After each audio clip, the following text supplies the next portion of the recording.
White smoke over the Vatican yesterday. We watched live as American Robert Prevost became Pope Leo XIV. What does it mean to you? Does the Pope still loom large in American religion and culture? Are you relieved he was Francis's pick, nervous about his stances on many issues? And what do you want to see from the church in 2025, or do you simply not care? I'm Marjorie Egan, and then Boston Calling is the focus of this week's Live Music Friday. We'll hear from Brockton-based, Boston-born Latrell James. He won Album of the Year at 2024's Boston Music Awards. Plus, we'll speak with Boston Calling co-founder Mike Snow.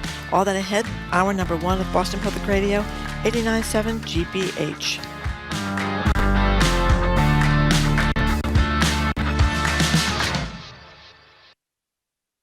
Live from NPR News in Washington, I'm Corva Coleman. The U.S. Supreme Court says former Justice David Souter has died at his home in New Hampshire. He was 85. Souter was nominated to the High Court in 1990 by former President George H.W. Bush. He served until 2009. Souter had strong Republican support, but surprised many by voting with liberal justices during much of his tenure.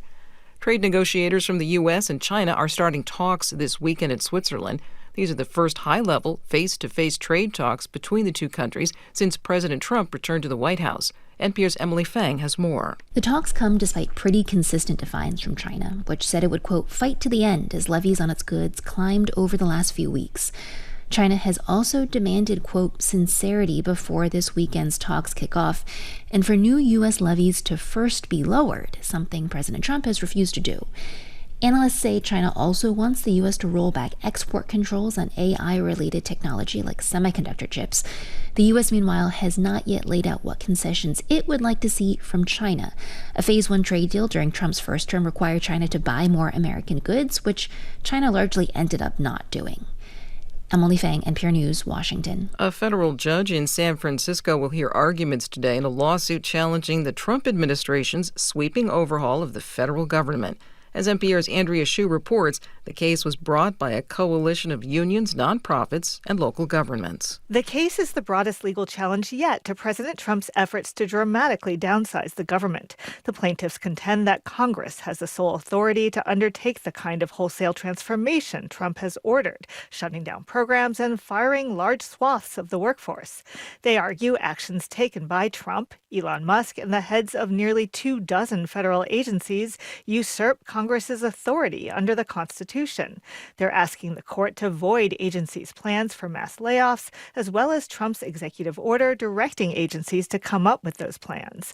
Trump has repeatedly said that he has a mandate from the American people to root out waste and bloat and make government more efficient. Andrea Hsu, NPR News. Pope Leo XIV celebrated the first Mass of his papacy today in the Vatican's Sistine Chapel.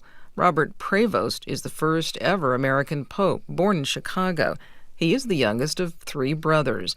The pope's older brother, John Prevost, says his younger brother cares deeply for the poor because of the type of person that he is. A regular, run-of-the-mill person, I think because he was trained in missionary work in South America for so many years, he will be looking out for the disenfranchised. He will be looking out for the poor. The Vatican says that Leo will be formally installed as Pope during a Mass on Sunday, May 18th. On Wall Street, the Dow is now down 70 points. This is NPR. Good morning. With the latest from the GBH Newsroom, I'm Henry Santoro. The MBTA shutting down a significant portion of the Orange Line starting this evening. As GBH's Jeremy Siegel reports, the closure between Oak Grove and North Station will last for the next 9 days. As per usual, the T will be offering shuttle buses in place of subway service, but they're warning riders that there will be delays, saying traffic heading into downtown Boston could mean an extra hour of travel time.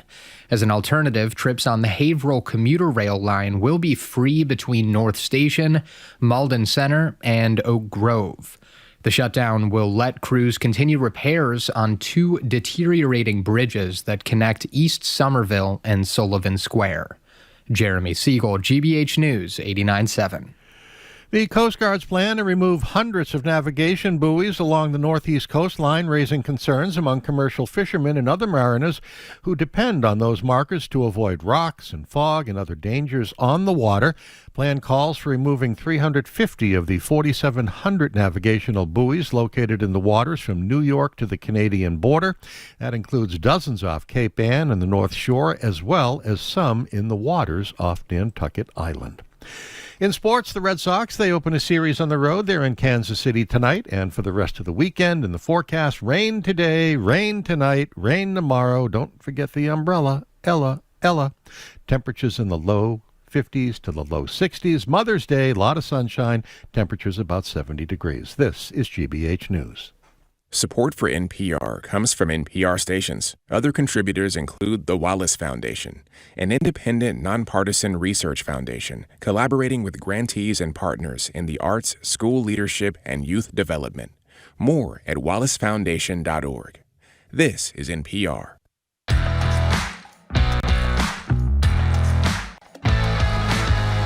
He's Jim Brady. I am Marjorie Eak, and you're listening to Boston Public Radio. Thank you. 89.7 GBH. We are broadcasting live from the Boston Public Library and streaming at youtube.com/GBH News. Got a few programming notes here, Jim. Live music Friday in a half an hour from Latrell James ahead of the great Boston Calling concert. Maura Healey, the governor, will be with us from 12 to 1, taking our questions and yours.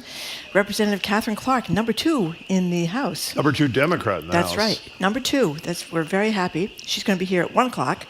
And on Monday, we're going to be joined by Olga Sharevko. She is from the United Nations. She is going to call in from Gaza on the humanitarian crisis there.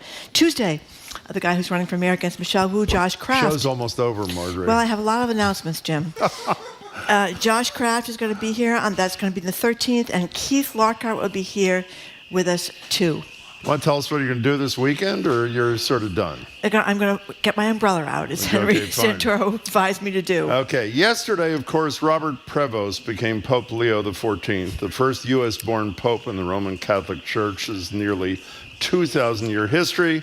And today on BPR, we're opening phone and text lines to talk about that at 877-301-8970. Not strictly reactions to Pope Leo, even though we'll welcome those. Though if you have a perspective, as I say, if you have a perspective, we'll take it. But we're also interested in your connection to faith more broadly today. We talk all the time with the Revs about how the number of church-going Americans has shrunk dramatically over the last half century. Is there something this new pope could say or do that would reignite your faith, inspire your return to the pews on Sunday?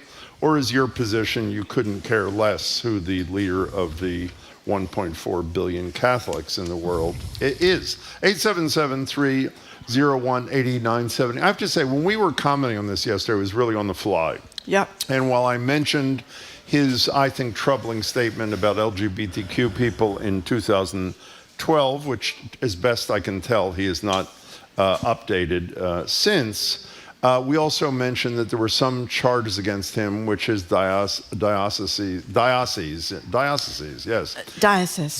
thank you, in Peru denies about essentially covering up alleged sexual abuse by a couple of priests. There's some debate about that.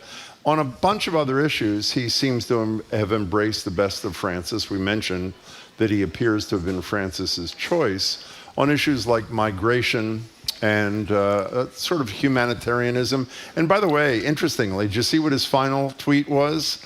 His final tweet was, one of them was about Trump and one was about J.D. Vance, neither of which was complimentary, both about immigration issues and about migrants. So there's a piece of him that I think is very appealing. But the flip side is, I was looking at a Pew Center poll today, which I'm sure you saw. This is of Catholics in this country. 84% want birth control approved. 63% priest marries. 59% women priests. 60% bless same-sex marriages. I mean, they continue to be totally out of step, even with their own constituents. Well, they're totally out of step with American Catholics. I mean, as you talked about before, the church in Africa is much more conservative than the church here, and in other parts of the country is much more conservative. But what I'm interested in is we know people don't go to church anymore. The numbers are dwindling. So what is it? Because you think that they're corrupt because of like the sex abuse scandal in the Catholic Church? You think they're hypocrites because, there's a schism in the Catholic Church in America already. There's a very conservative people, then there were conservative bishops. Dolan in New York City, he drives me nuts. He even criticized Trump the other day, though, even though he's all trumped up over that Trump in the Pope's outfit. The message, because he was eviscerated in none other than the National Catholic Reporter when he invited Trump to that Adam Smith dinner, that dinner they had before the election. He was, sucking up to Trump big time. There's a lot of bishops that have been sucking up to Trump from the pews. So it's going to be interesting to see if this new Pope says, we cannot condone what he's doing to migrants in the country. But that's not the real thing I'm interested in. I'm interested in is why people have left. Is it those reasons, the corruption, the hypocrisy, because they get nothing out of it, or because, they got into a fight when they went to bury grandma and they got into a fight with the priest because only one person could speak a eulogy and it had to be 2.5 minutes long, that kind of stuff. Can I tell you why is it agnostic, I think? Because they're in the 17th century. I mean, I just went down this list of... there's a celebration of Leo XIV because he agreed with Francis about having a couple of women involved in the group that picks bishops. I know the church, as you always say, moves slowly. They're way in the 17th century on that kind of stuff. But believe me, Jim, nobody's listening to anything the Pope says about birth control. I mean, that train has left the station because there are no more families of 12 sitting in front of you, and the women, I think 90% of Catholics use birth control. Question? Most Catholics are in favor of abortion, even though the church is not. They're pro-choice. Is there a bird in the library? Or I think is it's it an just a alarm. bird in our ears? Could be an alarm. There are a lot of birds. You may have to evacuate in a minute. I'm not sure. But anyway, that's what I'm interested in. And, what do you tell the kids when the dog dies? Oh, they're going the birds. Or grandma dies? Do you say, the easy cop-out is always, the dog has gone to doggy heaven and grandma's up there with them. They're all looking down and, waving to us and all that kind of stuff. What do you say to the kiddos? Do you say...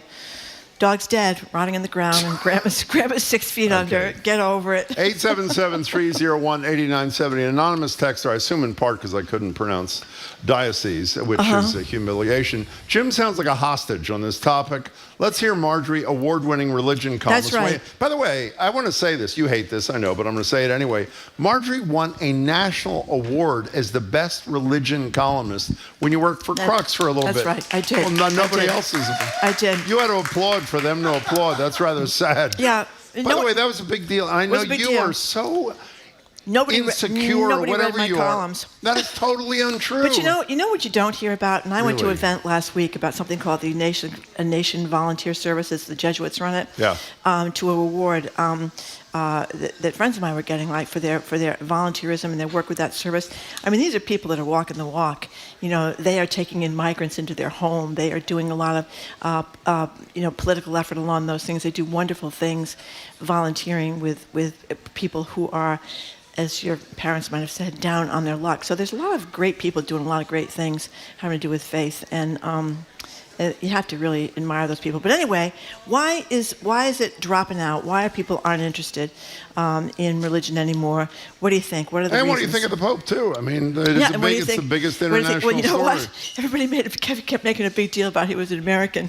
He didn't say one word in English. Why do you think that? Why do you think there was? By the way, I know obviously. Well, I think he thinks of his as kind of a global guy. He was born in Chicago, but he spent decades in Peru, and he's traveled around the world. And maybe that was it.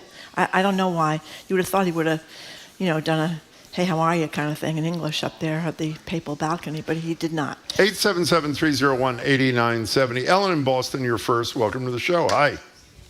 Hi, Jim. Hi, Marjorie. Hi. I'm so happy that you're asking this question. So I was raised Catholic, and I left the Catholic Church when I became an adult because, while I'm appreciative for the faith that I grew up in and that the foundation that it laid for me, when I became an adult and it came time for me to get married and me to bring my kids to church, I just couldn't stand with what the Catholic Church represents today, with how they treat gay people and how they treat women. And I wanted to find a new church, and the Episcopal Church was recommended to me. And so for the past 20 years, I've been in the Episcopal Church. They welcome everybody. There's women in leadership. I appreciate Catholicism for what it did for me in my youth, but I'm proud to not be affiliated with that church anymore. Ellen, that was a Ellen, it's a terrific great call. call. Thank You know what we call the Episcopalians, Ellen? No. Near beer. That's Because the service is almost the same thing. By the way, we as have a the ton Catholic, of texts. Catholic Almost Mass. all the texts are about LGBTQ and women's issues. Well, that's the thing. I think it's a really hard sell, particularly to young people who have. It should be a hard sell. It's a real problem. I should say though that when you go to actual parishes, most of them have LGBTQ groups. They have meetings. They have all this kind of stuff. So it is certainly not like they're being denied membership or full participation. Anyway, Can I ask a question, Jamie, quickly? We're all ignoring what I thought were birds that are alarms. We don't care about the alarms. Okay, good. Okay, that's fine with me. Mel in Rosendale, hi. Hey, you guys. Hi. This is Mel Arredondo. Oh, Mel, how are you? So we haven't talked to you in a while. How you Welcome. been? Hi. No. Now, necesitan hablar español. My church that I've been going to, Sacred Heart in Rosendale, since 2001 I've been going there. Mm-hmm. When I first went there, it was 80% Anglo. It is now maybe less than 20% Anglo. The parishioners, which we are one of the largest parishes in the community, are the Hispanic masses. We have 4 of them. We have a Haitian community. They have their own services. We have the Africas, because it's not just one African country, okay, that they are having services. We do not have enough priests who are speaking their languages, but we do have an Anglo priest, Father Clary, who is doing great at learning Spanish. So what's the bottom line, Mel? What's the bottom line? I think the numbers are there, but you guys aren't going to see them because you speak English only. Yeah, Mel, thank you. Mel, thanks. Thank Say you for hi the call. for us, by the way. The church I go to at Boston College has a whole Spanish mass thing every weekend. They do? Have bilingual masses. Yeah, because the Spanish population is really big. And I mean, obviously, what is America, United States? You mean Spanish language, obviously. Yeah, 40% Latino now, so it's not a surprise. But a lot of Latinos have gone to the more charismatic churches and left Catholicism too. So it's not just Anglos that are leaving Catholicism, but there's a lot of Spanish people, a lot of Africans up there because they're at Boston College studying. Can I read one of these texts, which is, there are a ton just like this. Anonymous, I am the mother of 3 girls. I left the Catholic Church because I could not take the hypocrisy. I could not bear the thought that one of my children was gay and being reprimanded or accused of being wrong by the church. And again, if you weren't listening, well, I'm sure you've read this. In 2012, was he cardinal in 2012? I think he was. I'm not sure. In any case, who? This is Leo XIV. No, he just became a cardinal in 2023. Oh, he did. Okay. He criticized Western media and pop culture for what he perceived as promoting, quote, sympathy for beliefs and practices that are at odds with the gospel, specifically mentioning, quote, homosexual lifestyle, is what he said, in alternative families and their adopted kids. And we checked. We've seen nothing from him in the intervening 13 years. That's troubling. And it should be troubling. Georgia and Millbury. Oops, we have to take a break. It's Pledge Week. Sorry. We have to take a break. Yes, we're going to keep talking about this for after the Pledge break, but you're listening to Boston Public Radio, 89.7 GBH, broadcasting live from the Boston Public Library and streaming at youtube.com/GBH News. Right back after this quick Pledge break. It's time to support Boston Public Radio on GBH. Listener contributions pay for the program and keep it on the air. You don't have to give much to make a difference, but please make a difference by giving now at gbhnews.org or by calling 888-897-9424. Okay, we are really excited today. You know why we're excited today, Jim? No, Because I we did have not. a new enticement.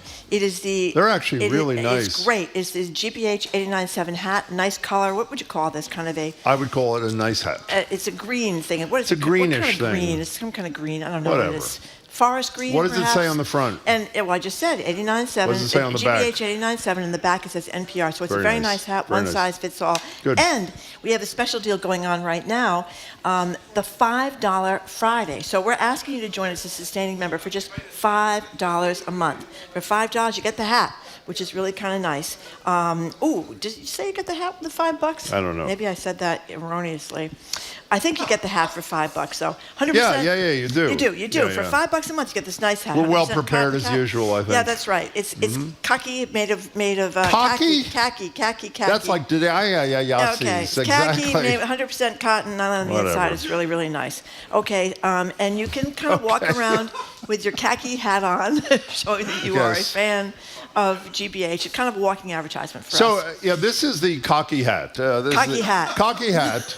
And whatever. I don't think it would Can I tell you something? won't fit your head, Jim. We've been doing. That's very funny. Believe me, if it doesn't fit mine, That's it right. doesn't fit yours either. Oh, that's right. Okay, let me just Zoe say says this. new smug mug. Okay, fine. Let's not cocky talk hat. about that. Thank you. In any case, this $5 a month thing, I think is the lowest number we've ever know. had in all of our years. It's a bargain. To try to make it as accessible as possible to people who are of moderate income, which is a great thing, and it actually is a nice thing, and it's an advertisement for public radio at the time that public radio is at risk. So we hope you do it at 888-897-9424, gbhnews.org. And as we say all the time, while this is a low number in the grand scheme of sustaining things where you get a gift, give whatever you can. If you can't even afford the $5 a month, we totally understand. Give $5 once to show you support and value what you hear on this radio station. I know we do. And as I said, almost every day, part of that doesn't just support those of us who are lucky enough to have a microphone, but the people who do spectacular work, including our team, or Marjorie's staff, as we call them. That's right. Who make this show possible. So the number is 888-897-9424, gbhnews.org. And if you have time, an extra 60 seconds to write a little note about how you feel about the station, we love that too, and we thank you.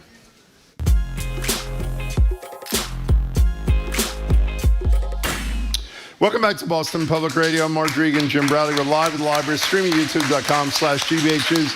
The governor will be here for an hour at 12 o'clock. Congresswoman Clark, who is the second-ranking Democrat in the United States House of Representatives, will be here at 1. And if you're just tuning in, we're talking about your reaction to the elevation of Leo XIV yesterday, and also broadening it into what your view is about organized religion and those sorts of things in 2025. 877-301-8970. Here's Andrew in Westford. I'm a 36-year-old queer male, confirmed Catholic. Only recently found myself coming back to church. Pope Francis was my favorite. I'm thrilled with the choice of Leo. I don't appreciate how the church has treated gays, but Francis did a lot to build a bridge. Maybe his famous line, "Who am I to judge?" That was huge. Didn't change policy in the church, but it was still But huge. blessed gay marriage. He didn't say we're going to have an official marriage there. Wait, he did, blessed, he did, is that what the appropriate verb is? Yeah. Okay. You double check that, but I believe that is what he did about that. 877-301-8970. Ed makes a really insightful comment on, it texted in, truly religious people don't drive in the bus lane. That's I would right. agree with that. I've been outed completely. for driving in the bus lane. Jacqueline. Only on Huntington Avenue and Washington Street. Those are my two places. That's are the only places there's still bus lanes. Jacqueline in North Carolina, welcome to the show. Hi. Hi, long time, first time. Thank you. So I'm a Villanova graduate. Oh. I lived in Boston for 8 years. I have a master's in religious education. Oh. And I from Boston College. And I worked in Boston parishes for about 5 years. I was very excited about Leo XIV. I haven't been to church in probably about 5 years. And the biggest thing for me is women in leadership in the church. Mm-hmm. When I was working for Boston parishes, I just really realized that my paycheck was always going to be signed by a man. And that really affected my view of the faith. And what do you think is going to happen after yesterday in your life there, Jacqueline? I can't say that I'll go back to church right away. I I'm hopeful, and perhaps there could be a women diaconate. I just really feel like the voice of women is missing in the church. Before you go away, you're a Villanova grad. I don't know if you stay in touch with other alum, but obviously you mentioned that because so is Leo the 14th. What's the Villanova community's response? What's it been like? Oh my gosh, it's been insane. Everyone's so excited. Yeah. And as you mentioned, it was so unexpected. It's incredibly inspiring. Jacqueline, thanks for a great call. Jacqueline, thank you. Yeah, I mean, she's right. I mean, it is disgraceful. You see these pictures of all these guys running around in their red outfits, and, maybe the women are getting the coffee, or they're making sure there's enough toilet paper in the bathroom or something. It's really terrible the way women are treated in the church, and that is a huge problem for lots of people. But I'm sorry, you were right, by the way. Our colleagues, check this out. Francis approved blessings for same-sex couples, but they must not resemble marriage. And I also like that he had that friendship with the trans sex workers. Oh, my and God, had lunch with them. beautiful. I mean, the idea that we want to welcome people in. In Italy. This isn't about you have to be a saint before you get communion. It's supposed to be helping you to increase, to get closer to God by having communion. Didn't those trans women make him lunch like once a week or something and came to the Vatican and ate with him? And that was actually pretty beautiful. But it was interesting how they said one of the reasons we never had an American pope, particularly after World War II, is because the thought was there's so much power. It's a superpower in the United States. They didn't want to give all that power to one country. So I thought that was interesting. Maybe they view us as less powerful. Diminished? And That's diminished. really interesting. And I thought that was what's another great anecdotal thing? What? Did you see on CNN, one of their commentators, I don't know what the name of the thing is, was in the blank studying with young Robert Prevost, and he referred to him not as Father Bob, as people did, but as Bob. Yeah. Just Bob, because it was his friend. Pope Bob. As they were studying in the seminary or whatever it was. No, not even Pope Bob, just Bob, Plain old Bob. which was pretty great, actually. Lynn on the Cape Cod Canal, thank you for calling. Hi, Lane. Good morning. How are you guys this morning? Excellent. Fine, nice to thanks. talk to you. And thank you for taking my call. Of course. Thank you. I just wanted to share with you that I came back from daily mass on my daily walk on the canal, and there was a lot of talk, obviously, about last night's And election of what was the it like? Pope. At mass? Yeah. What was the talk like? Oh, well, lots of good talk, obviously. At mass, we got a massage.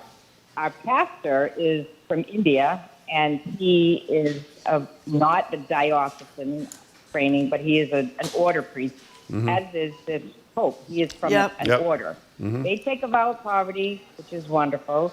So anyway, he was very well received, but I think we all just need to take a break and relax and let things, the Holy Spirit, take over and just be present and wait to see what he does. Hey, Lynn, I got a question. Why do you go to Mass every day? Sure. I'm glad you asked me that, Marge. I just love the Eucharist. I love being a Catholic means, Catholic itself, the word, means universal. So I just love to be with people of like mind. Now, I got to tell you, there's a lot of people of like mind, but there are a lot who are not. So I love being in the presence of these people. I love receiving the Eucharist. It's a half an hour of my day. Yeah.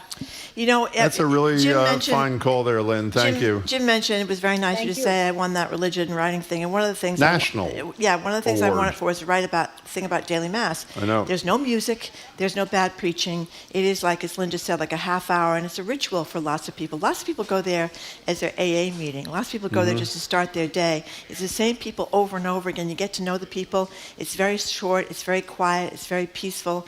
So for people who can't stand the up and down, and all the craziness of weekly mass, when often the music is horrible and the preaching is pretty bad, daily mass is. You don't go do you go every day? No, but I go a lot. You do? It's quiet. It's very nice and it's very quiet. We have time for one more. Natalie in from Fairhaven. It's Hi, you. Natalie. Hi, Natalie. Hi, how are you? We're very well. Thank you for asking.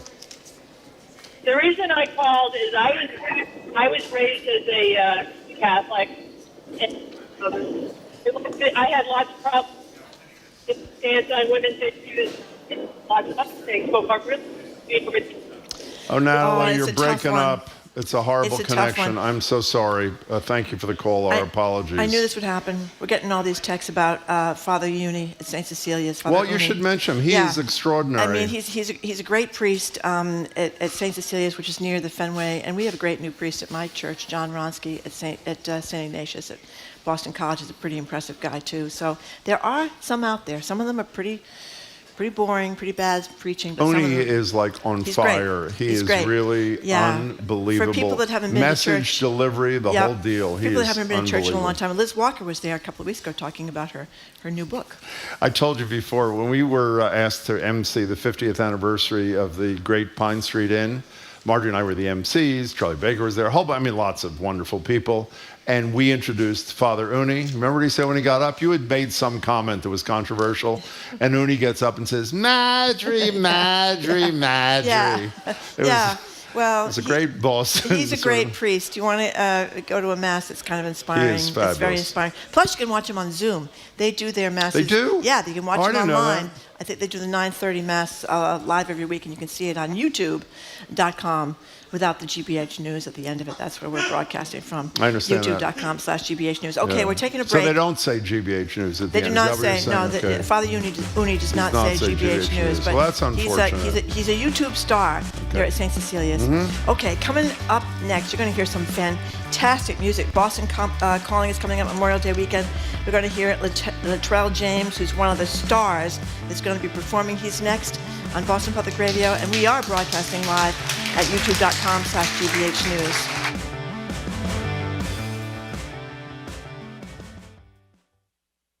If you listen to Boston Public Radio 3 hours a day, that's 15 hours a week, 60 hours a month, and 720 hours a year. Maybe it's time you pitched in.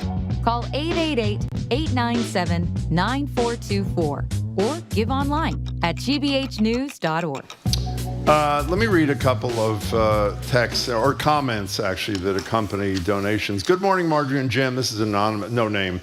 And I'm so grateful for BPR and imagine what it must be like listening to Voice of America in a dictatorship. Thank you for that. Okay, Nicole in Riverside, Rhode Island. As a social worker, I rely on NPR to report the facts that are impacting the Commonwealth's most vulnerable populations. Your work is needed now more than ever. Thank you all for all you do. Just one more now. Vanessa in Leominster, GBH is an important part of my day. We pay for so many TV streaming subscriptions that I rarely watch. It only makes sense to also support the organization I actually care about and appreciate, which is actually quite beautiful. You can contribute right now.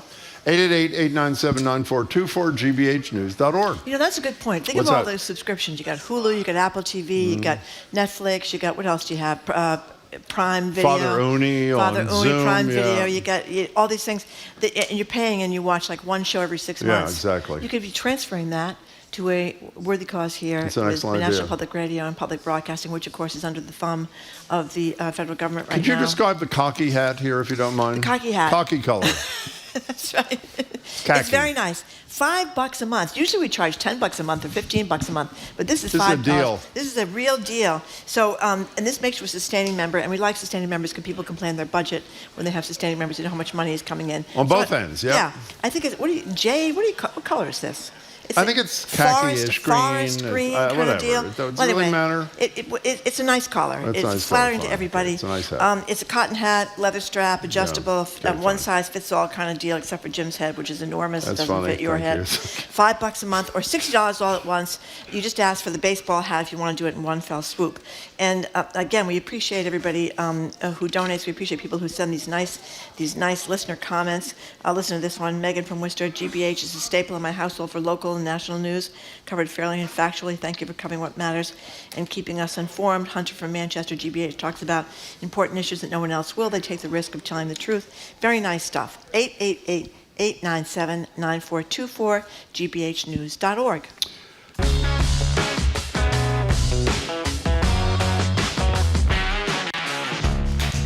Welcome back to Boston Public Radio. Marjorie Egan and Jim Browdy. We're live at the library, streaming youtube.com/GBH News.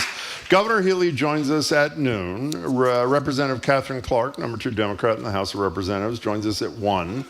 On Monday's show, we will be joined by someone from the United Nations who will be zooming in or calling in from Gaza on the humanitarian crisis there. Now it's time for Live Music Friday. It's almost time for Boston's sort of spring into summer tradition.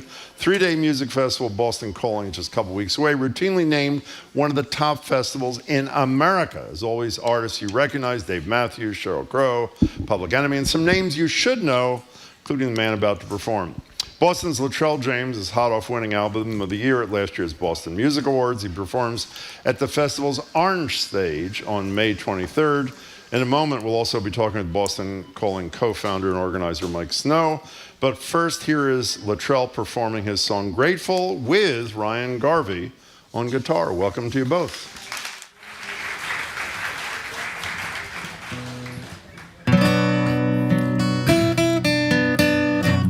Wake up and complain like it's not a whole blessing to wake up in general.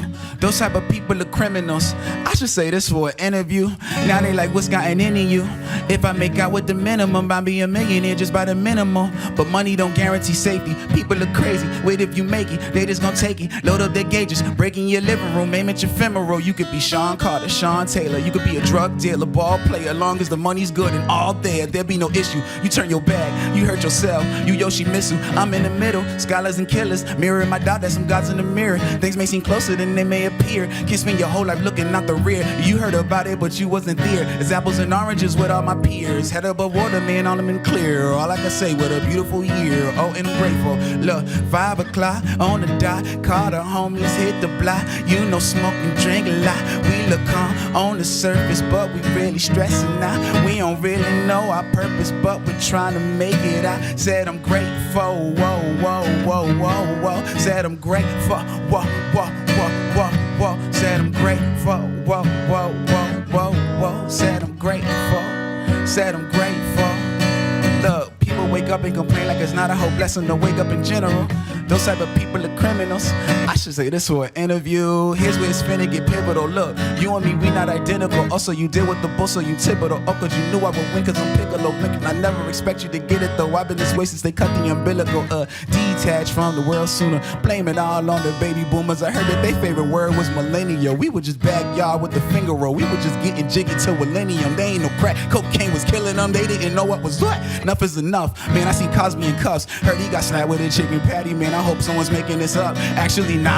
You make your bed, you better rest. You took your risk, you do your bid. You treating women like you didn't come from one yourself. You make your bed, you better rest. You took your risk, you do your bid. You treating women like you didn't come from one yourself. You better be grateful. Look, 5 o'clock on the dot. Call the homies, hit the block. You know, hope and think a lot. We look calm on the surface, but we really stressing out. We don't really know our purpose, but we trying to make it out. Said I'm grateful, whoa, whoa, whoa, whoa, whoa. Said I'm grateful, whoa, whoa, whoa, whoa, whoa. Said I'm grateful, whoa, whoa, whoa, whoa, whoa. Said I'm grateful, said I'm grateful. And I said people wake up and complain like it's not a whole blessing to wake up in general. Those type of people are criminals. I should say this for an interview. Come join us. Thank you, Latrell Latrell. James, Ryan Garvey on the guitar, going to be starring at the Boston Calling, which is just a couple of weeks away. Thank you very much both for coming in. And can I add also, Latrell will be performing tonight at BR's City Space, 7 o'clock, with some other local Boston Calling artists. Welcome to you both. That was great. Thank you. Yeah, thank you very much for coming in. So Mike, start with you. Tell us, for people that don't know, tell us about what Boston Calling is, what's going to be happening in a couple of weeks. Yeah, 3-day music festival over at the Harvard Athletic Complex. We've got multiple outdoor stages and indoor space this year with a jazz stage happening. But yeah, every day we open up at 11. 1 go to 11. Got over 30 food vendors, art, performances, all 3 days. And you got that stage, the 360-degree stage? I hope it spins. Here? Yeah, tell us. Yeah, that's right. That'd be pretty bad if somebody got stuck there. Tell us how it's supposed to work. Yeah, so this year we're combining. We used to have 2 stages out in our main field and decided to combine it all into one giant stage about 200 feet across. And yeah, the center, if Latrell's on it, he finishes performing. While he's performing, we're loading up the band on the other side. Latrell leaves, stage spins around, next band gets ready and takes it on from there. So main purpose is to give more space, out on the grounds. By the way, before we get to Latrell, that is such an obvious solution. It is. To one of the great nightmares of going to a concert, sitting there in between acts forever. What took so long for somebody to figure this out? Good answer. I like that answer. You work in the radio space. So what do we know? It used to be viewed as like the radio way, the TV way, right? It wasn't cool. So how big a deal is it to be at Boston Calling? Your sister was there last year, right? Yeah, it's amazing. Honestly, man, I've been wanting to do Boston Calling for 8-9 years now. So since I've been doing Artistry here, so I'm grateful to be What here. does it mean to an artist in your stage of your career, do you think, to be there? It's, you're getting in front of more people. At the end of the day, being an independent artist, the whole goal is to get in front of people and be in front of as many eyes and ears as you can. So Boston Calling is the biggest thing here, so can't beat that. But Latrell, you had that big album last year, like Running in Place. Tell us about that. Yeah, that's my baby. Every one of my albums is super personal. A lot of it's about me and what I'm going through as an adult. My first project was called 12. It was my life from 12 to 24. And I feel like Running in Place kind of tells you what I'm going through in my 30s right now. So okay. I think that's the best way to explain it. And you're a local kid? Yeah, born in Dorchester, raised here in Boston. I'm in Brockton now, but Massachusetts all the way through. And you're a Melrose kid, right? I mean, speaking of local, is that right? Yeah, Melrose through and through. So how did you get into promoting and how did you get into performing, starting with you? I worked at the Phoenix Media Communications Group. Oh, so we you used to did? do all kinds of shows, City Hall Plaza, Lansdowne Street, all of that. I was going to be, professional like you, and then it didn't. I couldn't make people laugh. I am a professional. Yeah. Yes. 2 a.m. was not kind to me, so I got into building shows. How about you? I just wanted to make music. Was it in your house when you were a kid? Yeah, my parents played a bunch of music, and my siblings, all the rappers or producers or singers. My sister graduated from Berkeley too. She did. So what kind of music was in your house when you were growing up? My father listened to a bunch of OJs, Whispers, but also in the same time Pink Floyd, right? So like he was all over the place. Well-versed man. So same with my mom, and she loved a bunch of like old school hip hop. So that's great. Merged it all. And Latrell, you said somewhere that you're from the school of Prince. What do you mean by that? I mean, what I mean by that is because I can produce the song, I can write the song, I can engineer the song, and I don't need anybody else to get that song out into the world. So he was one of the people that are considered 100%er, where he owns the whole record through and throughout, and I have that ability myself. And why does that make things better, do you think? The artist's idea gets diluted in the process when more hands get involved a lot of times, and I feel like Prince was able to get his just truest form in his music by being in control of all those assets. Okay. So before we take a break, and then we're going to come back talk to you a few more minutes, give us some of the highlights of what's happening over the 3 days there, Mike. Well, obviously you have the bands, right? You got Luke Combs. Like who? Yeah, you got Luke Combs, you got Sheryl Crow, Fall Out Boy, Avril Lavigne. There's over 50 performances. Your stage on Friday. I'm psyched about. You got Battle Mode, Future Teens, Megan from Work, who I've fallen in love with, and then Latrell. That's one day. That's Friday. So you go to the website, the schedule's up where everybody's playing. We keep the colors of the T on the stages, make it familiar. And when we come back, we should ask you, explain to people who haven't been there what it's like in terms of the numerous stages. And I think there's also some indoor space, from what I understand, food. Explain the whole experience for people who haven't done it. But first, we have to take a break because you've arrived during Pledge Week, so we're going to do our little. It's Hunter Green. That's right, Hunter Green. Thank you. Thank you for that. very much. Our Hunter Green hat. We're going to tell you all about it in just a second. You're listening to Boston Public Radio 89.7 GBH. We are streaming at youtube.com/GBH News. Boston Public Radio. Live local conversations every day brought to you by listener support. Now it's your turn to keep the conversation going with an ongoing contribution in any amount. Please sign up as a sustaining member during our spring membership drive. Call 888-897-9424 or give online at gbhnews.org. That's right. It's 888-897-9424, gbhnews.org. Mike Snow just solved the mystery. Our hat is Hunter Green. Thank you very much. It's a Hunter Green hat. It says GBH 89.7 on the front and NPR on the back. And what the Hunter Green hat is what we are giving away today for a $5 a month contribution. You give us $5 a month, and we'll thank you with a baseball hat, 100% cotton, khaki, not cocky. khaki with the logos, as I mentioned, on the back. Hunter green. And it fits almost any head because it has an adjustable strap for $5 a month. It makes you a sustaining member. We like that because people can plan when they know how much money they're getting in every month. But we really appreciate people that listen to us. We really appreciate people that take the time to give, and also people that, and by the way, it takes only a few seconds to give. We have operators standing by, Jim. We do. Yes, you can also give online if you Do don't you want to know talk any to of those anybody. people, by the way? No, but I know they're standing by. Well, they are standing They're by, standing yeah. by, Mhm. yep, at 888-897-9424. Or if you don't want to do that, you can go to gbhnews.org and give remotely. And I just want to mention a couple of nice things that we got from people. Kate from Providence says, I could never imagine not listening to GBH every day. Now I can imagine, and it's a critical time to give. And she's talking about the threats from the federal government. President Trump and some members of Congress are not keen on NPR and PBS, even though when you think of the programming that's on both, I don't know what their problem is. But in any case, a lot of people are mentioning that. So 888-897-9424, gbhnews.org. You know, there's some great, you may have read some of these. James from Westford, I love GBH's mission of educating the public. I have the utmost trust in their journalism. Margaret in Dorchester, step up for a free press. Keep it up, the good work. And as we've said the last couple of days, obviously the need is greater now potentially because we don't know what's going to happen with the feds. But all along, more than 70% of our money comes from listener support, so that's not going to change. So we need it. We've always needed it.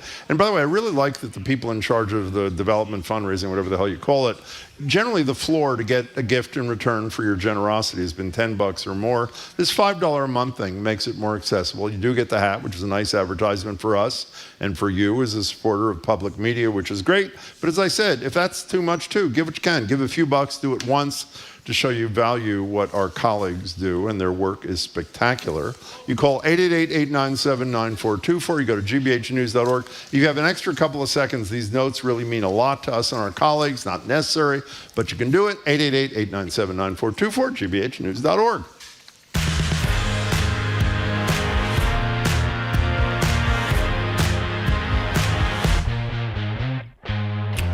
Welcome back to Boston Public Radio. Jim Browdy and Marge Regan. We're live from the library and streaming at youtube.com/GBH News. The governor will be here at 12 o'clock in 15 minutes. If you're just tuning in, it's Live Music Friday. We're talking with rapper, producer extraordinaire Latrell James. He'll be performing first night, the 23rd. He's at BUR tonight. And Boston Calling co-founder and organizer Mike Snow. And can I say one thing to you, which I forgot to say? We mixed up the songs, so we can wait till like 3:15 for Latrell to join his colleague. Okay. So Jim mentioned before he went to the break, Mike wanted to know what it's physically like. I know from your publicist you have a designated chill zone. So tell us about that and the rest of the setup. Yeah, we were fortunate enough to use the Bright Landry Arena at the hockey. It's a hockey arena at the athletic complex. So yeah, you walk in the main floor. It's furnished. Gonna have some jazz musicians from Berkeley, full bar, air conditioned, out of the hot sun, right? It's not gonna rain. So yeah, you have that experience. And like Jim was kind of saying before, you take the T to Harvard Square, come over the JFK Bridge, pick up any last minute things, get there early, take a lap. There's 3 different places you can get free water. There's 3 different sections where you can get food. There's 3 different outdoor stages you got to find. And I tell everybody, it doesn't look like it, but the site is a circle. Oh. Most bigger festivals, you can see from end to end, right? We're kind of like Lollapalooza in Chicago. You can't see from end to end. So it's good to get there early, take your lap around, get oriented, build some time in your day. What do you do if it rains? What do you do? Yeah. Ponchos. Okay, that's I was an worried answer. about getting electrocuted. Don't you get a little No, nervous Marguerite, when let's the rain not and discourage thunder that you people. might No, just, it's all fine. poof, go up in smoke? Oh, my God. Now, Latrell, I want your judgment on something. Since you're here, and obviously you're in the industry, I'm going to play a commercial I heard a couple of years ago. I want to know what you think of it. Is that okay? You probably never heard this thing. It was called Good Goes Round. It's a Cheerios commercial. It's odd that I'd be asking him, but I figure he's here. Why not ask him? Here's a Cheerios commercial that was huge back in 2018. Here's a little piece of it. Good goes around and around and around. C to the O on that table for 2. Baby, in my mind, sit down for that first finger food. Start with the good, and the good will come back to you. Good goes around and around and around. You ever heard that thing? You probably never heard that before. That's my first time hearing this, honestly. I think the guy sounds good. He's really good. Explain who this is and how this happened, Latrell. That's me. Somehow I ended up becoming the voice of Cheerios commercial. How did it happen? I wanted to get into commercials, and I reached out to a guy that was doing sinks in the city, and I missed my first one, which was a Dunkin' Donuts commercial. Thank goodness. And no, talk to me, Dunkin' Donuts. But at the same time, we ended up doing a Cheerios commercial, and the first one we did was the one that went through. And I didn't think that it was going to be a national thing, but it's huge. It's global at this point. It's huge. My friend showed me it in Puerto Rico, so I knew it was beyond. Yeah, really it's great, actually. It's very cute, too. What's a sink? A sink is when you put music to a picture, pretty much. Yeah. Simple as that. Or into anything, a video game. Okay. How welcoming is Boston to what you do? It depends on which side you're talking about. What does the that political mean? Side? Well, any side. Because as a hip-hop artist, there's politics that prevents you from doing certain things in certain spaces, right? So it just even in Boston? Anywhere. Mm-hmm. Yeah. How about the music? Hold on. What do you mean? What do you mean? I mean, so it's difficult. So say you make a certain type of music, right? And you have an audience, right? But that audience they would consider it violent, right? It would be more difficult to book a certain venue here. Not saying that there's going to be inciting violence there. It's just the music has those tones in it. But you can be swayed away from getting venues and stuff like that here. So that's the political side. Is that just a sounds like just a racist thing? Yeah, we could talk about that. I think we just did, actually. Okay. That's all I want to say. Okay. But there was the other side you were saying, besides the political side and the racist side. But I'm embraced here. I'm loved here, right? But I think that comes down from being ingratiated in the community, right? Yeah. And actually giving to others. So like my big thing is helping others. I'm a producer as well, and I'll sit down in the studio and I'll help people work on their music.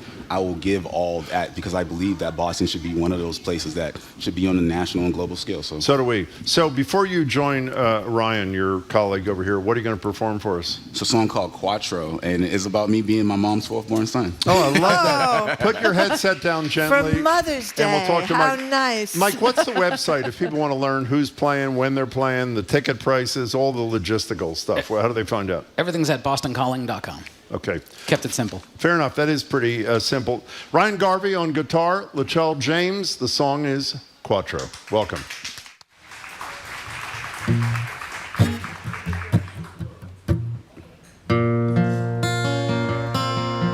Yeah. Oh, man. Happy Mother's Day to all the moms. Happy Mother's Day to my mom. I hope you're watching, Mom. It goes like this. Mama had 6, I was quattro. Nappy head, as your kid snot nose. Trying to put 100 in a knot, though. But they trying to put me in a box, though. 20 band, 30 band, 40 band, 50 band. None of that be seeming like a lot no more. When I'm running in and out of obstacles. Me and Phil are running in and out the stove. Before I heard trail, I was out the door. Knowing this could be my last outfit, though. People on the inside getting out the door. Always gonna be the same outcome, though. Gotta get it any means, I ain't Malcolm, though. Malcolm, though. Always gotta get it on the outfit, though. Talking about love, talking about life, getting it right. Talking about love, talking about wrongs, talking about rights. Talking about place, talking about talking police. I gotta get it right now, I gotta it go. Mama had 6, I was quattro. Nappy head, as your kid snot nose. Trying to put 100 in a knot, though. But they trying to put me in a box, bro. 20 band, 30 band, 40 band, 50 band. None of that be seeming like a lot no more. When I'm going in and out of obstacles. Me and Phil are running in and out the stove. 20 band, 30 band, 40 band, 50 band. None of that be seeming like a lot no more. When I'm running in and out of obstacles. Me and Phil are running in and out the stove. 20 band, 30 band, 40 band, 50 band. None of that be seeming like a lot. Hey, happy Mother's Day, Mom. Love y'all.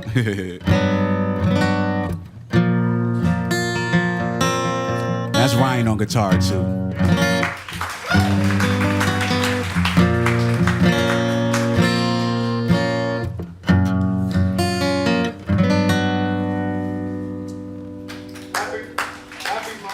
To Latrell's mother and all others. Yeah, that was Ryan Garvey on guitar and Latrell James, hot off winning Album of the Year at last year's Boston Music Awards. He's going to be performing at the festival's Orange State on May 23rd, and tonight he's at WBUR City Space at 7 o'clock. We've also been talking to Mike Snow, co-founder and organizer of Boston Calling. For all information about Boston Calling, what is the website? Oh, bostoncalling.com. bostoncalling.com for tickets and info. Latrell, Ryan, thanks, you and guys. Mike, You're thank great. you so Really much for coming in. Much appreciated. Coming up next, we're going to have the Governor of the Commonwealth of Massachusetts, Maura Healey's going to join us right after the noontime news. You're listening to Boston Public Radio, 89.7 GBH. We are broadcasting live from the Boston Public Library and streaming at youtube.com/GBH News. It's a special day of GBH's spring membership drive. It is $5 Friday, and we're asking you to join with a sustaining gift of just $5 a month. Your $5 sends a powerful message to GBH about the value you place on fact-based journalism in your life and on the radio. And combined with donations from other GBH members, your $5 per month ensures GBH will remain on the air in Boston. Sign up as a sustaining member at gbhnews.org or by calling 888-897-9424. I'm Kiki Loa, and I'm joined with Jack Callahan. And because it is $5 Friday, we have a special offer on this day. Support GBH right now for $5 a month. We'd love to thank you with the GBH 89.7 baseball cap. Yeah. Again, it's only available today. It's 100% cotton. It's made out of khaki, has the 89.7 logo embroidered on the back, on the front rather, and the colorful NPR logo embroidered on the back. $5 a month. We'd love to send this to you. Has an adjustable leather strap, so one size does fit all. You know what? It's just plain classy. So join us on $5 Friday. Become a sustaining member of just $5 a month. 888-897-9424 or online at gbhnews.org. You can set up your membership to GBH similar to the way you pay other bills. But the best part is we don't tell you how much to give. You get to decide that. Try starting with $10 or $15 a month, or maybe just that $5 per month today on $5 Friday. The monthly amount is deducted from your bank account or credit card, and it takes just a few minutes to set up. When you do, we'll keep you informed and entertained as long as you like, for far less than some of those other pesky bills you have to pay. Sign up as a sustaining member at gbhnews.org or by calling us at 888-897-9424. You know, there's no way around it. These are challenging times for public media stations such as GBH, as we face multiple efforts in D.C. to eliminate our service, including revoking federal funding. Now, while we don't know what will happen in the end, we do know this. You can help us prepare for any changes by becoming a sustaining member. Please help ensure GBH's future by giving $5, $10, or $15 a month. You can do that by calling 888-897-9424. It's so easy to enroll. You can do it yourself when you donate online at gbhnews.org. If you've ever talked back to the radio as though Jim and Marjorie were right there in the room with you, then right now is the time to give, especially when you are certain that you are right and they are wrong. So please support your BPR listening by making a contribution, and then carry on with keeping up with Jim and Marjorie in line. It's easy to do online at gbhnews.org or by calling us at 888-897-9424. Hop on board and celebrate $5 Friday with us. And it's a great time to become a new monthly sustaining member here. And your commitment of just $5 a month will go a long way to pay for the news coverage that you're relying on even more these days. Again, so easy to do. Call 888-897. Let me say that again, 888-897-9424 or online at gbhnews.org. And when you do it, today only, you can take advantage of this special offer, the GBH baseball cap, just $5 a month. Go ahead and do that right now and help us out. 888-897-9424. And speaking of right now, the goal right now is to hear from 8 contributors who are going from a listener to a listener contributor in the next 3 minutes. We need the financial support of everyone who relies on GBH to keep this important service on the air and available to all. GBH has been your source of credible news, and your contribution right now will help to keep it that way. Listener contributions empower us to investigate, verify, and report the truth. So please give right now to help us meeting the goal of 8 more contributions in the next 3 minutes. Online at gbhnews.org or give us a call. Tell us why you're donating at 888-897-9424. You know, if you've never given before, please know that GBH is here today because someone else once took that first step from being a listener to a listener contributor. Please take your first step right now by becoming a new member of GBH. Again, just $5 a month. It'll make such a difference in what you hear every day. 888 897-9424 or gbhnews.org. And just a reminder that today is that special $5 Friday where we're asking you to sign up as a $5 per month sustaining donor and make your contribution to help sustain GBH into the future.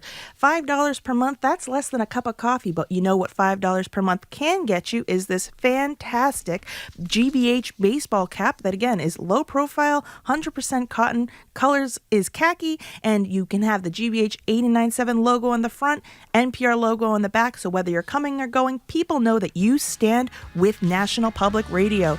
Online at gbhnews.org or by calling us at 888-897-9424. Please take just a few minutes to make a contribution. We need a little contact information. You decide the amount to give.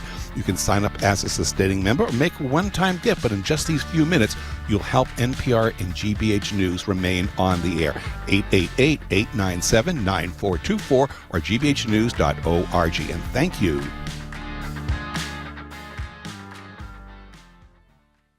Funding for our programs comes from you. And M. Steinert & Sons, announcing the opening of their Waltham Piano Warehouse, offering new and used pianos, including Steinway and Steinway-designed Boston and Essex pianos.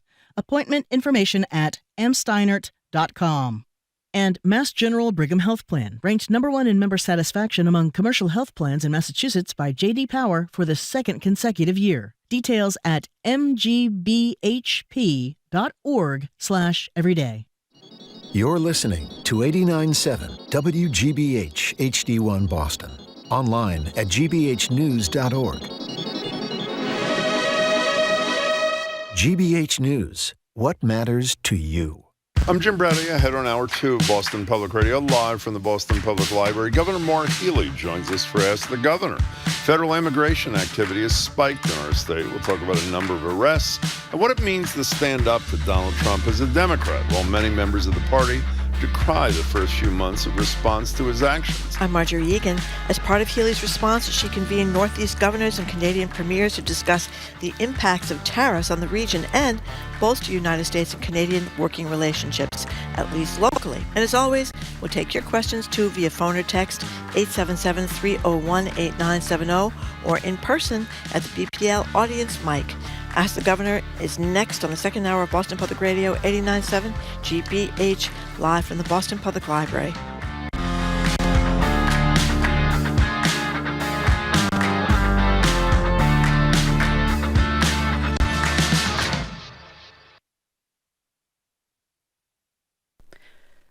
Live from NPR News in Washington, I'm Lakshmi Singh. President Trump writes, quote, 80% tariff on China seems right, up to Scott B. The president on Truth Social today likely referring to Treasury Secretary Scott Bessent. Bessent and U.S. Trade Representative Jameson Greer are scheduled to meet with the top Chinese economic official in Geneva this weekend. It's the first known dialogue between the two countries since Trump hiked tariffs on Chinese goods to 145%, escalating a trade war with China. NPR's Emily Fang says the weekend talks could be a chance for both sides to cool off, though China said it is prepared to fight the U.S. levies to the end. They feel pretty confident, but tariffs are also hurting China. It's been only a few weeks. At the same time, though, Beijing has been preparing for just such an economic standoff with the U.S. for years. They've been shoring up their supply chains. This week, they just announced monetary changes to cushion themselves economically a bit from, among other things, tariffs. NPR's Emily Fang reporting businesses in the United Kingdom are trying to figure out what a new U.S.-UK trade deal means for them. President Trump and British Prime Minister Keir Starmer announced the deal yesterday, but gave few details and have not signed anything publicly yet. We have more on this from NPR's Lauren Frayer in London. Stocks are up in British car companies, Rolls-Royce and Aston Martin, after officials said this deal cuts U.S. tariffs on most British cars. They said it also eliminates tariffs completely for British steel and aluminum and cuts UK tariffs on ethanol from the U.S. But President Trump said other details are still being written up. For example, it's unclear whether U.S. e-commerce firms like Amazon will get a break from the UK digital services tax. Speaking at a conference in Iceland, the head of the UK's central bank calls the deal good news, but points out tariffs are still higher than before Trump took office. Lauren Frayer, NPR News, London. A new report from a consumer advocacy group examines how Elon Musk's businesses might benefit from the Trump administration's downsizing of the federal government. Musk is the architect of Trump's cost-cutting entity known as Doge. More from NPR's Bobby Allen. The group Public Citizen says in a new report that, quote, the wealthiest man in the world is working to dismantle the very same federal departments and agencies tasked with overseeing and placing checks on his businesses. The organization's analysis finds that Elon Musk has a direct business interest in at least 70% of the departments Doge has targeted for cuts, including laying off transportation regulators who would oversee Tesla's autonomous vehicles and layoffs at the Food and Drug Administration, which regulates Musk's brain implant company Neuralink. The group says Musk's SpaceX and X could benefit from additional Doge cuts. Musk did not return a request for comment. Bobby Allen, NPR News. From Washington, this is NPR. Good afternoon. With the latest from the GBH Newsroom, I'm Henry Santoro. A big section of the Orange Line is shutting down tonight with trains out of service until May 19th. We have more from GBH's Jeremy Siegel. The lengthy closure between North Station and Oak Grove will let crews continue repairs on two deteriorating bridges between Sullivan Square and East Somerville. Once the project is done, the area should have better sidewalks, bike paths, and bus lanes. But before that, there will be some suffering for Orange Line riders. While service is suspended, the T is offering free shuttle buses and commuter rail rides at affected stops. But the agency is warning riders there could be delays of up to an hour. Jeremy Siegel, GBH News, 89.7. The Mashpee Wampanoag tribe has paid Taunton nearly $2.5 million this week, which means the tribe is now current on its annual payments to the city and no longer owes money from missing payments that started back in 2021. Cape Cod Times reports that the tribe is adding on to its casino Welcome Center in Taunton, which currently contains 50 slot machines. Tribal Chairman Brian Whedon says the new addition will provide even more opportunities for entertainment, additional artifacts, and new material on their culture. The money that the tribe paid was transferred to Taunton from a Malaysian company that had previously lent hundreds of millions of dollars to that tribe. In sports, Red Sox open a weekend series in Kansas City tonight, Celtics Knicks in New York tomorrow night, and rain is on the way. 50 degrees in Boston. This is GBH News. Support for NPR comes from NPR stations. Other contributors include Progressive, with small business insurance for protecting a variety of business types with multiple coverage options, designed to fit business owners' needs. More about small business insurance is at progressivecommercial.com.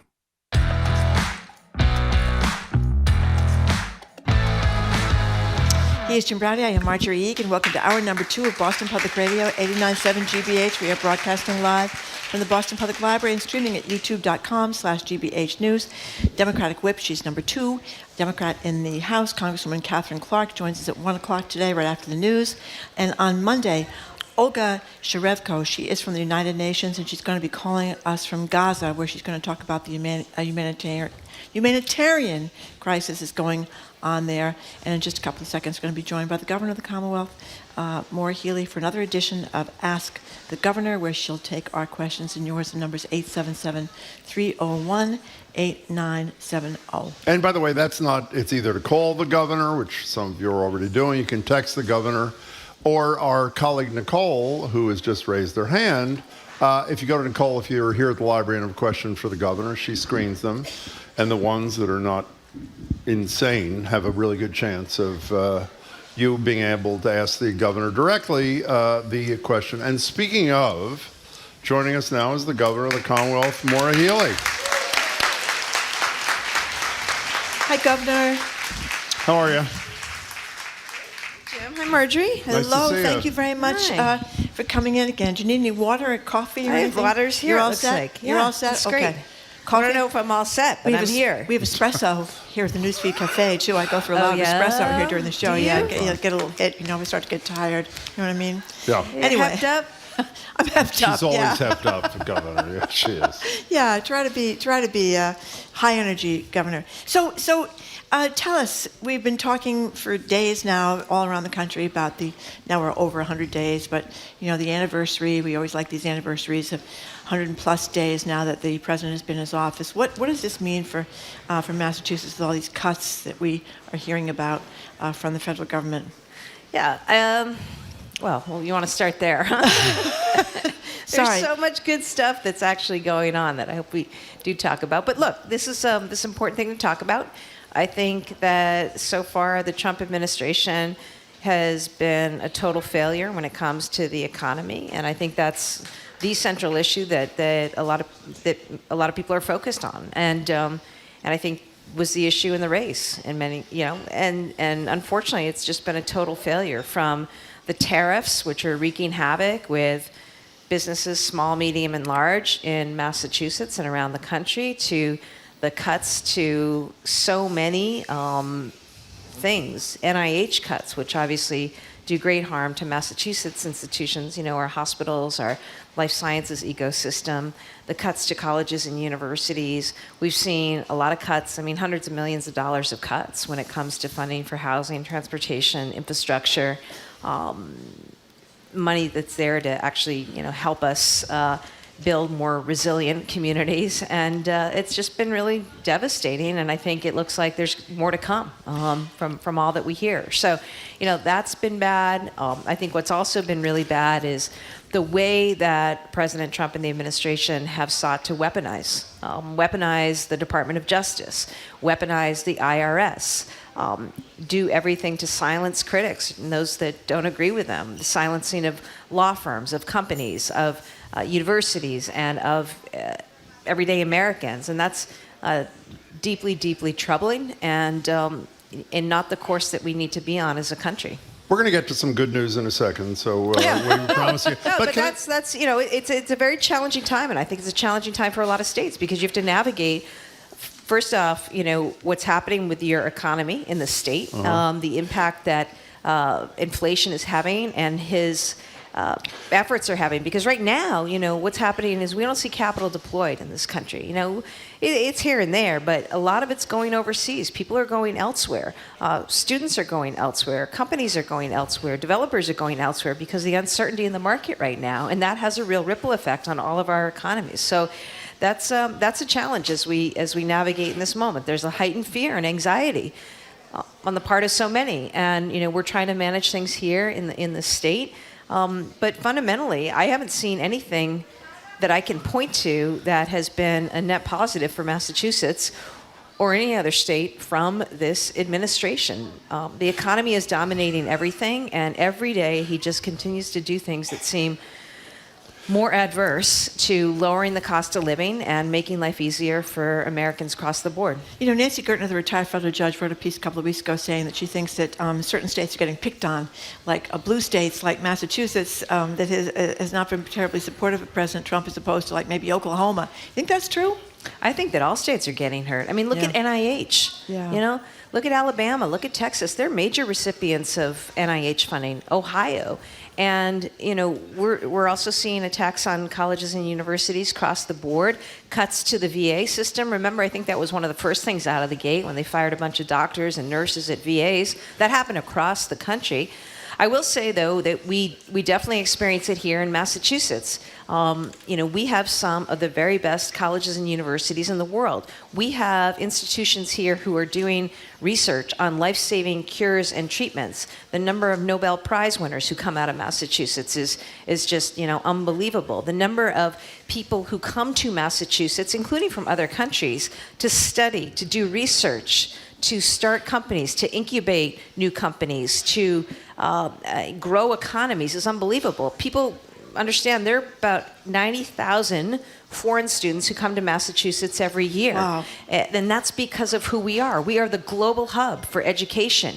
We're number one, by the way, in states for education, healthcare, and innovation. And we need to continue to maintain that ranking. But when you've got a president who is taking away funding, research funding, which means that studies are being shut down, that's devastating. And you also have that compounded by the fact that this immigration effort is scaring away a lot of foreigners right now, and scaring away the revocation of student visas, the last few weeks. What's happening is China's on our campuses here in Massachusetts, recruiting our faculty, recruiting our postdocs, recruiting those researchers who are today, were studying cures for cancer, ALS, Parkinson's, who are pioneering the technologies that we need for our defense systems. And saying, come to China, and we'll give you a lab, and we'll give you 90 people, and continue the research there. That makes Massachusetts. That doesn't help Massachusetts.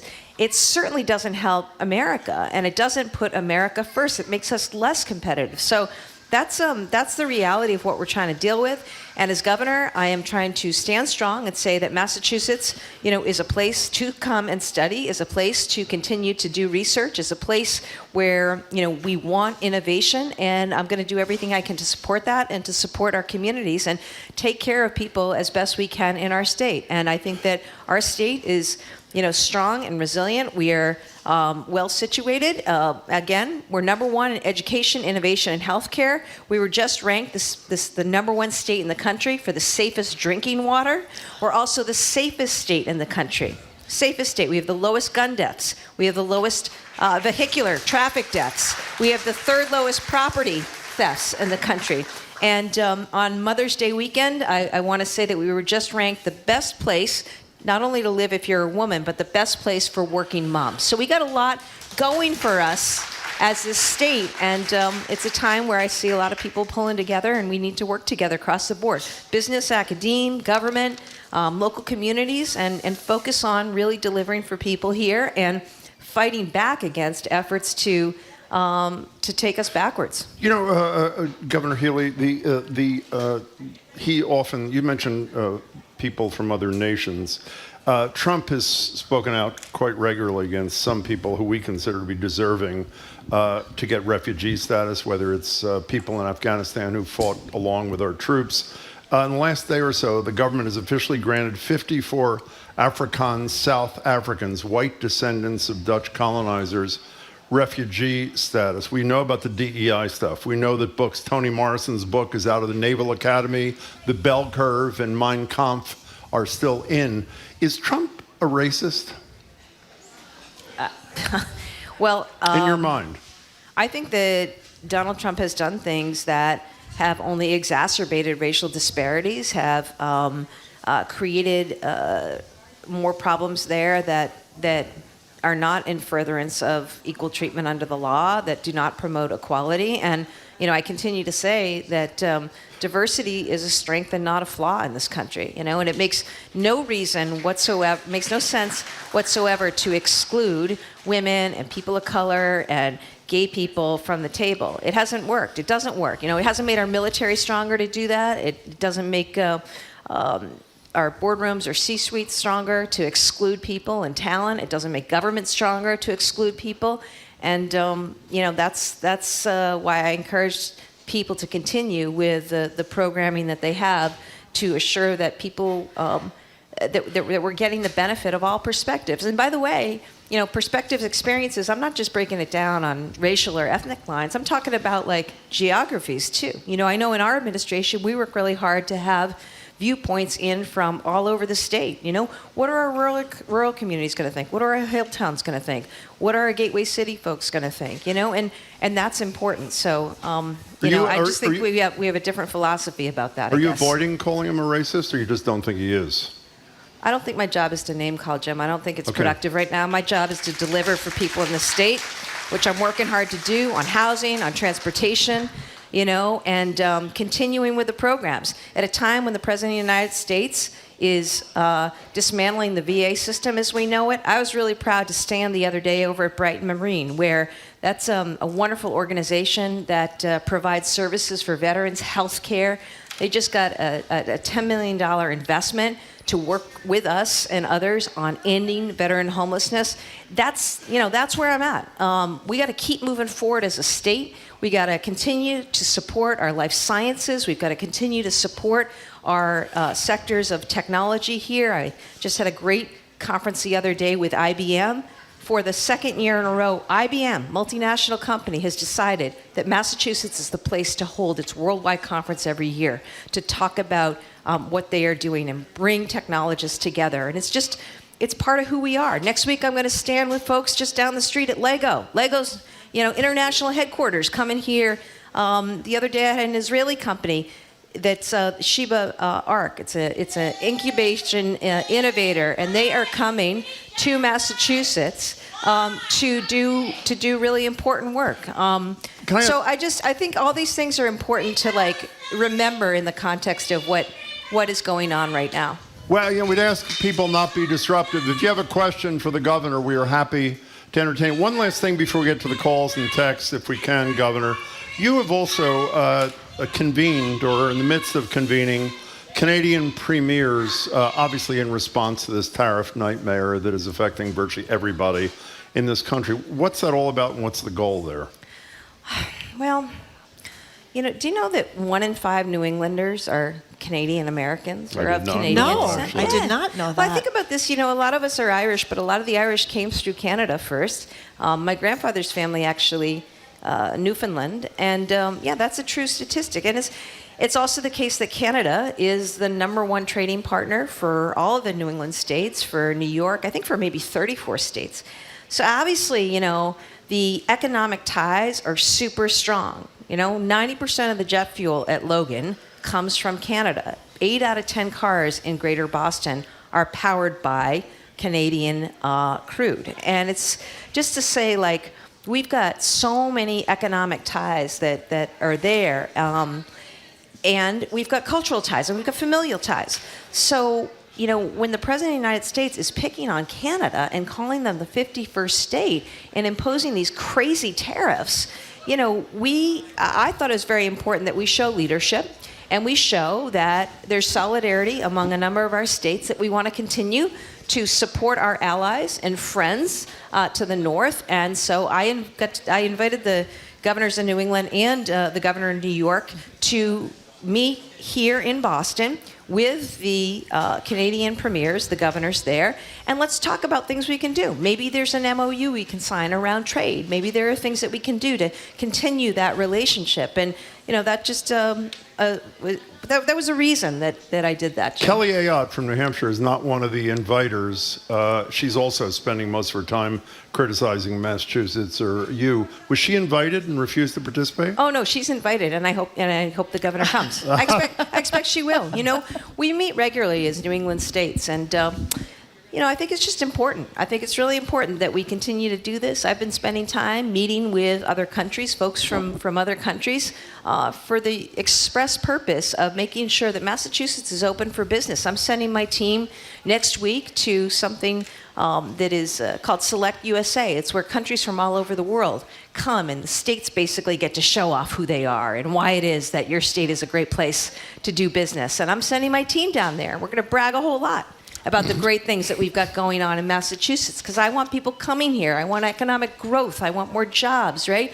And that's part of what I do as governor. And so meeting with the Canadians is an extension of that, and an important one. And in talking to the Canadian governors, we reached out. They were really super excited to come and do that, and appreciate it. Okay, we're going to take some calls. This is Ask the Governor with Governor Maura Healey. I'm sure you recognize her voice. Mary from Wareham, thank you for calling. Hi, Mary. Hello. Hi. Thank you so much for making yourself available to take our call. And why I'm calling is because I get fuel assistance, and those added gas bills would have been covered under my fuel assistance.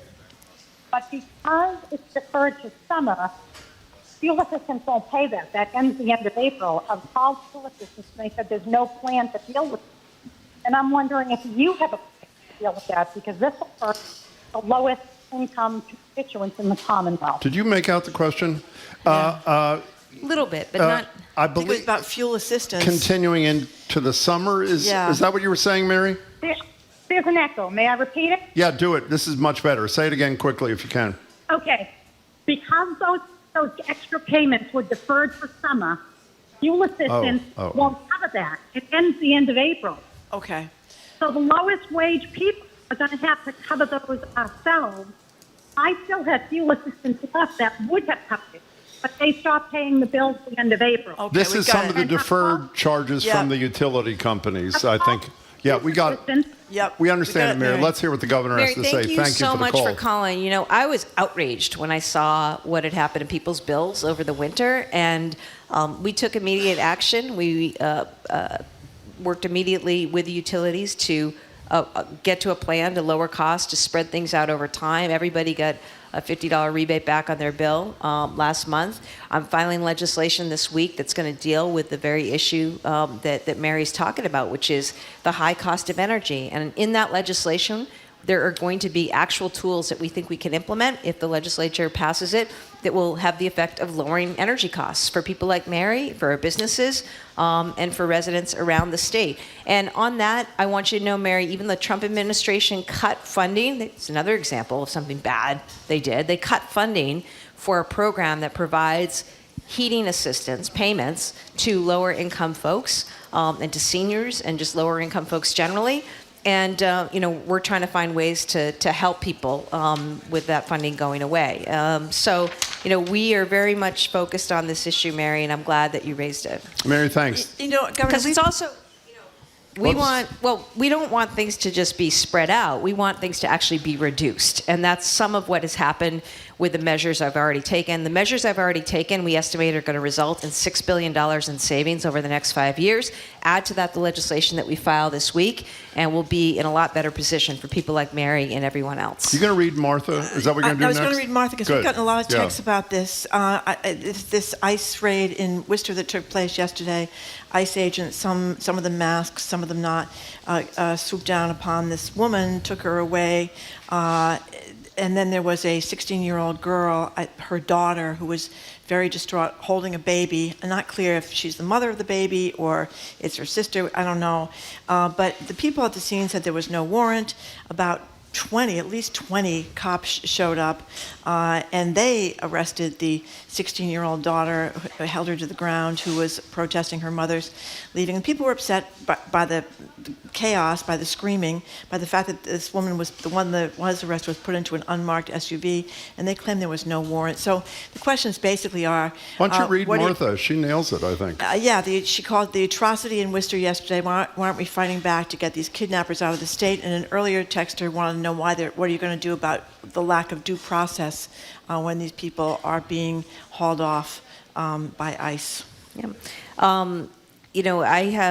I think we all need to learn more about what actually happened yesterday in Worcester. I saw some of the images and the video, and it's disturbing, understandably. That said, I'll tell you this. You can't rush to judgment about what's going on. I have said from the outset as governor, okay, and I was also your attorney general and a prosecutor, law enforcement can, must, and should work together to investigate and apprehend those who are committing criminal activities. And, that's always been my position. I've also been clear that we are not a sanctuary state. I've also been clear that, some of what I've seen when I look at the actions of ICE around the country is really disturbing and problematic, and we see it play out in court right now. I think there's a hearing in the Vermont case, right? Or the Tufts student, where there's been a lack of due process, okay? And when there's a lack of due process, that is fundamentally wrong and needs to be made right and needs to be addressed.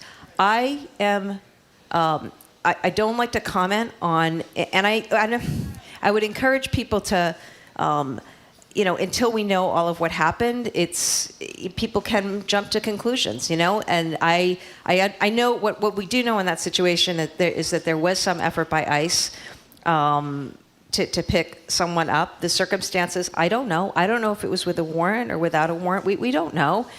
Police, there was a big crowd there, and eventually Worcester PD was called to it to help address what was going on. And some in the crowd, moved on law enforcement. You cannot move on police. You can't attack police. I don't know the circumstances of why this young woman was taken in or what efforts were made, there, what was being done. But, those are so even though I can't really address what happened specifically there yesterday, That's just sort of how I see this. So this what whole are, big what are the picture. general instructions, forget Worcester for a second, to local police departments in terms of cooperating, and I use the term broadly, with ICE? Well, the law's clear here in Massachusetts that law enforcement, police are not allowed to work with ICE when it comes to apprehending and detaining people for immigration enforcement purposes. Law enforcement is allowed to and should continue to work with local, state, federal partners when it comes to basic law enforcement around investigating and holding people accountable for crimes. Those are two different things. And what I understand about yesterday is that Worcester PD was not assisting ICE with their carrying out of whatever ICE was doing with that woman. Rather, Worcester PD was called to the scene in response because there was a big crowd, and then things went from there. But it wasn't it didn't have anything to do with what ICE was doing. As the lead spokesperson for our state, we've asked other people this, but your answer probably matters the most. If an international student said, I'm considering coming to the United States to go to school, or I'm thinking of going to somewhere to school in Western Europe, based upon what Trump has done the last couple of months, what would your advice to that student be? Come to Massachusetts. This is a great country. This is a great country. And, I stood with thousands a couple weeks ago on a green in Lexington and by a bridge in Concord and behind Old North Church in the North End to talk about the birth of America, right? It all started here, It was here that farmers and tradesmen and brave folks stood up to a mighty king and mighty army, and we know how that ended. And I just think that, especially now, it's good to remind people who we are in Massachusetts and what we stand for. But you can't guarantee her safety, can you, Governor? Who? That student who's asking you that question. Can you guarantee that she'll be safe here? Well, I can guarantee that there's no state where students who want to study, want to research, want to start companies, want to raise families, want to grow businesses are going to be better protected and supported than in Massachusetts. That's why in our economic development bill, we had a lot of money for people who are coming out of our colleges and universities looking to start companies and continue with the research. It's why we fund education in this state. It's why, we're working hard every day to continue funding that supports our littlest learners all the way through. Look, we made community college free. We've lowered the cost for attending state and state colleges and universities, Jim. This is a great place to be, and I think that's why students come by the hundreds and hundreds of thousands every year to Massachusetts, both to our incredible public institutions as well as our privates to study. And I think that's why you see so many foreign students drawn here as well. I mean, the number of people I meet who come from all over the world that spent time in Massachusetts in school doing research, it's really amazing. And I think that holds true. And can I protect? Look, I can't stop the rain. The rain has stopped. The rain stopped. There's a lot of things. Nice job. There's a lot of, I know the That was boundaries. Kelly Ayotte who stopped the rain, by Thank the way. you, Governor. I'll do everything within my power. And what can I do in my power? I can make sure that we're investing. Investing in education and investing in life science and investing in our, in all of our people. So, but can I stop the Trump administration from doing things that are harmful? Well, who's doing a good job of stopping that is A.G. Campbell. When he's doing things and the administration's doing things that violate the law, he's been taken to court already, and you see the results. The courts have been, and the AGs have had something to say about that. We have Evan at the Boston Public Library talking about a subject we talked about earlier this week, the Hampton Field with the private jet expansion. Here he is. Hi, Evan. Hello, Evan. Thank you so much. My name is Evan McKay. I'm from the executive committee of the Sierra Club. In addition to the private jet expansion at Hanscom, I'm interested in our state budget. So we know that our budget is a really difficult trade-off of priorities: healthcare, housing, education, affordability for low-income families. Right now, within our state budget, we have a special tax loophole that means that every single time a billionaire buys a private jet, they don't have to pay Massachusetts state sales tax. Everyday people pay sales tax on normal things all the time, but there's this tax loophole and it costs our state more than $25 million every single year.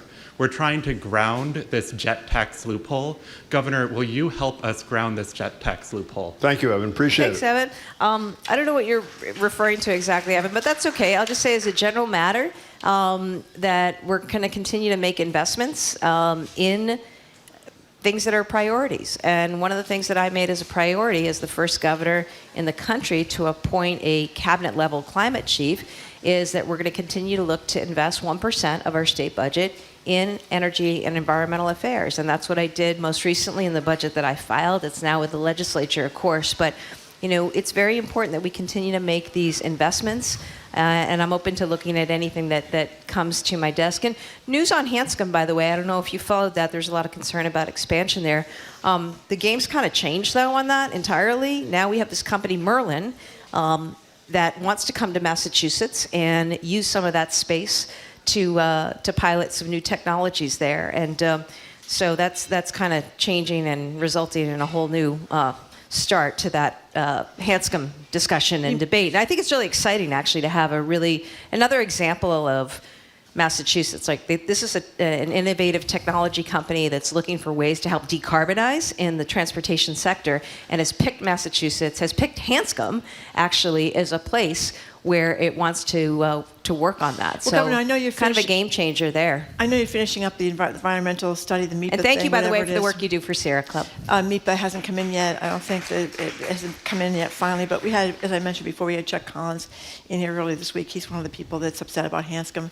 And he points out that about half the jets there are not really used for business. They're going to Martha's Vineyard, they're going to Nantucket, they're going to, nice places to go visit. He's very upset about the expansion. And as are demonstrators outside who are always here, yeah. And is very doubtful about this so-called environmentally correct fuel. I don't know if that's what you're talking about with this Merlin company, if that's something different. Well, they're an aviation company that's finding ways to do autonomous aviation and have it be decarbonized. So yeah, but we'll see. Look, that's in the early stages now, but it's definitely changed, I think, the discussion on Hanscom. But you don't have a public position on this, correct? That project was before my agency, but now with the change that's come forward, there's going to have to be a restart to that. So I'm not going to comment. We have to take a break, briefly. Are we doing a pledge? No pledge, just a very brief break. We're taking we'll a be right very back. quick break. Governor Healey's going to be with us to the top of the hour, taking our questions and yours. We'll try to get to as many as we can. 877-301-8970 is the number. We're broadcasting live from the Boston Public Library and streaming at youtube.com/GBH News.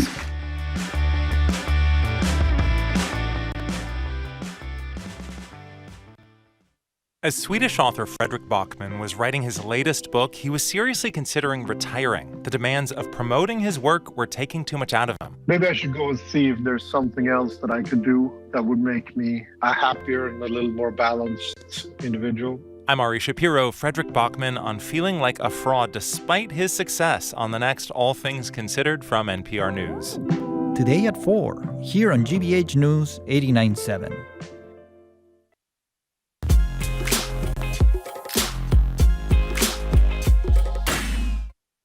I agree with that. Oops. Are we back? Okay. Our number is 877-301-8970 to call or text. And we are with the governor, or the governor's with us, I think is what we're supposed to say, for Ask the Governor till the top of the hour. Katherine Clark, number 2 Democrat in the House of Representatives, will join us at 1 o'clock. Did I miss anything? No. Yeah, you had a question about I wanted to ask you, yes. You're doing this thing, this age-friendly agenda deal. Could you translate it for us? What does that mean? Yeah. Yesterday, I signed an executive order to make Massachusetts the most age-friendly state in the country. I already bragged about how Massachusetts was ranked the best place to have a baby and start a family. I also want Massachusetts to be the best place in the country to grow old. So how do we get there? So we get there by making sure that across all of our agencies, that we are doing things that help us as we get older. And that can be around the kinds of ways we build out, sidewalks and infrastructure so that it's a little more age-friendly, right? what we do across the delivery of healthcare, as people get older, how we look to lower costs. One of the big parts of the big housing bill that I filed and signed was bringing on accessory dwelling units, building out spaces for in-law apartments. Look at Marjorie smiling, by the way. That's my future right there. So the idea was, I'm going to sign this executive order. We're going to make Massachusetts the most age-friendly place in the country to live and to retire to. And we're going to do that by making sure that all of our agencies are laser focused on this and thinking about with, budgeting and with investments and decisions made that we're taking account. And we actually have this, we call it reimagining Massachusetts. There's a vision there that we put together based on listening sessions that my team held. By the way, I renamed what used to be called the Executive Office of Elder Affairs. There were a lot of jokes about that, to the Executive Office of Aging and Independence, right? Aging and Independence. And that's what this is about. And the secretary there, Secretary Lipson, conducted a series of listening sessions all around the state, 10 or a dozen, where there's actual input from people about what we could do to make Massachusetts more age-friendly. And that's all together in that plan that's available online. And I'm super excited about making this great. We're also, launching this effort around dementia. We know a lot of people are dealing with dementia. Yes. It seems to be more prevalent. Maybe it's just picked up on more. I don't know. But we want Massachusetts leading when it comes to dementia detection and also, what we need to do to help people and help families with that. We just got a text while you were talking about this age-friendly thing about a program that the texter says you're capping, this enhanced community options program that keeps people out of nursing homes. And you can comment on that if you choose, obviously. But it seems to me you're in a pretty impossible spot, because we know how difficult budget making is in normal times, particularly your position. You've cut taxes. You don't believe taxes should be raised, at least now from what I understand. How do you factor in, and how do you, whether it's this program you capped or anything else, how do you factor in federal cuts that are happening, like the FEMA cuts, for example, that are affecting a lot of cities and towns, as compared to ones you're quite sure are going to happen, like, for example, the Alston, whatever it is, over there by the turn. How do you do a budget in that sort of unclear world? Yeah, it's a challenge. It is a challenge, and I'm glad you mentioned that I cut taxes, because I did. I remind people I cut taxes, first time in 20 years. One of the groups that benefited actually were people who were aging, because we've doubled the senior circuit breaker, and that's, That's a property tax relief provision. Which is a big deal. It means, up an extra $1,000 or more in your pocket back this year. So, but look, this is the job. It's the job of of any leader, of any CEO, of any governor, right? In this moment, you've got a contingency plan. You've got to try to, anticipate what might be coming, and you've got to just enlist the support of your teams in doing that. So we filed a budget that was within what we thought revenues would be, and that was fiscally responsible back in January. The world changes, though. We've seen it in just the last 100-something days. So, we just need to be nimble and be prepared. I've asked my teams, though, that this is the time to really look hard to make sure that we're maximizing every single taxpayer dollar that we're spending there, because the people deserve it, and people are struggling. And, I just got to make sure that we're getting the very best out of government. I'm lucky to serve and work alongside so many dedicated people who bring it every day. And everybody's just got to really step up to what is a challenge, because, again, it's not only that the Trump administration is making these cuts, and Republicans in Congress are making these cuts and are going to make these cuts to pay for the tax cut. It's also that the conditions have changed in the economy because of so much of what Donald Trump has done around tariffs, right? Around, other things that have just contributed to more inflation. And, that just makes it harder in terms of revenues. I talk to, when I'm out and about, I'm always asking people, how's your business? What are you seeing? And, the other night I was out at a restaurant, and it's like discretionary income is down, and people just are not spending as much. And that has an effect. That has a real effect. And so, You got to account for all of that, Jim. We know you have your policy differences. Obviously, you've enunciated them well and relentlessly. We know you don't want to call names, but you just mentioned tariffs, and it's something I knew nothing about and tried to learn as much as I could. And my conclusion, which doesn't really matter, is he has no idea what he's doing. Do you think on most issues that trouble you that Donald Trump is out of his league, that really... I'm not trying to excuse anything, but he really has no idea how to be president of the United States? What I do know is that a lot of these things seem really indiscriminate. They seem really wrong-headed. There's a lot of start and stop and reversing a direction. And, God, if I ran a government, imagine running a business like that, right? What would your investors say? So that's what I see. I certainly have had the experience where, because we've gone to court. And again, I want to thank A.G. Campbell, who's doing a terrific job with her team in litigating this, because we've had cuts made that just don't make any sense. And then, AGs and states will go to court to say, wait, you can't do this, and the courts have ruled in our favor. But, why would you take away disaster relief? Why would you, at a time when all states, there's no such thing, red state, blue state. I hate talking about red states and blue states. I hate using those words. States out there around the country are dealing with wildfires and floods and major disasters exacerbated what we're seeing by climate, and he's going to take away disaster relief. It doesn't make sense. What sense does it make to take away funding for veteran services or funding that goes to support ongoing research? It just doesn't. And that's what I'm seeing. The tariffs, look, I think that we know the tariffs wasn't written by a chat GPT. It was, that's how those poor penguins were going to get hammered with those tariffs. On that island, that's right. Okay. They're tariffing the penguins. But, all kidding aside on this, because, we can have a debate and a discussion about unfair trade balances, right? And then people can talk about this. But the way this was done, it's like everything else. It was such a hammer and not the kind of thoughtful scalpel approach that we need. And that's across the board. Look at Doge, right? How many times they had to reverse? They fired a bunch of people only to have to try to bring them back. And, that's my observation. And the other thing I'll say on tariffs, it's interesting. I was standing in Littleton because we are like go on housing. We need housing. We need to build more housing. Housing is good. It brings vibrancy. It brings opportunity. It grows our economy. And, in Massachusetts, where there is so much that is so great, we don't want people to be priced out. And right now, there are too many people who can't afford rent, who can't afford a down payment, who can't even afford to downsize. And that is a real issue for us in the state, which is why, I'm really asking for everybody's support in building housing. The other day, I got to stand in Littleton, where we had a groundbreaking on a wonderful development of 1,100 homes. It's going to be a wonderful property and site there. And I'm thinking to myself, my Secretary of Housing did, I think, 4 ribbon cuttings this week on housing. Okay, so we're trying to go.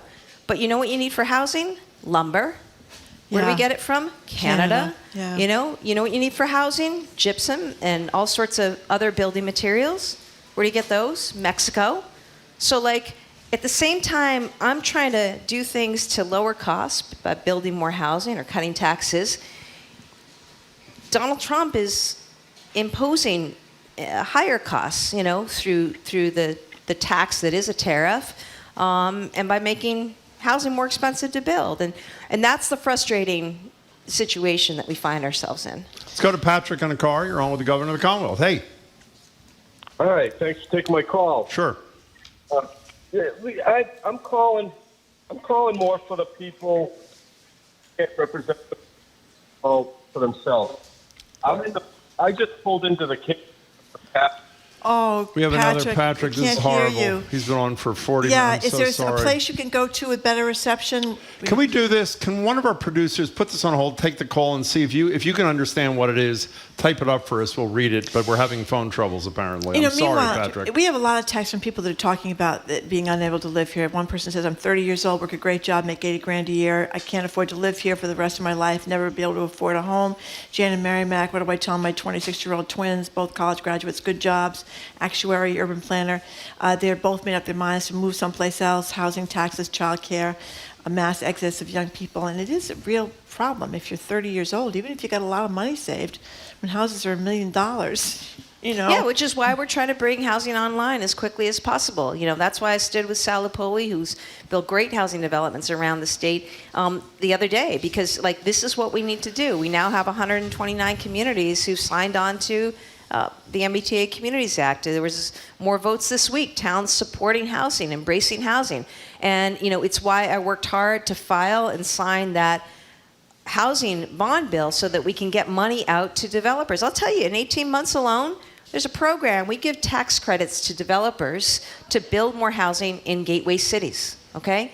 Because I increased the funding there for that, they've seen a 600% increase in those housing developments in just 18 months. So if you put intentionality into it, we went through a whole process around how do we make building housing easier when it comes to some of the regulatory aspects of this.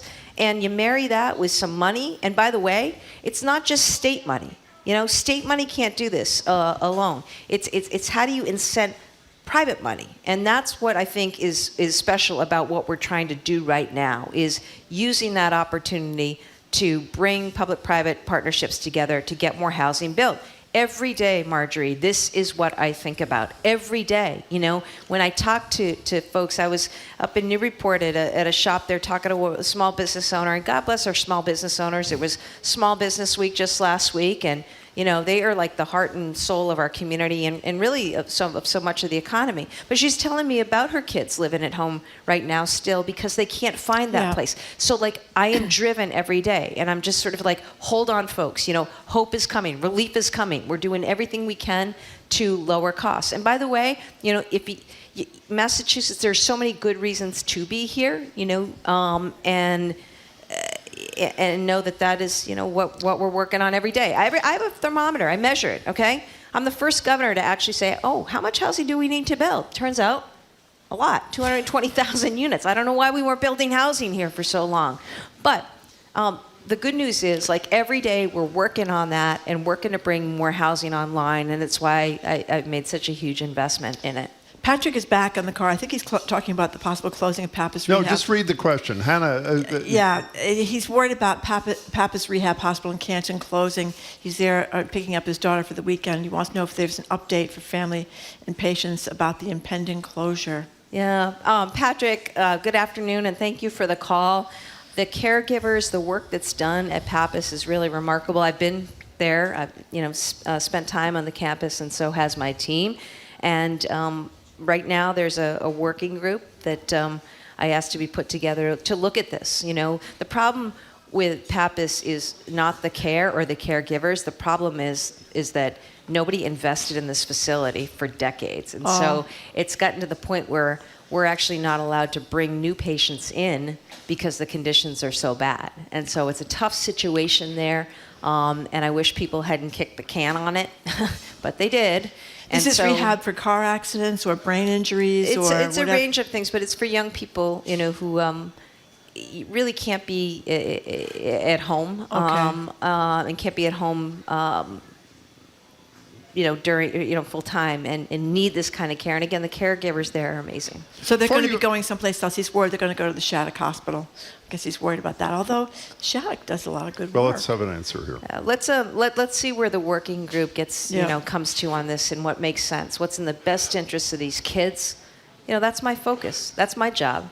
What is in the best interests of children, right? What's in the best interests of their care and health and well-being, like Patrick's little girl? Well, speaking of someone who doesn't care at all about care, Ralph De La Torre, could you, as a you're a lawyer and you were obviously the Attorney General, Malta is the only jurisdiction that has indicted Ralph De La Torre for what I think you told us a few months ago you thought was a crime, and we surely think are crimes, plural, plus his number 2 over there in Brookline. Do you have any thesis as to why no jurisdiction in the United States has indicted this guy, and he's gone to horse shows with dressage with his wife? I don't. I think it's disgusting. I don't know where things are in the works. I saw that our senators recently sent something to Pam Bondi, asking her to investigate.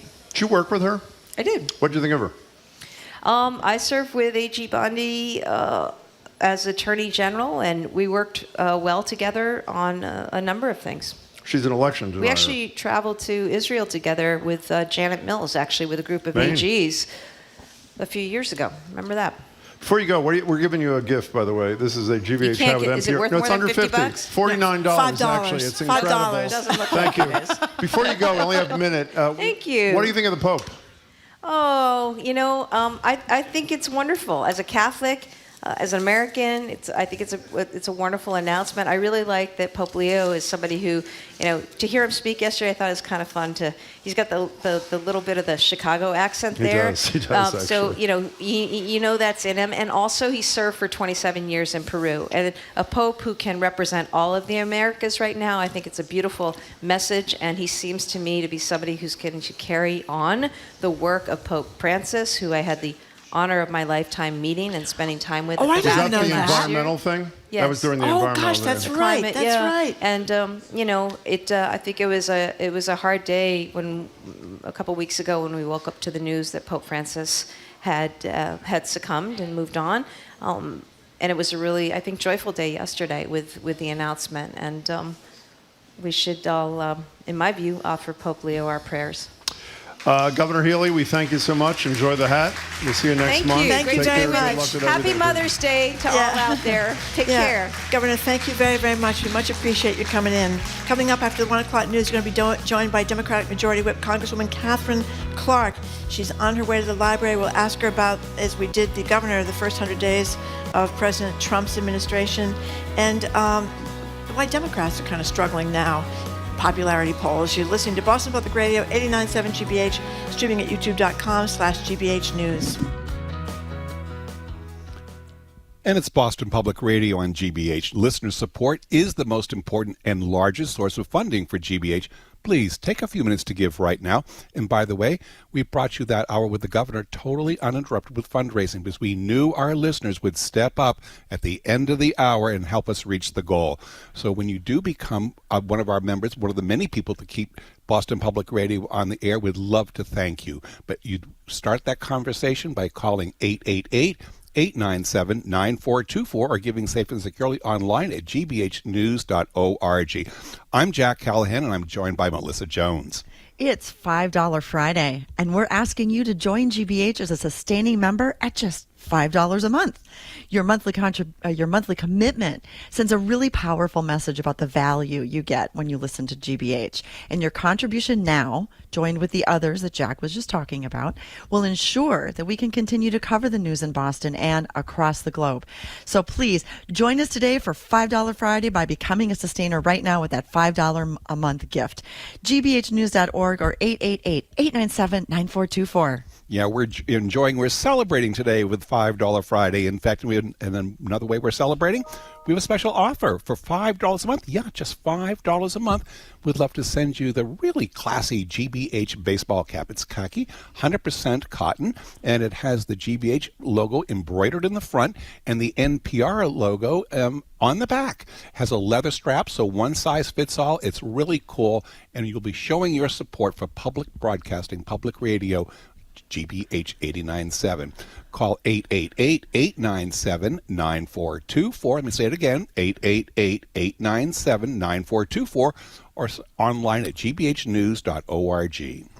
And I just want to ask you again to really think about becoming a sustainer right now. We've got this great $5 Friday offer happening, but really being a sustainer is just the best way to support. It's how I support GBH. I love it because we all have stuff going on, right? And you don't want to have to think about taking care of a piece of business that's really important to you. And your support in GBH is really important to you because it makes sure that when you turn on the dial, you've got what you're looking for right there at your fingertips whenever you want it.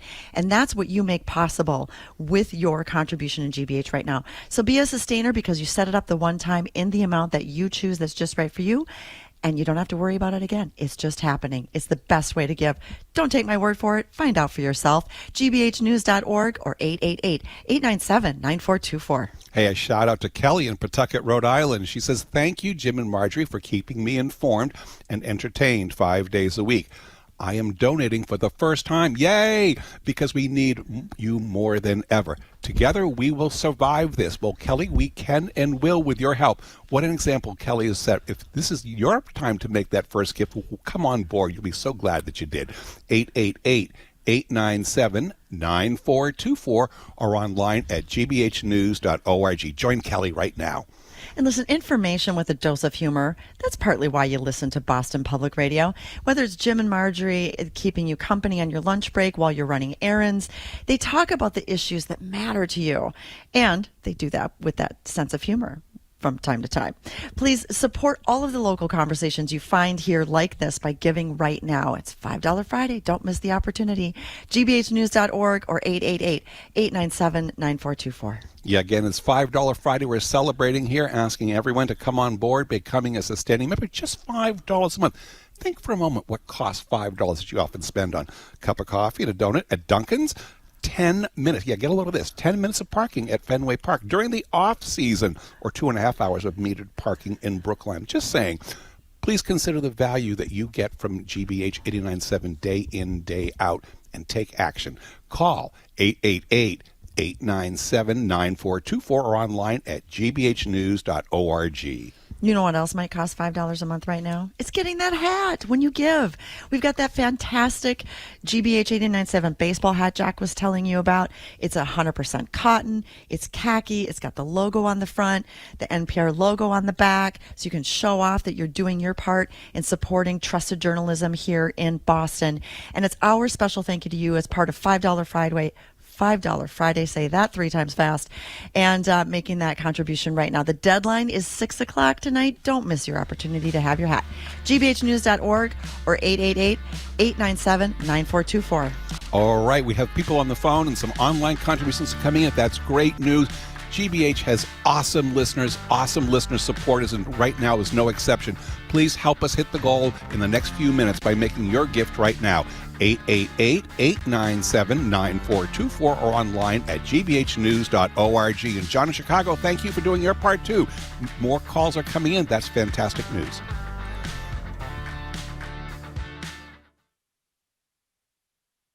Support for GBH comes from you. And Dover Rug and Home. Rugs and carpeting for today's lifestyle with in-home rug trial and design consultation. Dover Rug in Natick, Boston, Burlington, and online at doverrug.com. Dover Rug, rugs and the people who know them. And Comcast Business, committed to providing connectivity for your business with network and cybersecurity solutions. Comcast Business, powering possibilities. Restrictions apply. To learn more, you can call or visit comcastbusiness.com. You're listening to 89.7 WGBH HD1 Boston. Online at gbhnews.org. GBH News. What matters to you? I'm Jim Browdy, head in Hour 3 of Boston Public Radio, live from the Boston Public Library. Congresswoman Katherine Clark joins to discuss Donald Trump's solutions to a few problems, like $1,000 to self-deport, $5,000 baby bonus checks to boost the birth rate. And while the GOP mulls cuts to Medicaid and food assistance to cover their billionaire tax cuts, we'll ask Clark what Democrats can and should be doing. I'm Marjorie Egan. Then, thanks to Pope Leo, A-Hole of the Day was postponed to today. This time, I'm the subject of the debate. There's a small patch of grass on my street, a little curb strip between the sidewalk and the street. A dog peed on the flowering plants, the daylilies I'm trying to grow there. I asked the owner to stop poisoning my plants. They declined to do anything. So who's the a-hole here? The dog owner or me? It's all next on the third hour of Boston Public Radio, 89.7 GBH, live from the Boston Public Library.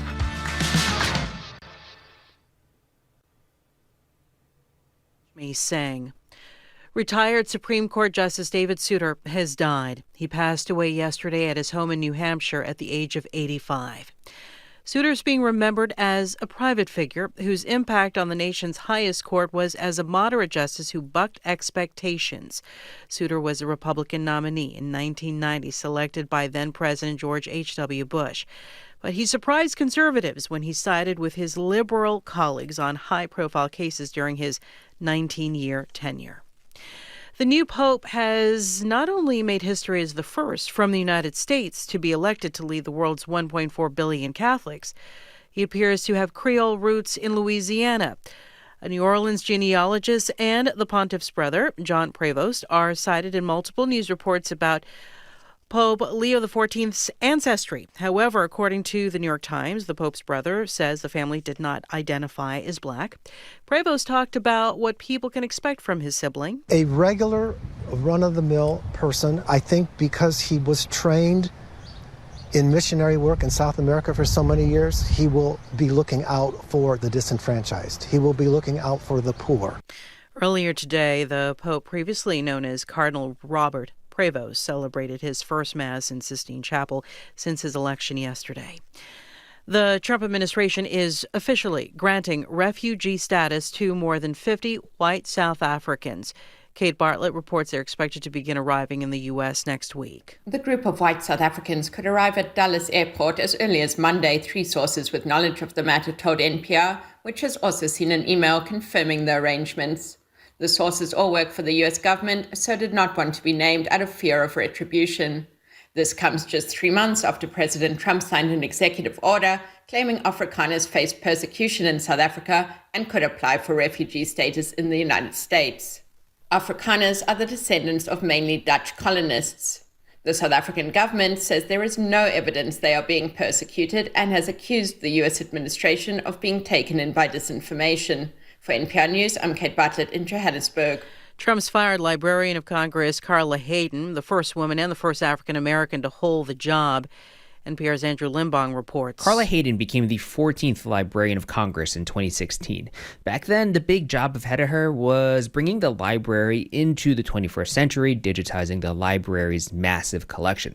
But even as the world became more digital, she told NPR back then that the library was still important. The library now is even more of a sanctuary and even an opportunity center for so many people. The Library of Congress is one of the largest libraries in the world and is the main research arm of the U.S. Congress. It's NPR News. Good afternoon. With the latest from the GBH Newsroom, I'm Henry Santoro. A New Hampshire man taken into ICE custody 2 months ago has now been released. GBH's Sarah Bentoncourt has more on the case of Fabian Schmidt. Schmidt was released from a Rhode Island detention center on Thursday, according to his mother, Astrid Sr. The U.S. green card holder, originally from Germany, was taken into custody at Logan Airport in March after returning from a trip to Europe. Sr. says her son was violently interrogated at Logan, something federal officials deny. It's still not clear why Schmidt was initially detained or whether his immigration court case is now dismissed. Sarah Bettencourt, GBH News, 89.7. A senior leader in Boston's Jewish community, which is one of the largest in the country, is praising the election of Pope Leo XIV, saying he hopes the first pope from the United States will bridge divides and deepen relationships with the Jewish communities and Catholic communities around the world. Rabbi Mark Baker is the president and CEO of the Boston-based nonprofit Combined Jewish Philanthropies. Mass Live reports that his comments come at a time of heightened anti-Semitism in New England and as the war between Israel and Hamas enters its third year. Baker says the area's Jewish community is looking for the new pope to be a bridge builder and bring together people of all faiths and from all over the world. In sports, the Red Sox open a weekend series in Kansas City tonight, 7:40 start. Rain today, rain tonight, rain tomorrow. Temperatures only in the low 50s to mid 60s, and then Sunday, Mother's Day, lots of sunshine. Happy Mother's Day to all the mothers. This is GBH News. Support for NPR comes from NPR stations. Other contributors include Fisher Investments. Fisher is committed to helping clients stay on track to reach their financial goals and enjoy a comfortable retirement. FisherInvestments.com. Investing in securities involves the risk of loss.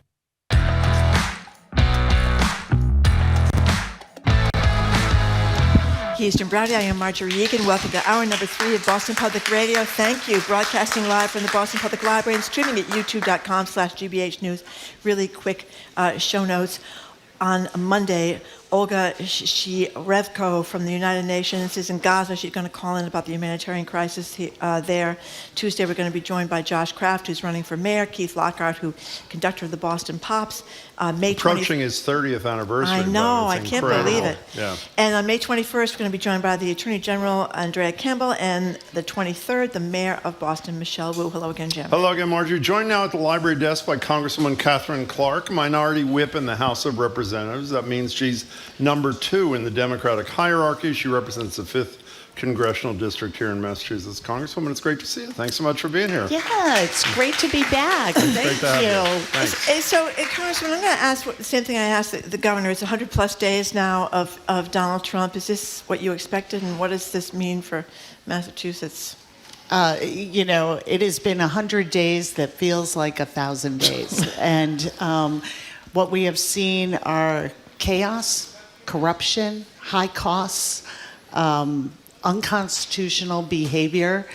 It is what we anticipated and talked about and feared, but to see it play out in real time, to see the impact that I hear about every single day from people here in my district, across Massachusetts, and as I travel around the country, the fear and anxiety of the people of this country as they face this very real economic peril, and their fear that our systems won't hold against this president is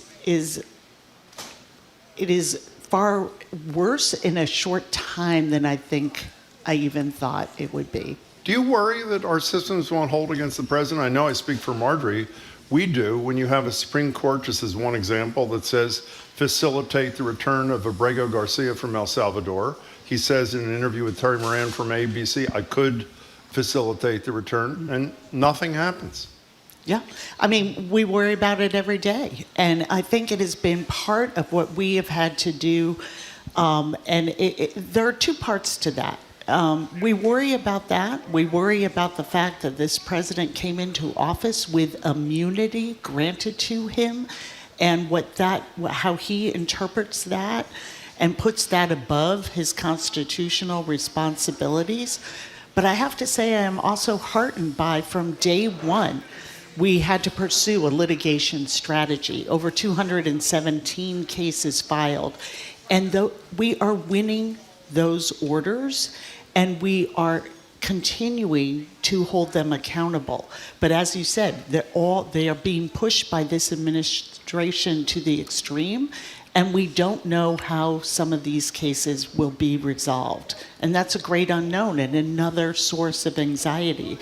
But I do think we should be heartened that the courts are holding, and we are seeing Trump appointees holding this administration accountable. You know, one of my many examples of naivete on my own behalf is when there's something that Trump does, as opposed to an isolated incident that's unimaginably horrible when he talks about an individual in the most disparaging ways. This tariff thing, which I think one can objectively say is a nightmare, whether you're a Republican member of Congress or a Democratic member of Congress. I naively assume more Republicans would turn far faster and decide to side with their constituents rather than act out of fear that the president was going to badmouth them or run a primary them. Is that going to come, or are they going to hold the line for this guy until the whole thing implodes? Yeah, it seems like the latter. And I have to say, there was this brief hope. I thought, this is finally the line, the red line for them. The tariff thing. The tariffs, where we saw Senator Grassley and some others coming together and saying, tariffs belong under the Constitution with Congress. And what we have here is an unconstitutional imposition of these tariffs with a completely made-up formula. But that was a brief moment, and I'll give you one example. Just yesterday, Democrats held a hearing on the impact of tariffs on small businesses. It was enraging. just enraging to hear from people. These aren't political people.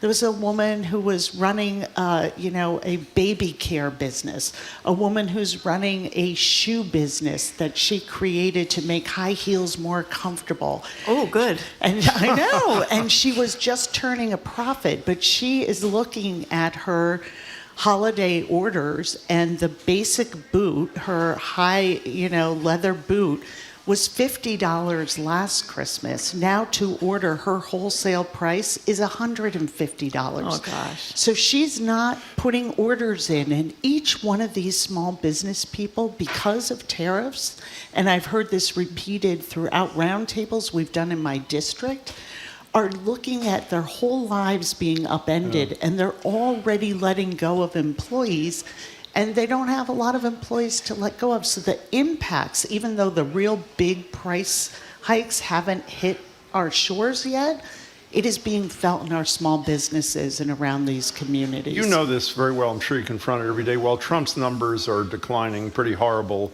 the numbers for Democrats, even among Democrats, are atrocious, even worse. Are people who answer those polls and have very low regard for your fellow Democrats, are they missing something, or is it a reflect a reality that you all haven't figured out the right way to resist Trumpism? Listen, and I'll go back to what I said earlier. People are deeply frustrated. And they're Should they be scared frustrated with you and your fellow Democrats? and anxious, and that is the work that we have to do. Clearly in the last election, listen, we heard the message that people felt like we were defenders of the status quo. And I don't think we did a good job of talking about the very real concerns and the accomplishments that we had that I am proud of and stand by around reinvesting in infrastructure, getting lead pipes out, broadband, creating union jobs, bringing chip manufacturing and high-tech manufacturing back to our shores, increasing access to healthcare, creating a green revolution. We have to talk to people's concerns that they have about the cost of groceries and housing, and making sure that we are centering everything we do around that. And some people say, but that's not, you can't just talk about that. We have to talk about democracy.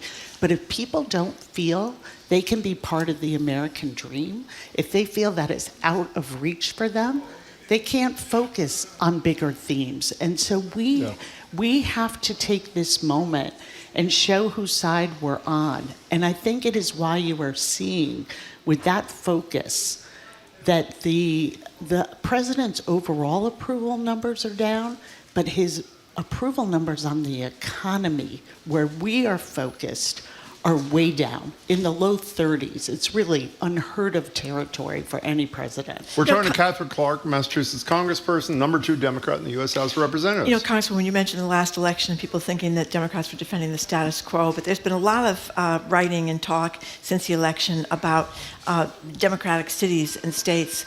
We are so regulated that we can't get anything done.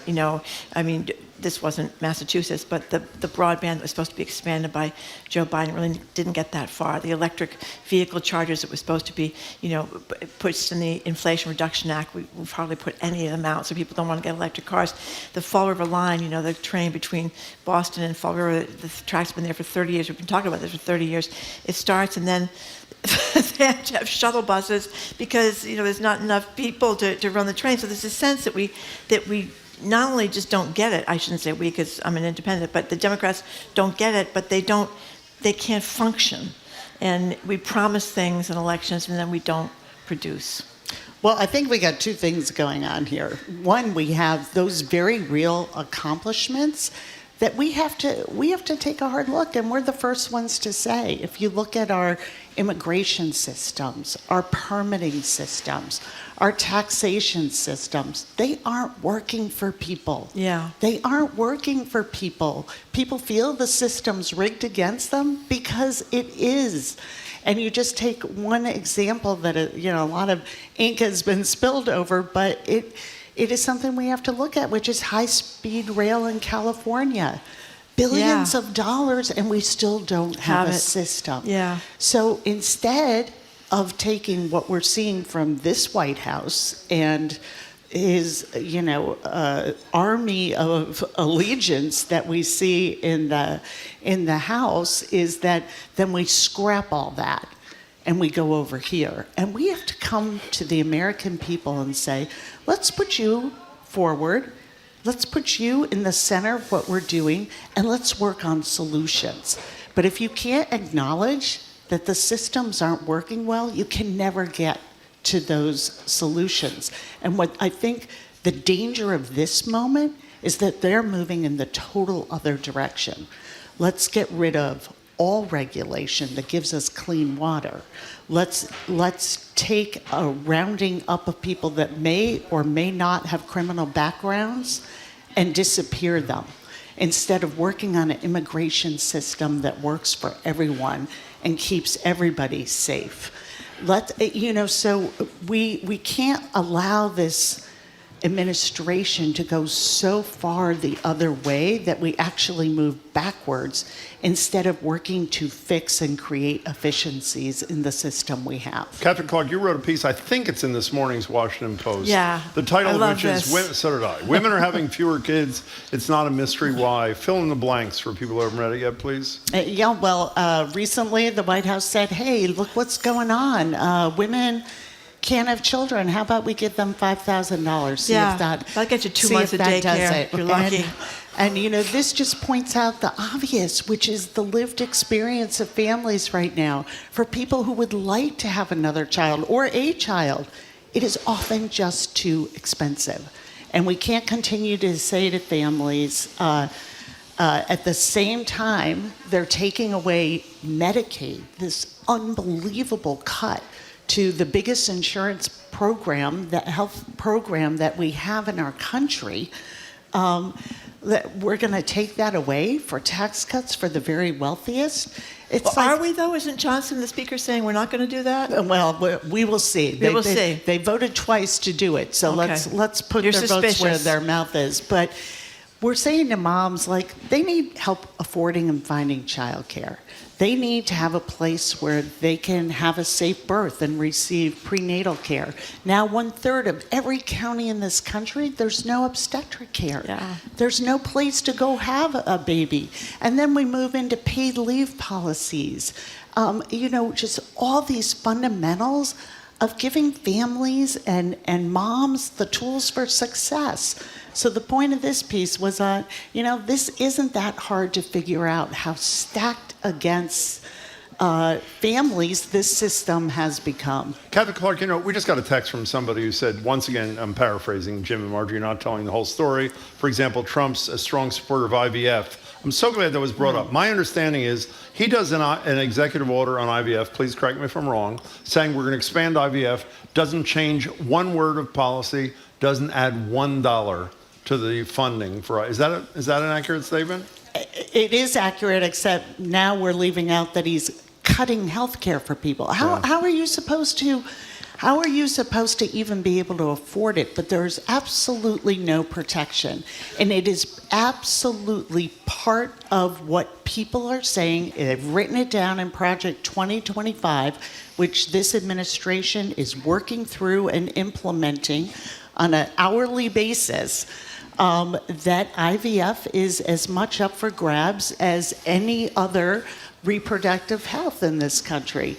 By the way, one of our colleagues, Zoe, just wrote us tonight. He also fired a team of scientists at the CDC who are dedicated to conducting research on IVF, which is just incredible. One of the things I think that people were excited about when you and Hakeem Jeffries sort of took over, I don't know if you're allowed to say took over, well, you did, took over the Democratic leadership, is you were younger. As much as people admired Nancy Pelosi and others, they were octogenarians. A lot of people felt they weren't the perfect face of the party.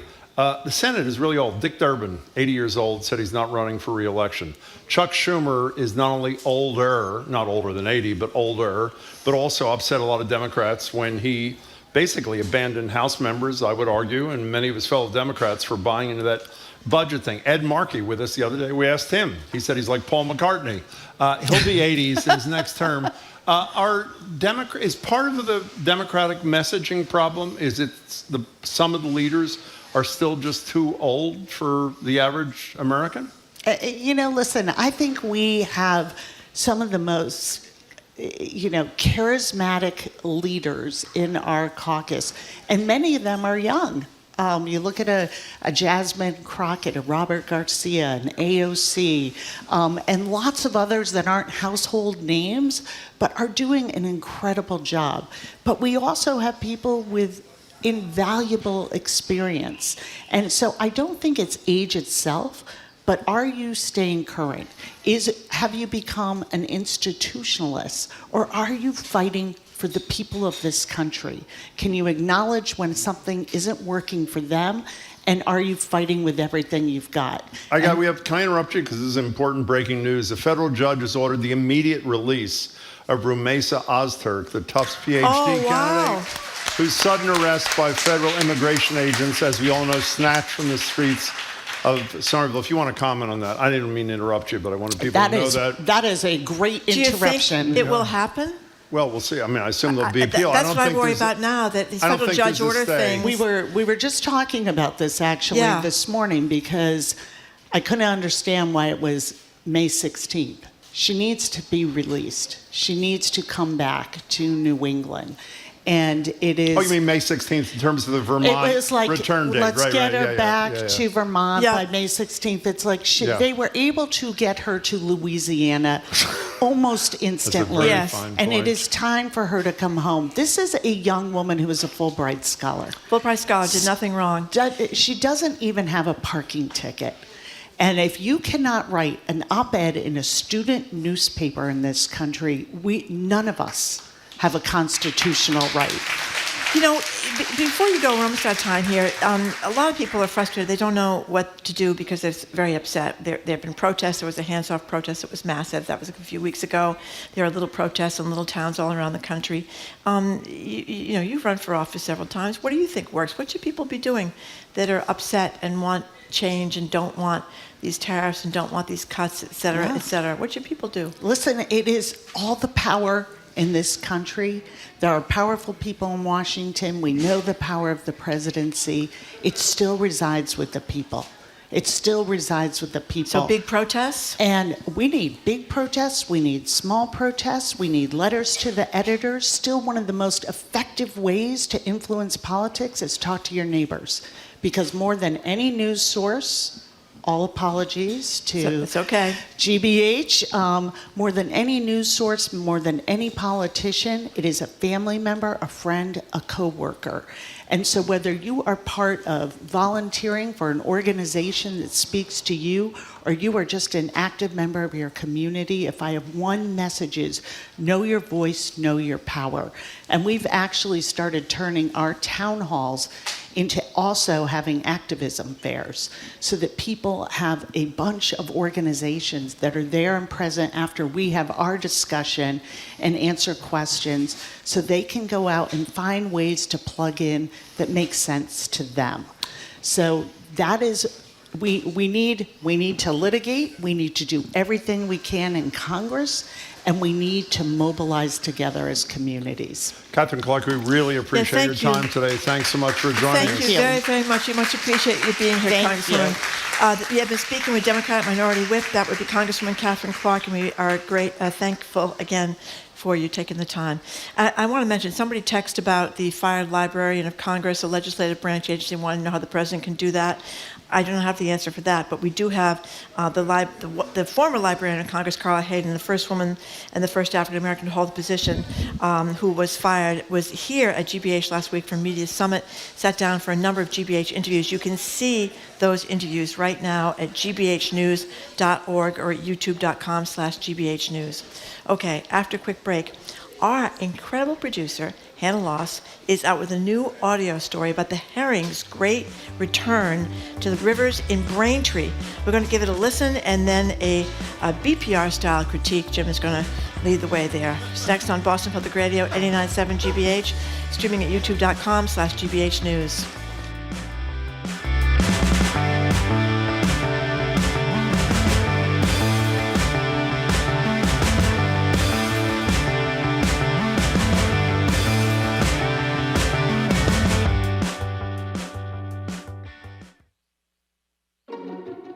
Think about it. For 3 hours every day, you get to hear thought-provoking conversations on local, national, and international issues for free. It only happens with your support.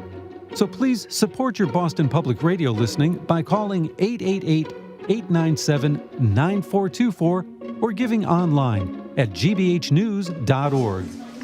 You know, I was going to say you're lucky, but it's not really luck. It has to do with the very hard work of our staff, really, that we're able to bring you an opportunity to listen to Congresswoman Katherine Clark, the number 2 Democrat in the House. We had the governor for an hour before that. We don't get to as many calls and questions as we like, but we really try. We have the mayor on with us. We have Josh Kraft, who's running against the mayor for office. We have all these people on here, and it's an opportunity to talk to them for more than like 5 minutes in a sound bite, which I think is one of the valuable things I like to think that we're doing here. And GBH enables us to do that. You can't do that on commercial television. You can't do that very many places except for a station like this. So that is just one of many reasons. If you like what you hear here, you like to get these long-form interviews, and I think we're unique in that. The way to do it is to support us at GBH, because the president is out to get us. Needless to say, the number is 888-897-9424 or gbhnews.org. Yeah, and once again, not only have you people been incredibly generous, but the notes are so nice. Samuel from Nashville, love the news in the AM plus Boston Public Radio is fantastic. Jill in Scottsdale, Arizona, listen every day, live in Arizona, but have family in Boston, love Jim and Marjorie, on and on, complimenting a lot of our colleagues and their shows, and we really appreciate that. It means a huge amount to us, and it also means a huge amount in difficult financial times that you take the time and are willing to make the sacrifice of making a contribution. We'll tell you what $5 a month buys, which is a pretty good deal here in a few minutes, but for right now, contribution of any amount, 888-897-9424, gbhnews.org will be much appreciated. We'll be right back.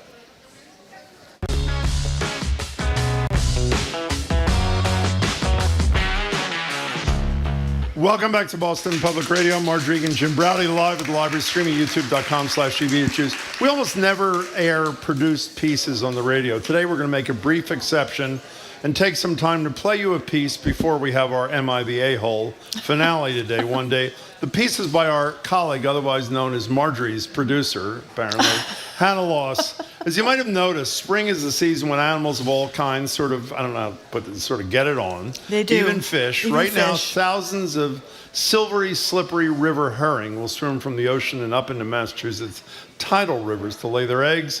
And in a Braintree River, herring will have access to their historical breeding grounds for the first time in 2 centuries. Hannah Loss went out, interviewed people, saw the mating fish, and brings us this wonderful report. What would you do for love? Would you swim against a cold current or jump over granite boulders to reach the waters of your birth? For herring, that's just a normal spring. Herring are a diadromous fish. They live between fresh and salt waters. They spend most of their lives in the ocean and swim to fresh water to breed. But much of their upstream pilgrimage has been blocked by defunct dams left over from Massachusetts industrial mills. This month, herring in the Manatequit River will have an easier path to their spawning grounds. 2 dams that once powered rubber and cork factories were removed last summer. They were the final obstacles in an $8.6 million river restoration project decades in the making. Herring can now swim from Hingham Bay into the Manatequit, snake along Route 3, and swim an extra 6 or so miles to Great Pond Reservoir. And that's where they'll lay their eggs for the first time in 200 years. Everyone's very excited with anticipation about fish passing through here this spring, really any day. That's Brad Chase, a biologist with the Department of Marine Fisheries. He says the project could have big impacts. I really think if you look coastwide, this has some of the highest potential among all restoration sites in coastal Massachusetts to increase diadromous fish populations. He says this particular herring run has been making a comeback thanks to improved water quality. In recent years, thousands of herring have queued up at the base of the former dams, looking for a way past. Now the dams are gone, and there's a new fishway, a human-made detour that lets the herring bypass a rocky section. And then once they come out of the fishway, they've got to run the gauntlet of this natural elevation rise. And humans will benefit from this project too. Chris Hirsch is the dam removal manager for the Division of Ecological Restoration. You have a fairly large dam that if it were to fail could cause quite a bit of damage. It's in a highly developed urbanized area. This part of the river is an oasis, sandwiched by 2 MBTA tracks, an RMV, multiple shopping centers, and homes.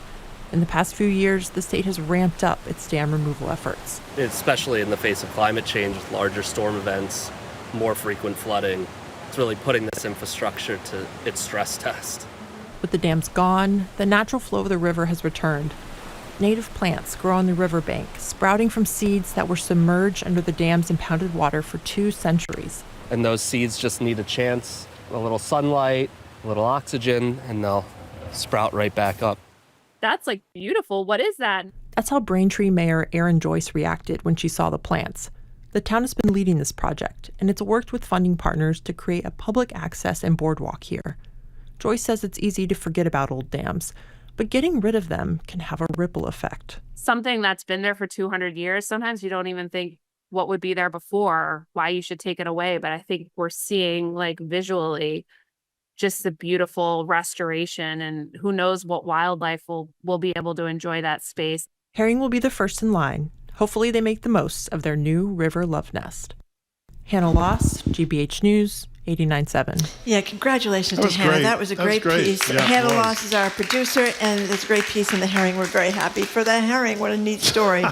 Okay, coming up after this pledge break, back by popular demand. We couldn't do it yesterday because we were talking about the Pope. We thought it would be too bad to segue from the Even Pope for us. to MIA the A-hole. So we postponed it by one day, and we're going to do it right after the the pledge break, rather. You're listening to Boston Public Radio, streaming at youtube.com/GBH News.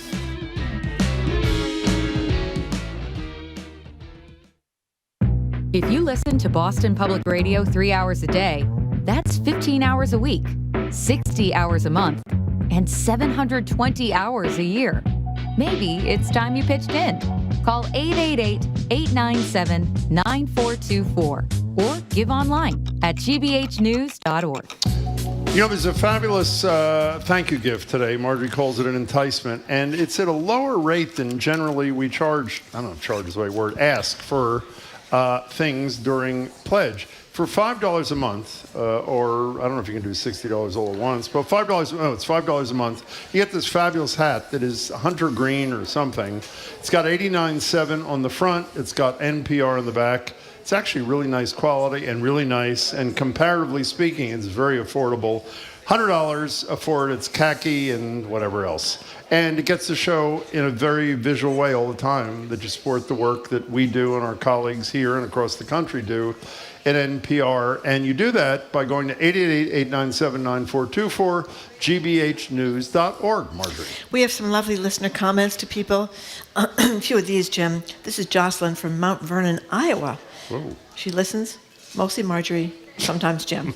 We like that one, Jocelyn. That's a good one. Frank in Stowe says there is no greater information resource in this area than GBH. A friend in Warren says GBH is one of the few stations that is honest. Another friend in Westford says, daily part of my life for decades and not willing to live without us. This is really nice that you bother to write these listener comments down, and we're very grateful that you donate, because we are a little bit under the gun here with the threats of funding losses from the federal government. So we very much appreciate whatever you can give, and we really appreciate people that say nice things. It makes Jim and me feel very good. And our colleagues. Oh, yes, because several people have mentioned our great staff. Yeah, we do have a great staff. Listen, this is Philip and Milton. I really enjoy the show. Nice to have a show that is trustful. Your staff is great. Nice to feel comfortable with what is being said and discussed. So there you go.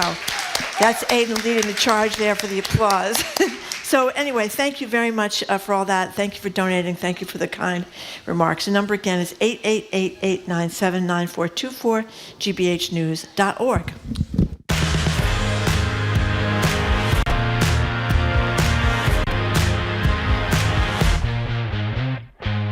Welcome back to Boston Public Radio. Jim Browdy and Marjorie Egan live from the BPL, streaming youtube.com/GBH News. One of the reasons we're really happy we had Hannah's piece is not only because it's really high quality, it's because you didn't have to say in front of the congressperson, coming up, MIVA That's Hall, right. which was really great. We like to have a little bumper between those situations. So we had to delay MIVA Hall yesterday from its usual slot because of the Pope Leo thing. This week, for the first time in show history, The call is coming from inside, in-house, by way of Marjorie and her dog-walking neighbor. And in an effort to be kind, magnanimous, and fair, traits no one has ever accused me of, I will let Marjorie explain the kerfuffle herself. Go ahead, Marjorie. Okay, well, here's the deal. You know that a lot of us have between the sidewalk and the street a strip of dirt or grass or something like that. They call it road verge. Road verge, that's right. Or they buy sidewalk, which I really like. But there's not buy. B sidewalk. Oh, B sidewalk. B sidewalk. Okay, B Get sidewalk. It? Okay, oh, good. B sidewalk. That's very cute. Okay, okay. Good. So Thank anyway, you. there's this patch of grass there, and I have been planting perennials there for quite some time because it's nice. I have a bunch of daylilies there. I have a few hostas like that, and it looks pretty. So yesterday I stepped out of the house, and right as I was getting to my car, this woman came by with a dog, and the dog peed all over lifted its leg. That's what they all do. All over my daylilies and my hostas, right on them. And I was kind of surprised because I had a dog for a long time, Okay, and I good. wouldn't let him do That's that fine, to a bunch of little lovely flowers. So I Okay. asked the lady if she'd not let the dog pee in the plants, and she said, "Oh no, he wasn't peeing. He was just sniffing." She said this right after I saw the dog. Wow. So she was trying to cover incredible. That's up the beautiful. crime, Jim. Yeah, okay. But anyway, so here's my Am I the A-hole segment for today. What is it? Am I justified in wanting to keep my flowers and my perennials, flowers and leaves, alive because the dog will kill it with the constant peeing there? Yeah. Or is Jim and the dog owner correct here because a strip of land doesn't technically belong to me? It's just too bad. Get used to it. 877-301-8970 is the number. 877-301-8970. What are you laughing at? I have to say, we try not to pick ones where there's no other side. You are so clearly the a-hole here. I am? It is insane. First of all, excuse me, it is public property. Do you understand public? Okay. Wait. One, you understand public? Yes or no? Okay, two. Yeah. Do you understand that dogs have to pee? Yeah. And they there's generally plenty pee where there's of dirt. places. There's dirt, there's grass, but you have this Excuse whole me. bunch of these beautiful daffodils just You coming up in introduced the this for springtime. like 10 minutes. Can I get my thing out? And you see the beautiful flowers, little yellow flowers, and the dog lifts his leg right on the flowers. One of our Do you let colleagues your dogs do that? So one of our Jim colleagues lets his said, dogs do that. Well, so What a disgrace. I don't plant in public property. And if you do, by the way, I learned, which obviously you didn't take the time to learn, rather than creating a ruckus with a neighbor who was simply allowing her dog to pee, even though she did lie about it. She was lying about it, unfortunate. Jim. She You know thought what she I was learned? trying to get away with it. What did you plant there? I have daylilies and daffodils and hostas. Fine. If you had planted native sword fern, I have no idea what it is, elfin creeping thyme, or Birkwood osmanus, thus something, you know what they are? They are pee resistant from pee dogs. resistant. So you have chosen to, on public property to pick plants that are not pee resistant, and then you yell at the neighbors because they're peeing on your stuff. The daffodils. They don't know if they're on public property or private property. They just want to grow and look beautiful and pretty. Like when you go down Beacon Street now by the Marathon, all the daffodils on the side of the road. Would you take your dog up there, put him right next to all those daffodils, and just let him lift his leg? I would hope you would not do that because they're little defenseless flowers. I know everybody. Just believe trying me, to excuse turn me. their little I am faces aware toward the sun. I am aware that everybody likes Marjorie more than me. That is a given. Despite well, that, it's not saying that much. Excuse Jim. me. Despite that fact, is there anybody who doesn't think that Marjorie is the a-hole here? Nobody. Couple of people right there. Because she used to work with you. My GBH colleague. Right, exactly. That's the only person who raised their hand. This is ridiculous. Okay, it's ridiculous. 877-301-8970. By the way, I can understand you being upset about it. Here's a good one. The fact that you confronted the woman so that she felt she had to lie to escape your wrath. I was very polite about it. Listen to Nancy and John. They're in York, Maine. There are no bad dogs, only bad dog owners. We are on your side, Marjorie. Okay. So there you go. But the next person says, I am the a-hole. You I should go are, to that's Ocean why. State or Dollar Tree and get one of those little fence borderers and put it about a foot in front of you your know what house. else you can do? I learned this too. What? Even if you don't want to plant one of those kind of dog pee-resistant things, you can dilute the urine by spraying water on it. Yeah, so but if you just stood out there and waited till the dog peed, and then you went like this with a Okay, little so you're hose. out there 12 hours a day with your hose, waiting to hose everything down. I don't think that's a practical Hire solution. somebody to do it. I just think it's odd that people would think that's okay. They're flowers, and they're delicate, and they just say, bring the dog over and let him go. Kelly in Somerville, what do you think, I'm telling Kelly? you, you're going to lose this big time. Go ahead. This. Oh, what happened to what Kelly? happened to Kelly? She disappeared. Kelly, she's there back. you are. You're back. Hi, Go Kelly. ahead. Hi, sorry. Oh, good. Oh, good. Yeah. Marjorie. Yes. I cannot believe you have me calling in to back up Jim. Thank you. This is so disappointing to me. Thank you. Okay. Not me. So you kill those poor little defenseless Let her flowers, make Kelly. her peace. Go ahead. Well, I am a huge dog lover. I think they can do no wrong. However, rats, bunnies, squirrels, they're all peeing and pooping everywhere anyway. Exactly. And if you had not seen the dog pee on it, and if it didn't kill the flowers, if there wasn't really a problem, it's not a problem. Well, Kelly, that was maybe Kelly, the best call we've had in years. Thank you It does. for the excellent It does call. kill the flowers. RFK Jr. has certified this as head of the Health and Human Services that 3 peas and the flowers are dead. They don't last long. By the way, you were the and, least. And dogs are Okay, big. fine. You have a Great Dane come by. Okay. We're talking about a tragedy. Kelly, of immense thanks for an excellent proportions. call. Let me just say one more thing What? here. You are maybe the nicest, least confrontational person. Well, I'm not the fact that you nicest. well, you're not the nicest, but you are the least confrontational. The fact that you actually said to this I woman, did. could you have your dogs not I did. pee? What do you want them to use, the toilet in the house? It kills the flowers. Yeah. No, my next door neighbors are not planting things next to. They go to the Okay, next door fine. neighbors where they just have dirt. Then go there, or go like on the places that just has dirt or just grass. But the flowers, Jim. Can I make so a suggestion? Little, defenseless, If you live in Marjorie's neighborhood, between pretty little- 11 the and little 2, tulips. you can pee anywhere you want. Okay. Lori in from Rhode Rhode Island. Hi, Lori. Hey, Lori. Hey, how are you? Not laughing at you. Go ahead, I'm Lori. calling to Sorry. say I agree with Marjorie. Thank you. Okay. That's it? Why? I walk a dog also, Yeah. and well, sorry, it's echoing. Gotta shut my radio off. That's okay. Yeah, and go. So if you plant other things there, they may not grow. Yeah. Correct. Yeah. And if they're walking in the flowers, they're crushing the flowers. That's Yeah. the most important thing. If I pick a daffodil, it shouldn't have dog pee on it, but it is nature. But I keep my dogs out of the garden.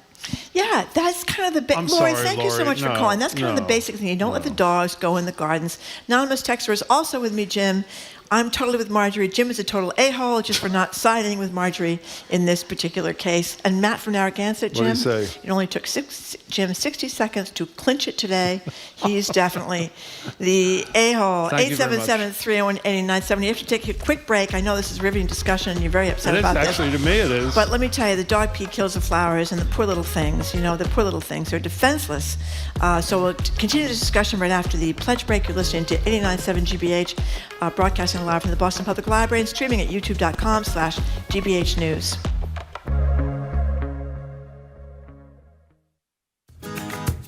It's time to support Boston Public Radio on GBH. Listener contributions pay for the program and keep it on the air.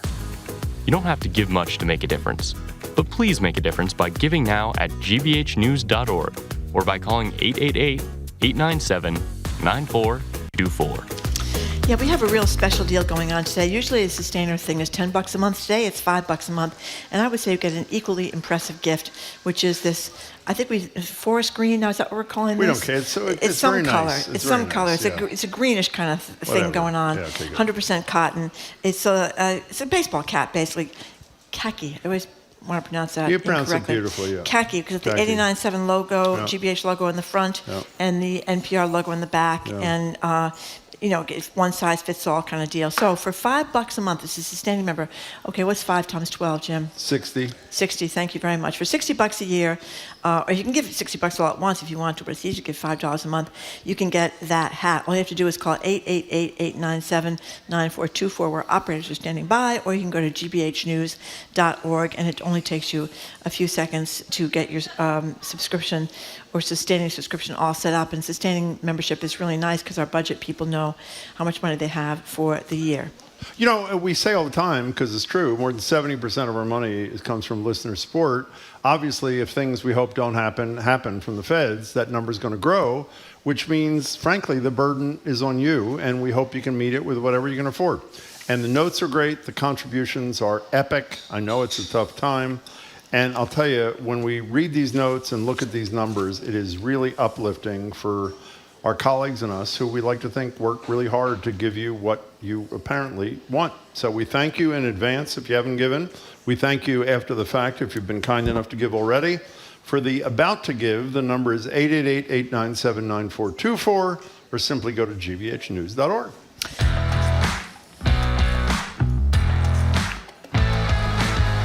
Welcome back to Boston Public Radio. Mark Regan, Jim Browdy. We're live at the library, streaming at youtube.com/GBH News. This is Am I the A-hole 1 day removed, and we're discussing this incredibly stupid situation where Marjorie yelled at a neighbor. I didn't yell. Yes, you did. You yelled at a neighbor when she came by, and then the neighbor had to lie and say her dog didn't pee when she did. And the question is, who's the a-hole? The neighbor for allowing her dog, who I repeat is a dog, from peeing on public property, or Marjorie, who says the dog shouldn't be there because she planted flowers in the public property. That's the bottom line. Well, Teresa from Lexington makes a great point. Dogs mark their spots, especially male dogs, right? So she says Marjorie's right, because once one dog pees in the spot, they all pee there, and that's exactly right. Well, that means that the little daffodil, the little tulip, the little catmint is not going to survive long. 3 words: native sword fern. Yeah, native. What is a native sword fern? I have no idea. I have no idea what it is. Look it up. But as Teresa from Lexington points out, everyone enjoys the flowers. Who enjoys the peeing, Jim? Well, obviously the dogs do. Isn't that an obvious question? But they don't have to attack the flowers. They're not attacking. They're peeing. They are Let's go attacking. Liz in Topsfield. Who's the a-hole, Liz? Tell the truth. Jim, I don't know. There's no doubt about it. Who is it? What? You are the a-hole. And why is that? That's the happiest our audience has been all day, I should say, Liz. Why is that? God. Why is that? Because the flowers are beautiful and dog pee is dreadful. And Marjorie? Yes. Marjorie, I think you need to, I got to mute this. I don't know. That's okay. I'm sorry for that. Marjorie, you need to cut the daffodils. I need to cut them? And give them to Jim. Oh, that'd be That's nice. right. The peed on daffodils. That's nice. I'll give it Boy, to Jim. Liz, I'll tell you. You laid it on me there. Thank you very much. How many plants are we talking about, by the way? Well, right now, not that many. How many? I got 2 daylilies, 1 hosta. The daffodils are on their last legs, actually, at this particular moment. The dog was peeing on the daylilies. Okay. And so it's 2 plants we're having this discussion about. Well, because it's early in the spring. There'll be more soon. No, there won't be, actually. Well, there won't be more daffodils because they've been taken care of. They've been taken care of. Okay, fine. Okay, here is Beth in the car. Beth, you are next. Who's the a-hole? Welcome to the show. Hi. Thank you so much. Thank you. Marjorie. Yes. Marjorie, I think you're being kind of weak about this. I mean, you should be more outraged. I should? Good. I think the dogs pee and poop everywhere, and it's like I don't think it's right. I think you put in those beautiful flowers, and they can poop somewhere else. That's right. It'll kill them. It's a terrible thing. Beth, another it's one like on a Marjorie's slow, side, which I don't drawn-out understand. execution, Jim. You know what I mean? Here's an anonymous texter who actually is very respectful. Says, I'm now in front of Marjorie's house. Please let me know which flowers are the best to peel. Okay. That's a pretty good one, actually. Okay. It made me laugh. And a lot of people talk about that they are dog owners, longtime dog owners, and they don't let their dogs pee on Do you flowers ever stop either. your dogs? When you had Harry the Pee, best dog from C to C. That's right. Did you, when you walked down the street and Harry wanted to pee on public property, right next to the curb, you stopped the dog from peeing? If there were flowers, No, you didn't. I did too. I'm sorry you I didn't. did too, because the poor flowers. It's terrible to the Okay. flowers. I mean, think about it. I'm thinking Put about yourself in the place of the flowers, Flower. Jim. Do you want to be How would peed you on? feel? No, It's beautiful. You would not. You would Thank not you. like it, and you'd survive, unlike the flowers. Tim from Worcester, what do you think, Hey, Tim, we have a minute. Go. Okay, so I never back up Jim on this one, Thank you. but I will. Good. That's it? Okay. Plant at your own peril. It's a public facility. Good point. And that's all I've got to say. You said it Okay. powerfully there, Tim. I'm trying Thank to you. beautify. I'm trying to beautify my B-sidewalk, as they call it, or my road verge. All these names for this. Isn't that a great expression Yeah, for that? road by the way? verge No, or B-sidewalk. B-sidewalk. Yeah, I love that. Yeah, it's that piece of grass or of dirt between the sidewalk and the road. So I guess we have no more time for this. Is that what you're telling me? We're done already? I would say I came out ahead, Jim. Look at this insane text before we end. Mhm. I can't believe we're even having this conversation. It's an anonymous texter. Marjorie walks on water. That's right. How can she be the a-hole ever? That's right. Thank you very Stupid. much.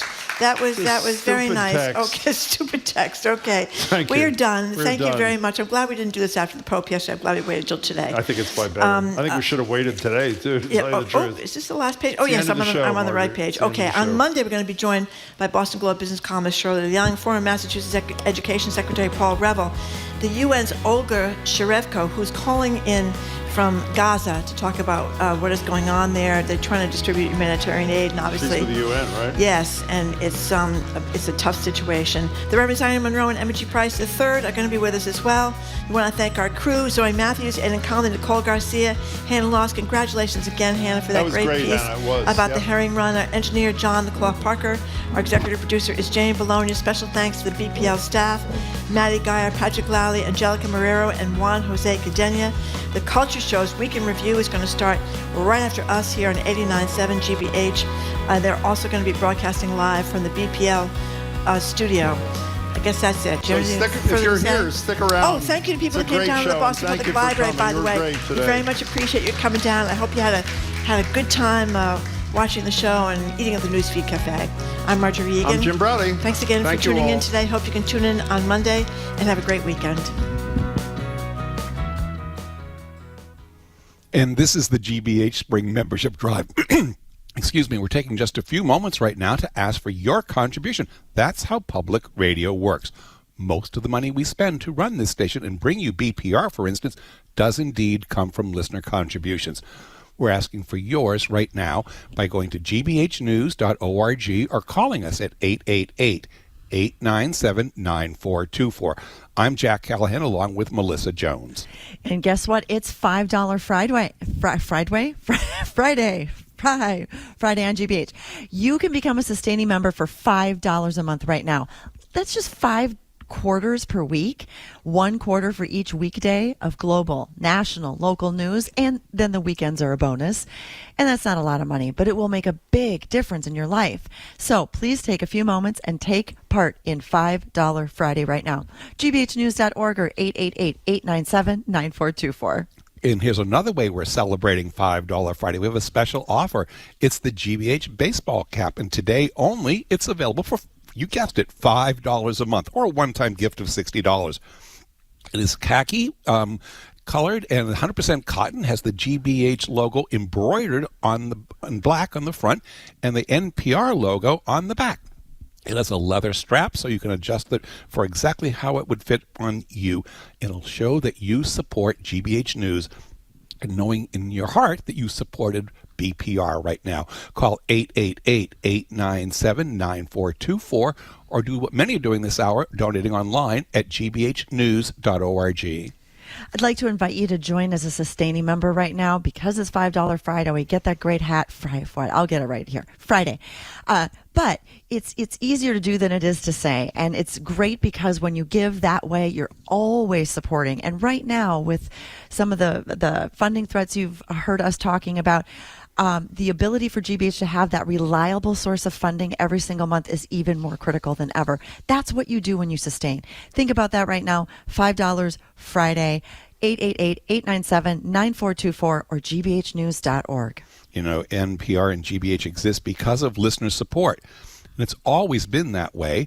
Now, your support has never been more important, however, as we face unprecedented attacks to diminish this service, our service to you. So if you can, please help ensure our future by giving right now. Start a sustaining membership. Today's a great way to do it at the $5, or increase your existing monthly sustaining gift if you're already a sustainer, or make an additional gift. But every bit does indeed help. Thank you for considering that and going to the phone, 888-897-9424 or gbhnews.org. Is GBH your go-to station in the afternoon?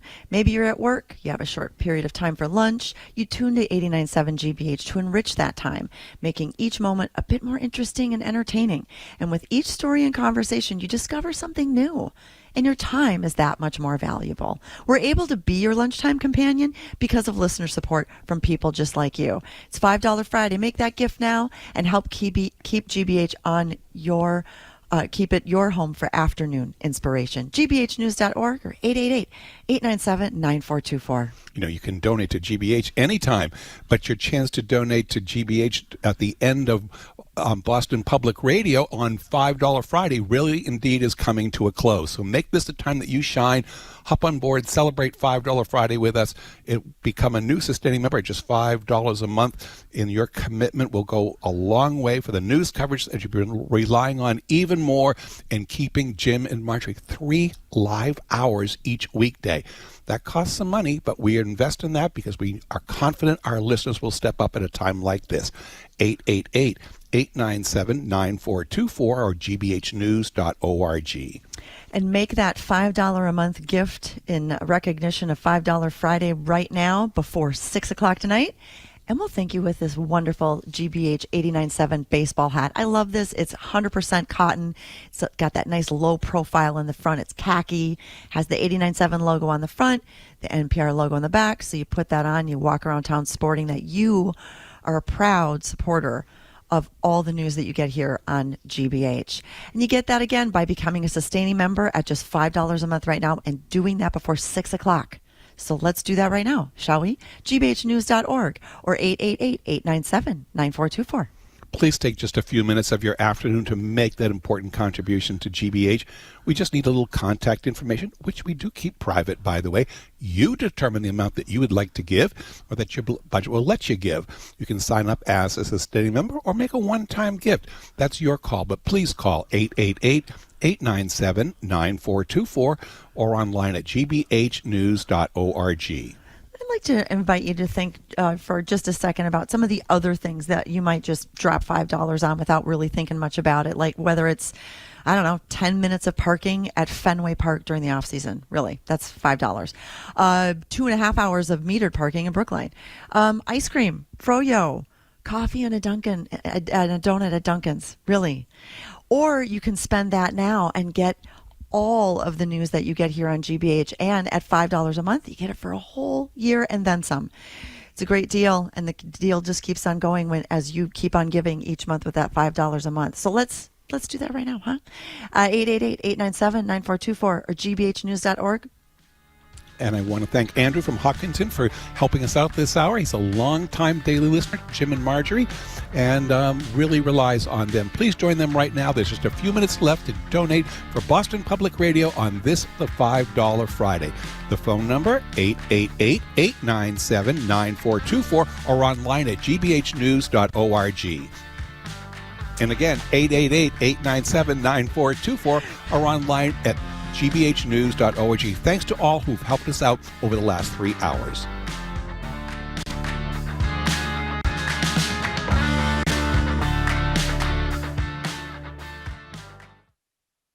Trending.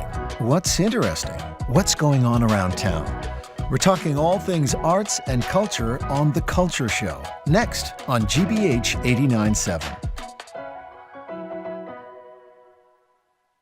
Funding for our programs comes from you and Atlantic Design Center by Eldridge Lumber and Hardware, committed to helping you achieve your vision for a new kitchen or bathroom and guiding you from design to completion with showrooms in York and Portland, Maine. AtlanticDesignCTR.com. And Bridgewater State University, helping create jobs for Massachusetts. BSU's skilled graduates are recruited by today's industry leaders, elevating business in Boston and beyond. bridgew.edu/elevate. You're listening to 89.7 WGBH HD1 Boston. Online at gbhnews.org.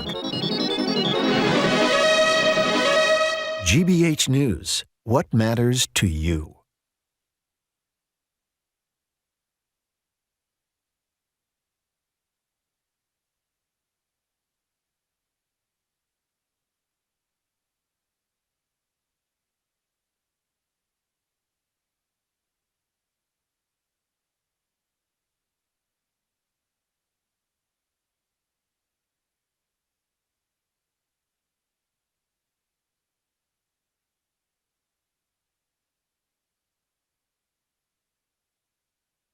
First, known as Robert American Francis Pope. Prevost, is now Pope Leo XIV, a confidant of Pope Francis, whose first public words as the new pontiff were a call for peace.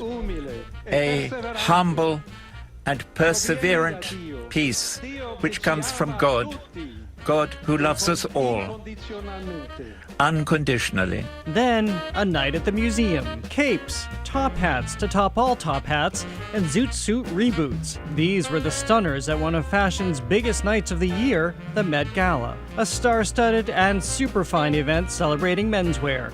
A fashion choice that Gala co-chair A$AP Rocky wore well. Just celebrating black dandyism and black excellence, you know, so I was in awe. And when I saw the other guys, I was like, I'm glad my outfit is the best, you know? I'm glad I was. Totally joking.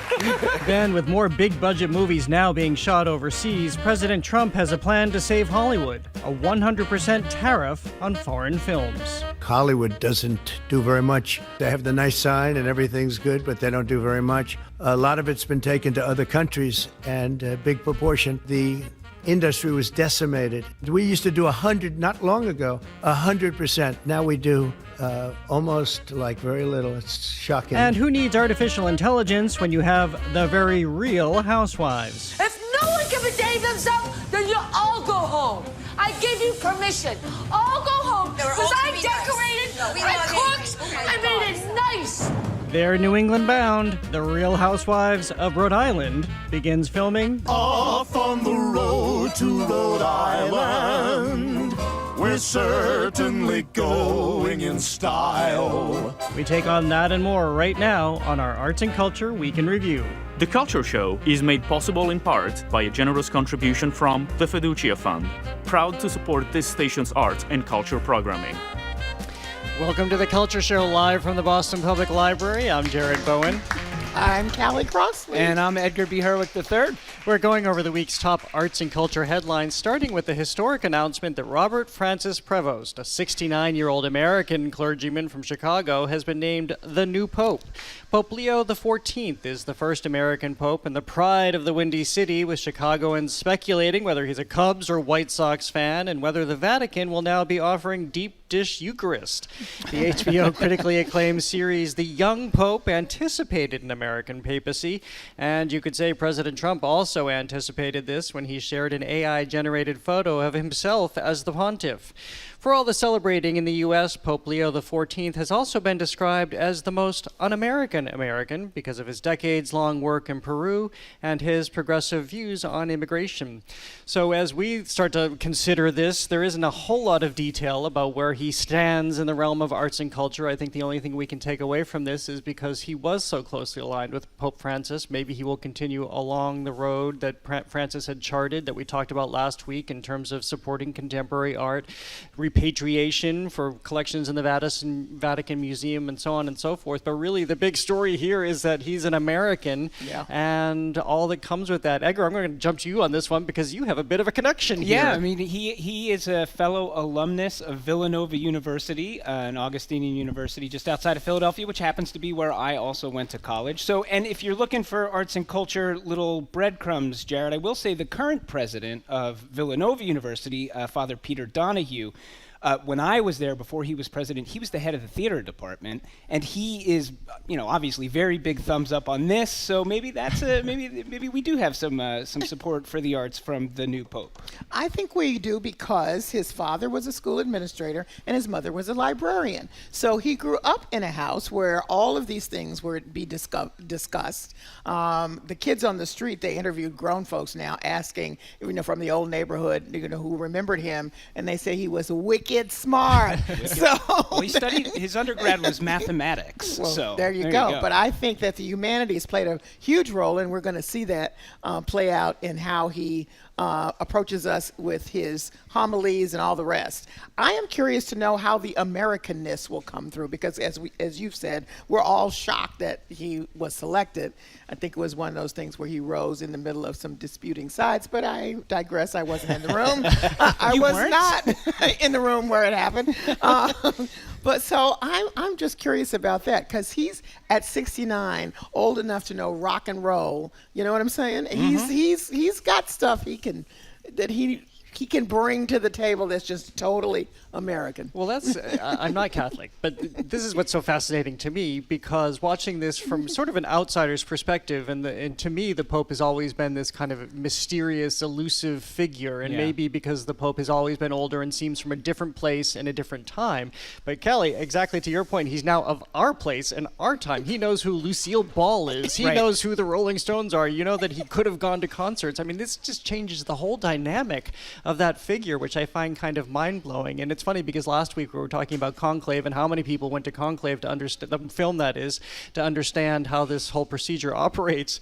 And I think back to the Young Pope, that Jude Law series on HBO, which was pretty good, actually. I agree with you on that, Jared. It's a pretty good show. And you understand the dynamics of sort of a culture clash. Obviously, that was very dramatic, and Jude Law didn't necessarily play a great pope, an upstanding pope, but it does offer a little bit of a lens into just the whole cultural aspect of this. Well, I mean, it's also interesting just from a cultural standpoint to look at, we sort of here in American culture, and I think that this talk about like deep dish pizza and baseball immediately around the Pope it's very American, right? And it's also this new celebrity now that in a way drops out of the sky, in most circles completely unknown. And so you have this very American thing now of the press. We've got his brothers are being interviewed. You know that there are people right now in Philadelphia and in Chicago and in all of these places just trying to find out who this new immediately worldwide famous person is, and it's interesting to watch that play out here in America, because that rarely happens, the true out of nowhere celebrity. Also because of his youth, and I think because a little bit of that Americanness, the expectation is that he'll drive young people back to the church. I don't mean drive, in a not mean in way. his actual Pope-mobile. Yes. I mean, bring them back, attract them, because he'll have some of those touch points. And also, I think young people are looking for something. I mean, what was amazing to me was all the interviews that took place right there in the square where people were waiting to see the smoke. Yeah. And most of the emotional people, a lot of them, were not Catholic. They're just moved by what the moment of history, right, the history, but also what the Pope represents, and what he can represent at a space and time when it's all about us as turbulence. So I think there's an opportunity for him to move in some ways that we haven't seen before. The other thing there, and I can't take credit for this, but this is something that, in the coverage that I was watching, another reporter brought up, but they make the point that this is also an interesting language event, that the idea that the Pope is going to be, the Pope is always fluent in Italian, and when they're doing, like, for example, when the initial moments happen, it's all in Italian.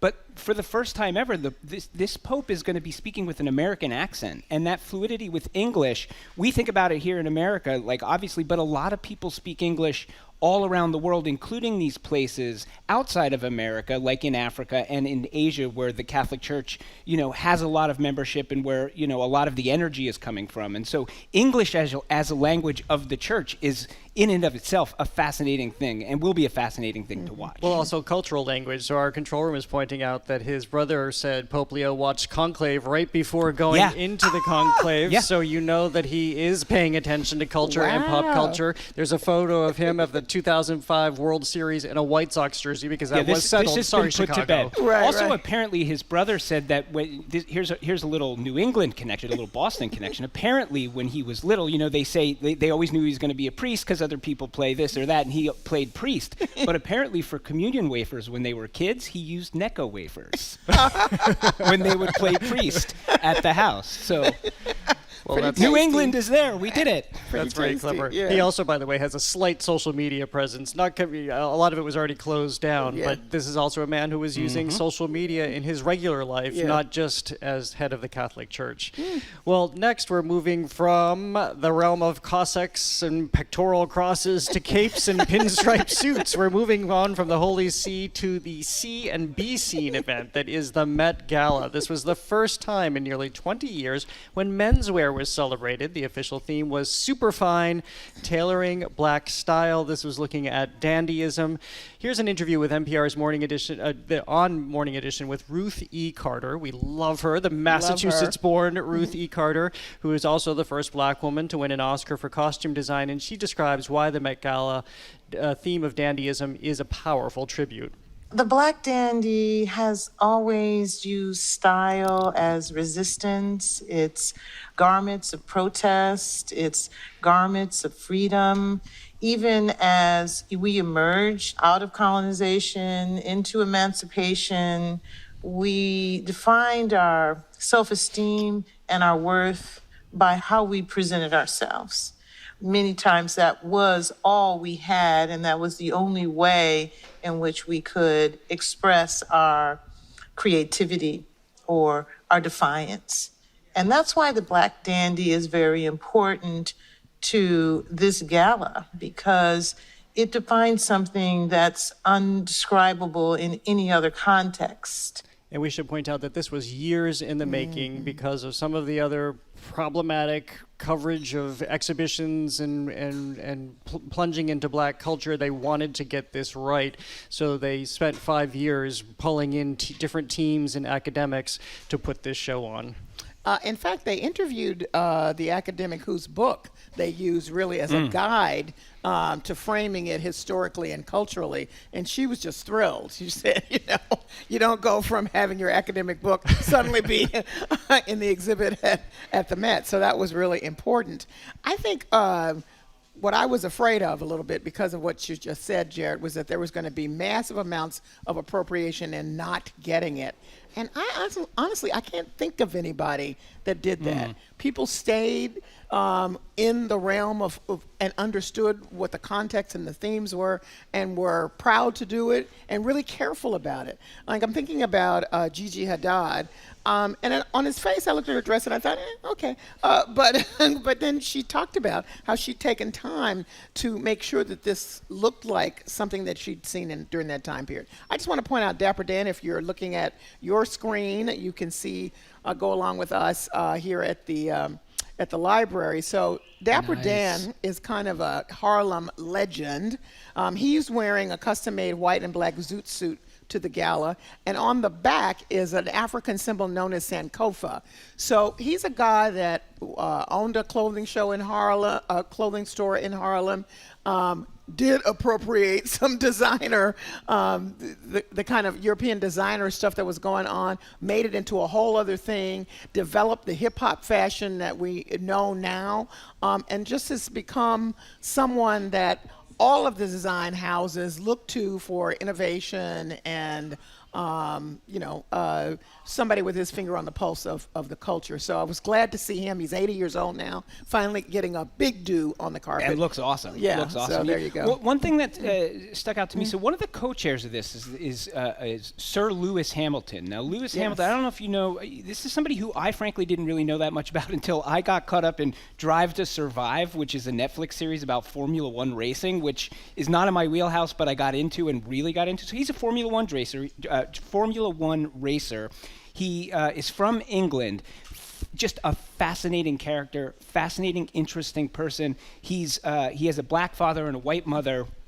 He's really the only driver of color in this, kind of crazy world, this very rarefied world, with a background that is not like a lot of those people, both financially and just, life. And he was part of this, and this was really important to him as a co-chair, right? He was part of it as a co-chair, but he put a great article together for Vogue, who's obviously very involved in this, and talked about, the importance of fashion to him as a young person, and the importance of figures like Michael Jordan and Eddie Murphy, and like how then that led him to learn about people like Cab Calloway and James Baldwin, and this through line of fashion. So on the one hand, you look at this and you can think, even just hearing that term black dandyism, you put your mind back to some pastime, which is part of it.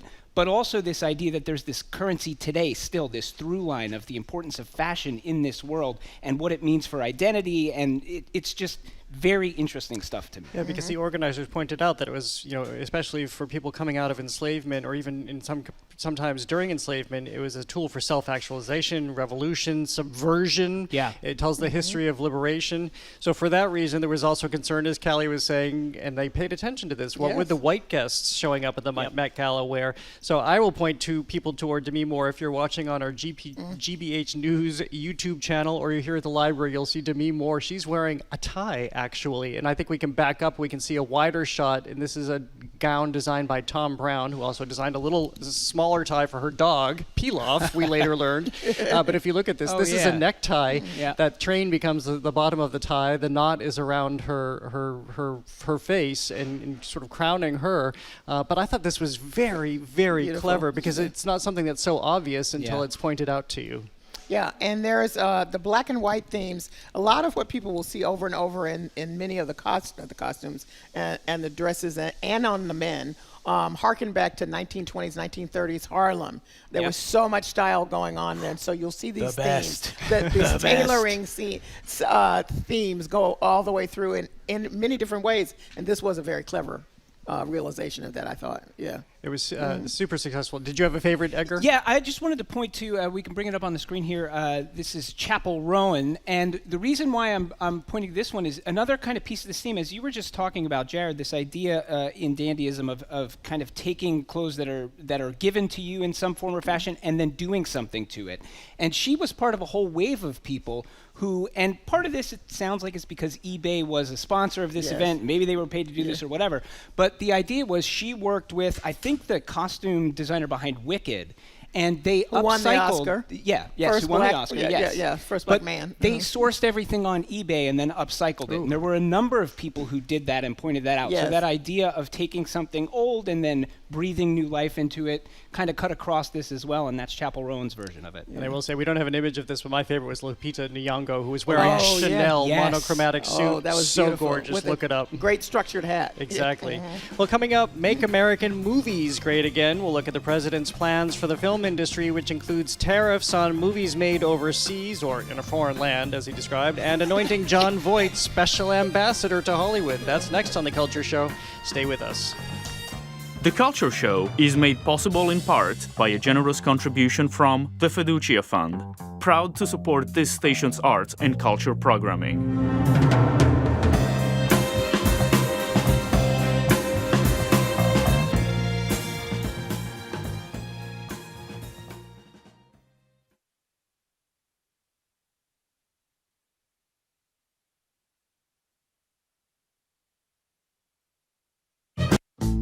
The Culture Show. Smart local conversations about arts and entertainment with context and insight every weekday afternoon, brought to you by listener support. Now it's your turn to keep the conversation going with an ongoing contribution in any amount. Please sign up as a sustaining member during our membership drive. Call 888-897-9424 or give online at gbhnews.org.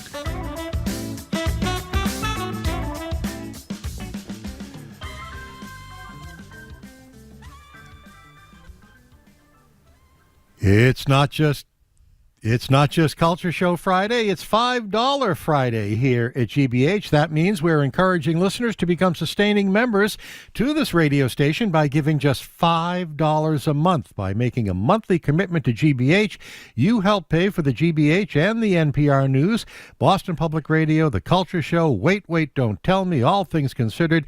You get to contribute to each and every one of those shows. When you think about it, that's a lot of news and it's a lot of programs for just $5 a month. 888-897-9424 or gbhnews.org. I'm Henry Santoro, and I am joined by Jumpin' Jack Callahan and Melissa Jones.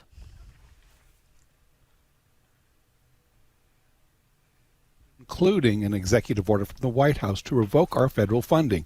If you have never given before to GBH, please know that your support is more important than ever. The government isn't going to keep public radio strong. It's you, our listeners, who will ensure that GBH and NPR News that you count on stays on the air, speaking truth to power. It's a pretty powerful thing when you make a contribution today on $5 Friday. 888-897-9424 or online at gbhnews.org. And let me tell you, it just gets better because with $5 Friday, we'll also thank you with the 89.7 baseball hat. This is a great hat. It's 100% cotton. It's got a low profile. It's in khaki. It has the 89.7 logo on the front, embroidered, of course, classy, and the NPR logo on the back. It's got a leather strap so you can adjust it to fit your noggin exactly the size your noggin is. It's perfect. And it's yours. It's our thank you to you with a $5 a month gift right now. Make sure you make that gift before 6 o'clock tonight in order to secure your hat. gbhnews.org or 888-897-9424. You know, Boston is bursting with talented artists, musicians, and cultural creators. In GBH and the Culture Show, well, they're here to showcase this amazing work. From live performances to in-depth interviews, we're committed to bring you the best of the local arts and culture. But we can't do it alone. We do need the financial support of our listeners to help shine a light on our community's incredible talent. And that's why we're taking these few minutes right now asking for your contribution. 888-897-9424 or gbhnews.org. You know, becoming a new member of GBH makes you part of a larger cause and connects you with the larger community.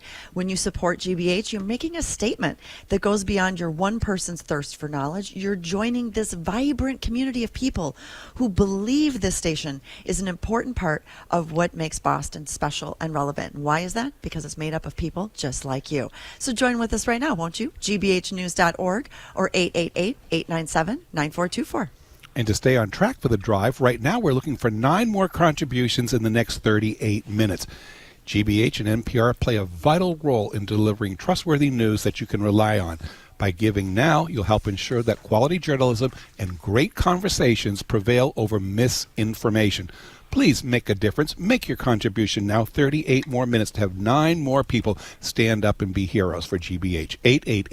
888-897-9424 or gbhnews.org. And listen, making a contribution during a membership drive, it doesn't really take long at all. We just need a little bit of contact information from you, obviously, and how much you'd like to give, which is the amount that you choose right now.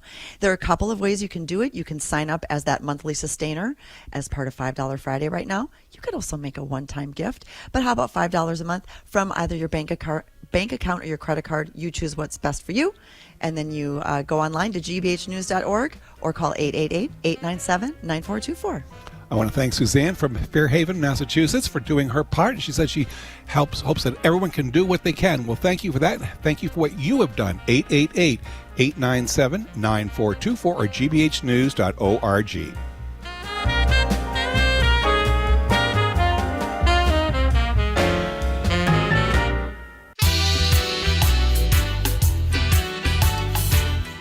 Welcome back to the Culture Show. I'm Jared Bowen, live from our GBH studio at the Boston Public Library. I'm joined by co-hosts Callie Crossley and Edgar B. Herwick III. If you're just tuning in, it's our Arts and Culture Week in Review, which includes President Trump's desire to impose a 100% tariff on films made outside the country.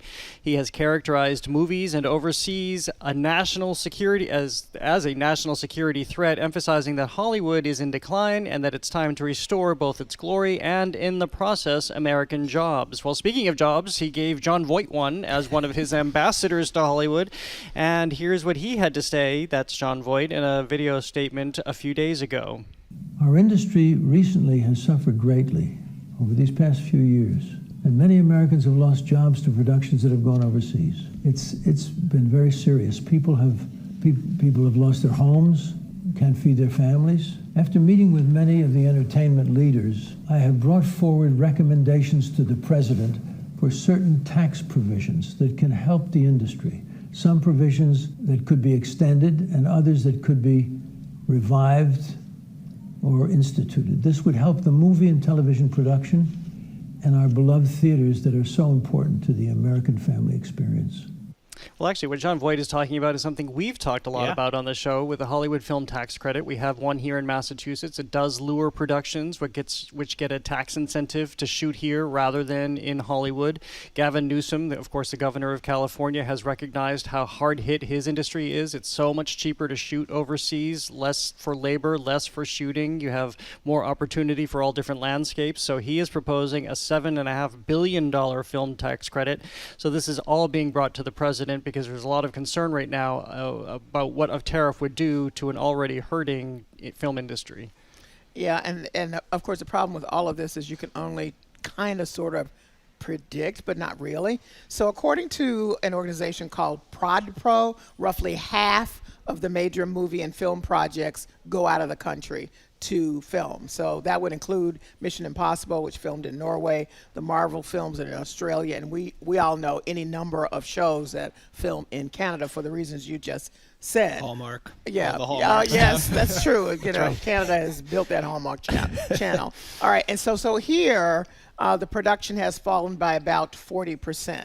Now, I don't think it's merely just that, it's some other reasons as well, but be that as it may, you know, I'm always harping on China, so I'm just going to harp on it one more time.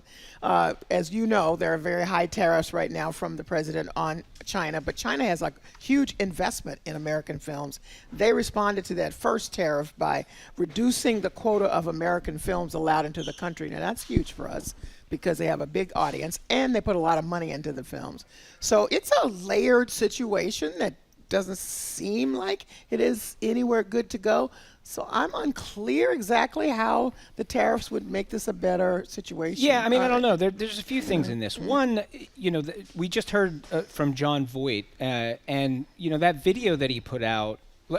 Let's do this in two parts. One, it's pretty clear that John Voight took this seriously, right? By all accounts, reportedly he met with union people, he's met with execs, he really did sort of say, okay, I'm going to do this, I'm going to come up with a plan. And that plan includes things like a federal tax credit on top of the state tax credit, and things like that, right? So he's operating at least partially in good faith.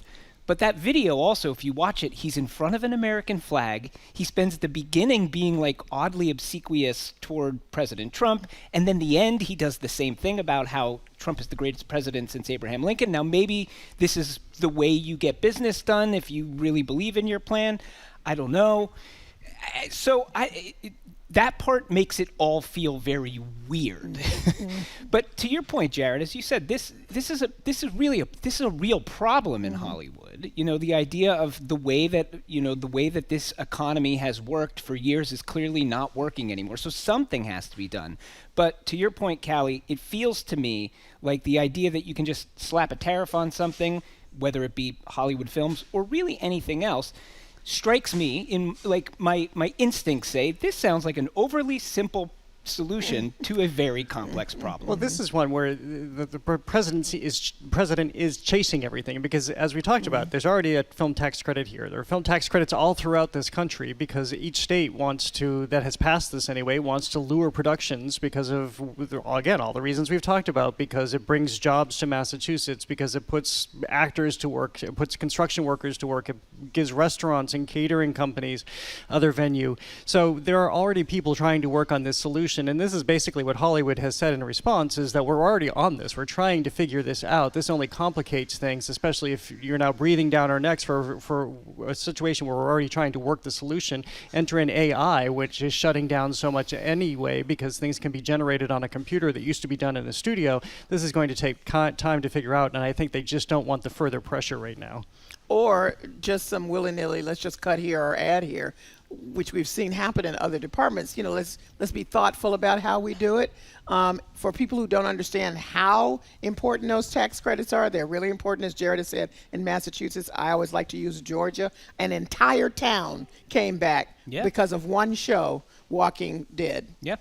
An entire town. You know, if you look overseas, you know, the BBC has already been reporting on this, and they have, you know, folks in the British film industry saying this is going to be catastrophic. You have they're quoting folks in the Australian film industry saying don't do this or we'll fight back. So we don't know. You know, who knows? Here we go. Well, back east, President Trump is pumped.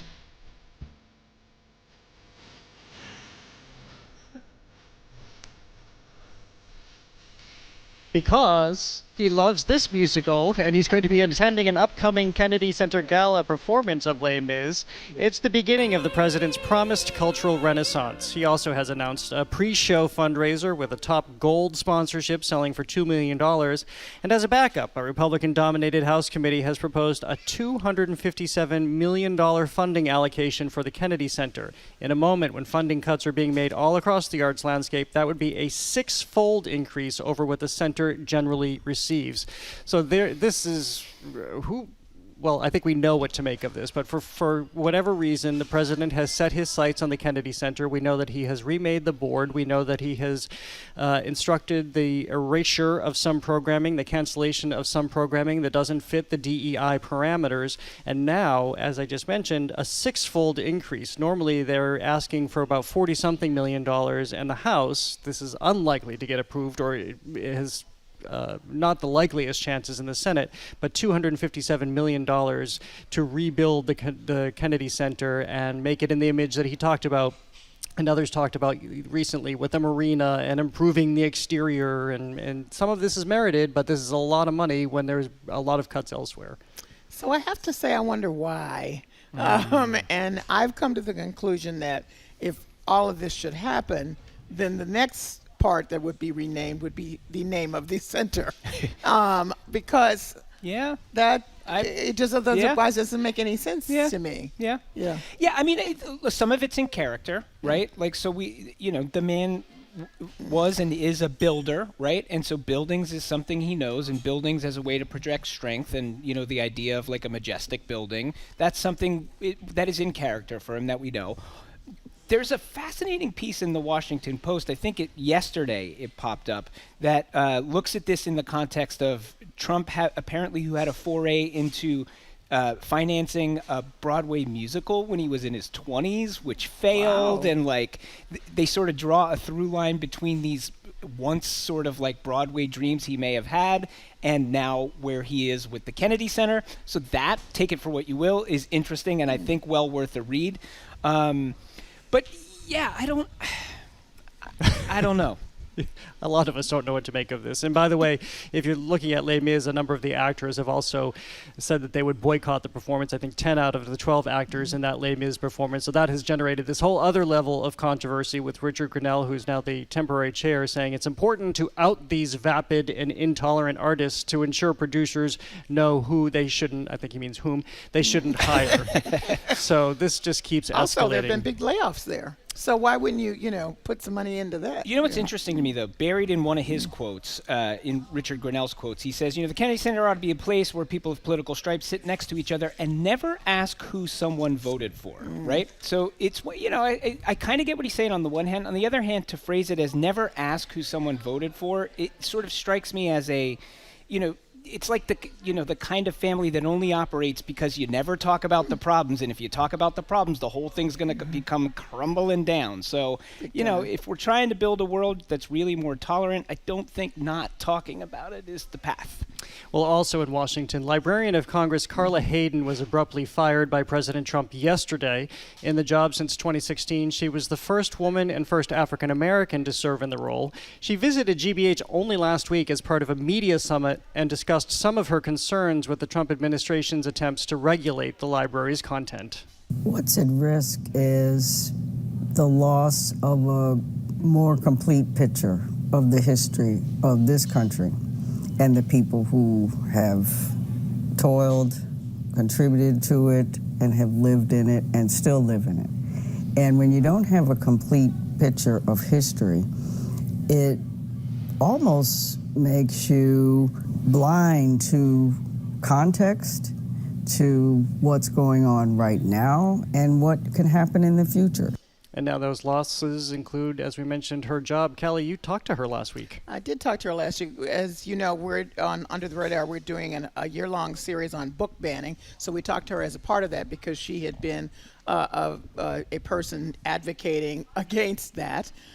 She's the first woman, the first African American to hold the job of the Librarian of Congress. That library is a special one for Congress, funded with taxpayer dollars, and it holds 178 million items, manuscripts and maps and all kinds of stuff. It was made for Congress, but she said this should be open to everybody. So she had worked very hard in her tenure there to have open access and built in these programs that would allow folks who never even knew it existed or wouldn't have known to come and connect with some of the items, which are all representative of America, to do that. So I believe that's what put her at odds with the Trump administration, that open and that access that she touted. And she's been doing that since she was a former president of the American Library Association. So this is really by the way, before her, this was a lifetime job. And when she got the job, they changed that so that the tenure would only run 10 years and then you had to be reappointed. But her time is not up until next year, but they just jumped the gun. Well, speaking of these cuts, back here, the National Endowment for the Arts funding cuts are reverberating throughout Massachusetts, with the Coolidge Corner Theater, the Front Porch Arts Collective, and Mass MoCA among institutions reeling from losing promised grants. We've been talking about how this likely funding cuts would come.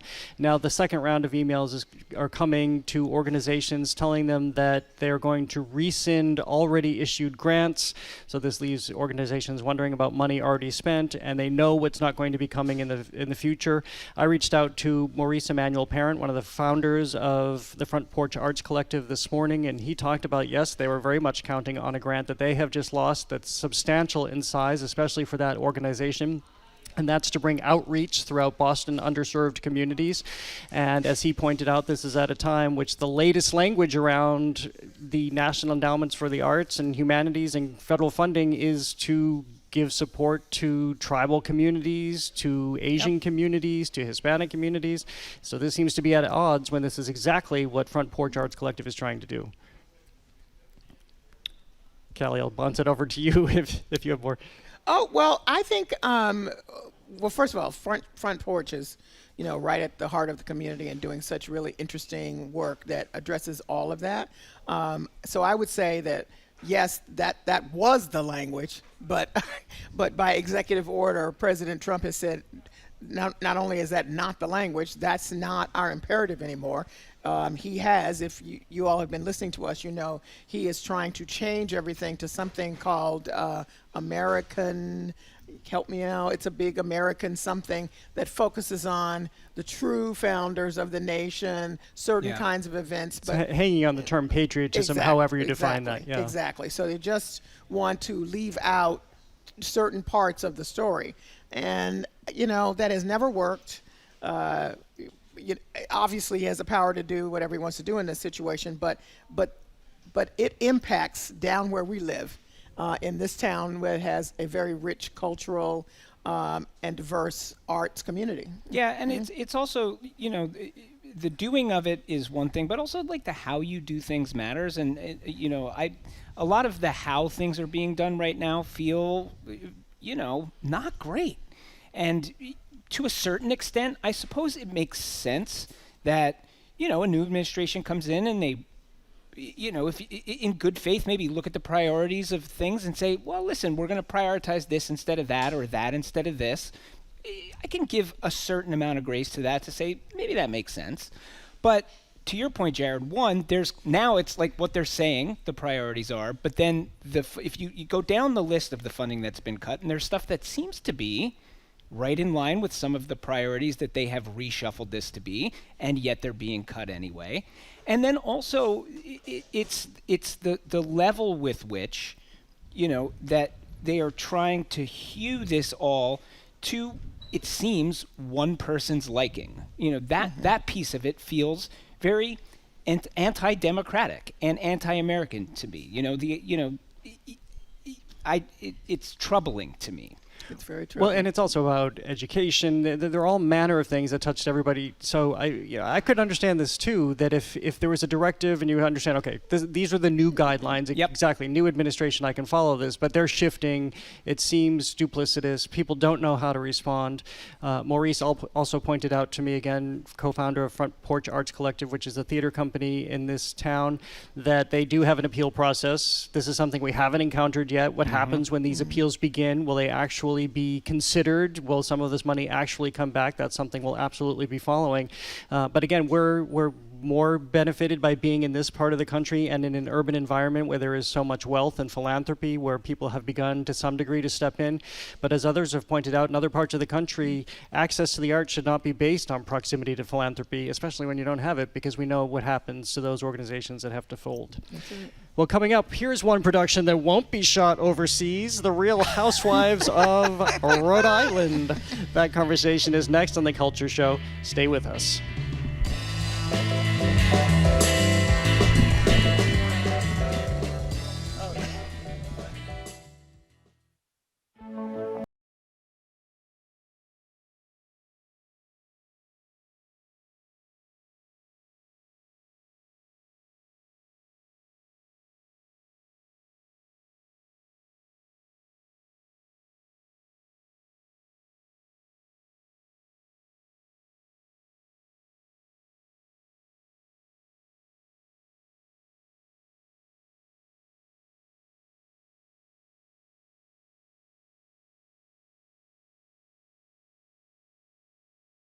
The Culture Show on GBH. Listener support is the most important and largest source of funding for GBH. In fact, please take a few minutes right now and give. And when you do, you'll be one of the many people to help keep The Culture Show on the air. You do that by going to gbhnews.org or calling us on this $5 Friday at 888-897-9424. I'm Jack Callahan along with Melissa Jones. You know, it's not just Friday. It's $5 Friday. Oh, yeah. And we're asking you to join GBH right now as a sustaining member for just $5 a month. Your monthly commitment sends a really powerful message about the value you get when you listen to GBH. And your contribution right now, joined with all the other people who are listening, will ensure that we can continue to cover the news and the culture in Boston and across the globe. You can do that by becoming a sustaining member with $5 a month right now. gbhnews.org or 888-897-9424. And here's another way we're celebrating $5 Friday. We have a very special offer today only. It's the GBH baseball cap for $5 a month. Yes, you heard me correctly, $5 a month, or a one-time gift of $60. It's 100% cotton, khaki in color and fabric, and it's a low-profile cap. Has the GBH 89.7 logo embossed on the front, embroidered on the front, and the NPR logo on the back. Has a leather strap, so you can adjust it for whatever works for you, and it's our way of saying thank you for helping us out and joining us on $5 Friday. 888-897-9424 or online at gbhnews.org. And when you do that right now, you're becoming a sustaining member in GBH. And here's, that's just making that monthly amount in the contribution in the amount that's just right for you. And you choose either your bank account or your credit card, and you set that up. And I usually say you set it and forget it, but actually, honestly, I don't forget it. I'm a sustainer. I don't forget it. I don't forget it because I know that every time I listen, I am giving. I am making the program that I am enjoying, learning from, listening to, possible. Join with me in that, would you, right now, please? $5 Friday. Let's do it now. gbhnews.org or 888-897-9424. And we're making progress on that goal. We're now down to 6 contributions to go in the next 17 minutes. GBH and NPR play a vital role in delivering trustworthy news and sharing conversations like we're enjoying right now on The Culture Show that you rely on day in, day out. In giving right now, you'll help ensure that the quality journalism and those conversations prevail over misinformation and not so civil conversations that are available elsewhere. Please make that gift right now. 17 minutes to go to hear from 6 more fans of The Culture Show to step up for GBH. 888-897-9424 or gbhnews.org. I don't know what I am happier about that it's Friday that it's $5 Friday, or I can also get my brand new GBH baseball cap. I'm going to go with all three of those right now. It's a great hat. I'm looking forward to wearing that in the garden this summer, protecting my face and my head and showing off that I am a supporter of GBH News right now. And you can take advantage of that when you make that $5 Friday gift before 6 o'clock tonight. So let's do that. gbhnews.org, 888-897-9424.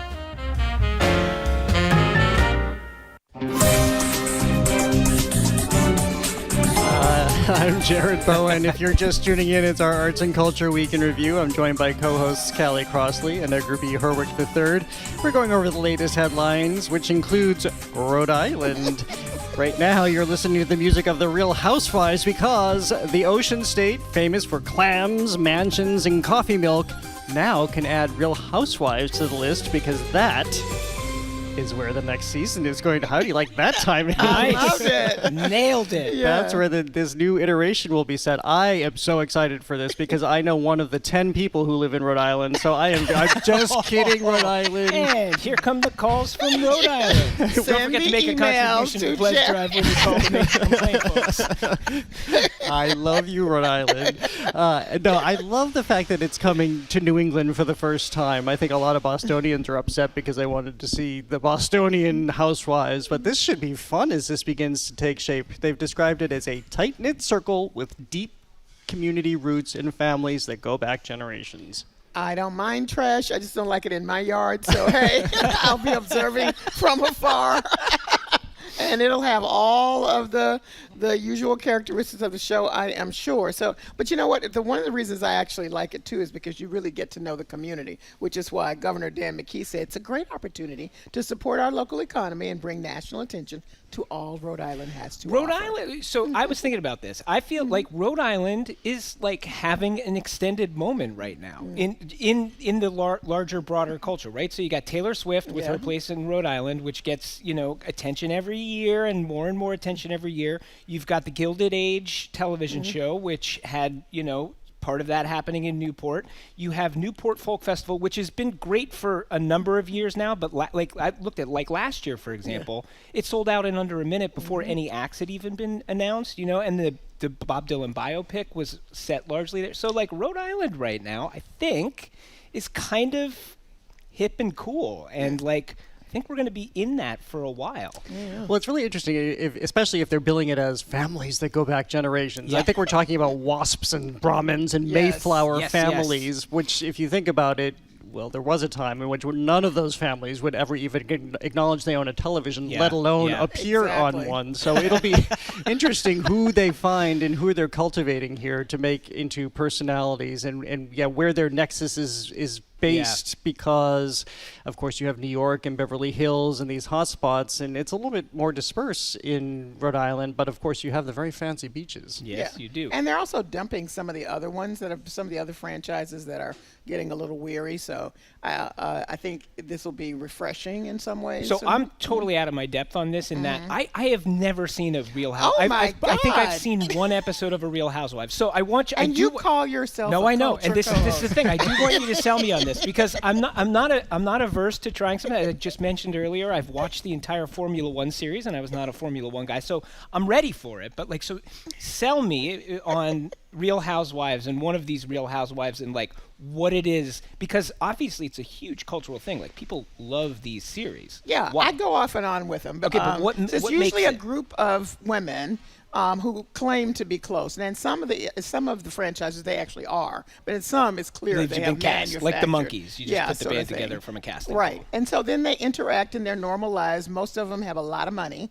It was supposed to be housewives, so everybody's supposed to be married. But over time, people have gotten divorced from being on the show, or they were never married, and so they end up in the circle anyway. And they're lunching all the time, so that's where you get the good restaurant reservation. They go to the massage place. They talk about each other behind their backs. Yeah.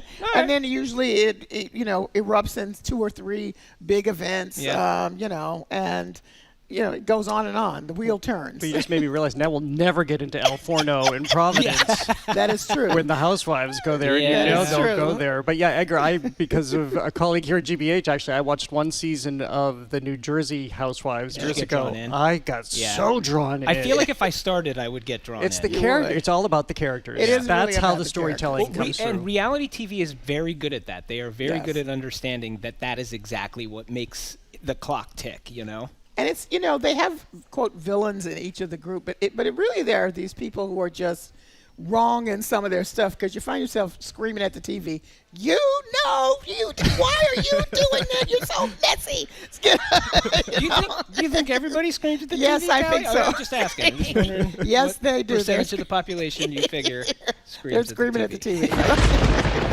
Well, of course, that sound means it's time for our lightning round, fitting for the weather today. Yeah. Kelly, what story struck you this week? I am really excited about this. A woman named Melanie Centeno, I believe I'm pronouncing it correctly. She's a professional dancer and actress. She posts regularly. She has, in fact, 1.23 thousand subscribers. That might be million. Okay, whatever. Anyway, she posts on YouTube and TikTok. She did a very detailed kind of investigation about who all the dancers were in the centers. There's so many dance scenes. She identified each of the dancers and all the styles and what they mean in the story. From this new movie. From this new movie, Sinners, that Ryan Coogler. Cool. It is a history lesson, a cultural lesson. Because she's a dancer, she can tell you, now watch this. This is what, and she talks about their backgrounds and how talented they are. And she's leading kind of a one-woman campaign to get them on-screen credit. She said none of them are credited in the movie. Oh. And she's very unhappy about that. That is great. A lot of people have picked up on this and said, oh my God, they should be credited. And so I encourage everybody. It's Sinners, Dancers Revealed, Juke Joint Scene Explained, Dance Style, Symbolism, and Forgotten History. Great. You're still not going to see the movie, though, are you? But I love this. It's so fabulous. We should point out Kelly's not boycotting, but like me, and I actually might go this weekend. Yes. She does not like I don't like scary movies. It's too stressful. We have enough stress in our lives. Yes, don't need it at the theater. Edgar, what's yours? Well, I've got the anti-stress. Maybe. This is a story coming out of England, the archives at the Zoological Society in London. So they're preparing for their bicentennial, and people have been down in the archives to see what they have, and they have unearthed more than 200 canisters of film from the 1960s to the 1990s. Most of them they think are from the 50s and the 60s. The film is degrading, so they can't quite know for sure what's on it, but they're labeled with things like zoo oddities, giant panda mating, Congo the chimpanzee, underexposed bat film. So they don't 100% know what's on this stuff. They can't run them through a projector to see because it's already degrading. So they are looking for help to get these digitized so that they can be seen before they are lost. So, if you've got skills in that department and you're heading over to England, maybe get in touch with the Zoological Society. But fingers crossed, somebody will step up, they will get this stuff, and we will all get to see some new animal films from the 50s and 60s. Well, before, I bet AI is going to come into play here. Look at how it helped those ancient scrolls. I thought you were going to say those ancient Beatles. That's a new song that they did. Well, we move up to Lowell because there was the news this week that Zach Bryan, the country star, who also earlier this week for about $350 million, he made $350 million in a deal selling rights to upcoming albums and his publishing catalog. He apparently is using some of that money to buy a church in Lowell, Massachusetts, the St. Jean Baptist Church, where Jack Kerouac was an altar boy, where his funeral later was. Zach Bryan has stepped in here because he has found the words of Jack Kerouac so informative and instrumental in his own songwriting career that he wants to make sure that a planned Jack Kerouac Center is going to happen, because this was announced in 2022, then it was stalled. But with his infusion of cash to buy this deconsecrated church where the center can be located and, of course, have these historic ties, now they can move forward. Wow. It's That's such incredible. a great story. That is a wonderful story. And to know that, the artistic process, too. I just loved reading that. That is very lovely. Well, that is all for this edition of The Culture Show. Tune in Monday for Guster. We'll talk to the band about their recent performance at the Kennedy Center and other upcoming shows. Plus, Kurt Carapezza, GBH higher education reporter and the host of the College Uncovered podcast, joins us to talk about how some colleges, contrary to popular opinion, are actually leaning into the humanities and not cutting them. Thanks today to the BPL technical and logistics crew, Maddie Geyer, Bill Francis, Sandra Lopez-Burke, Juan Jose Cadena, Chris Hanks, Pat Lally, and Olivia Corcio. Also thanks to the Lennox Hotel and the Newsfeed Cafe. Thanks to everyone who came down here to visit us at the library today. We love seeing you. Thank you so much for being here. We send lots of love to Rhode Island. I mean that. Yeah, because you don't want the emails. Exactly. I'm Jared Bowen. Get on the road and have an art-filled weekend. Where's Mary? Where is she? Where is she? She's just about to close up the library. The Culture Show is made possible in part by a generous contribution from the Fiducia Fund, proud to support this station's arts and culture programming.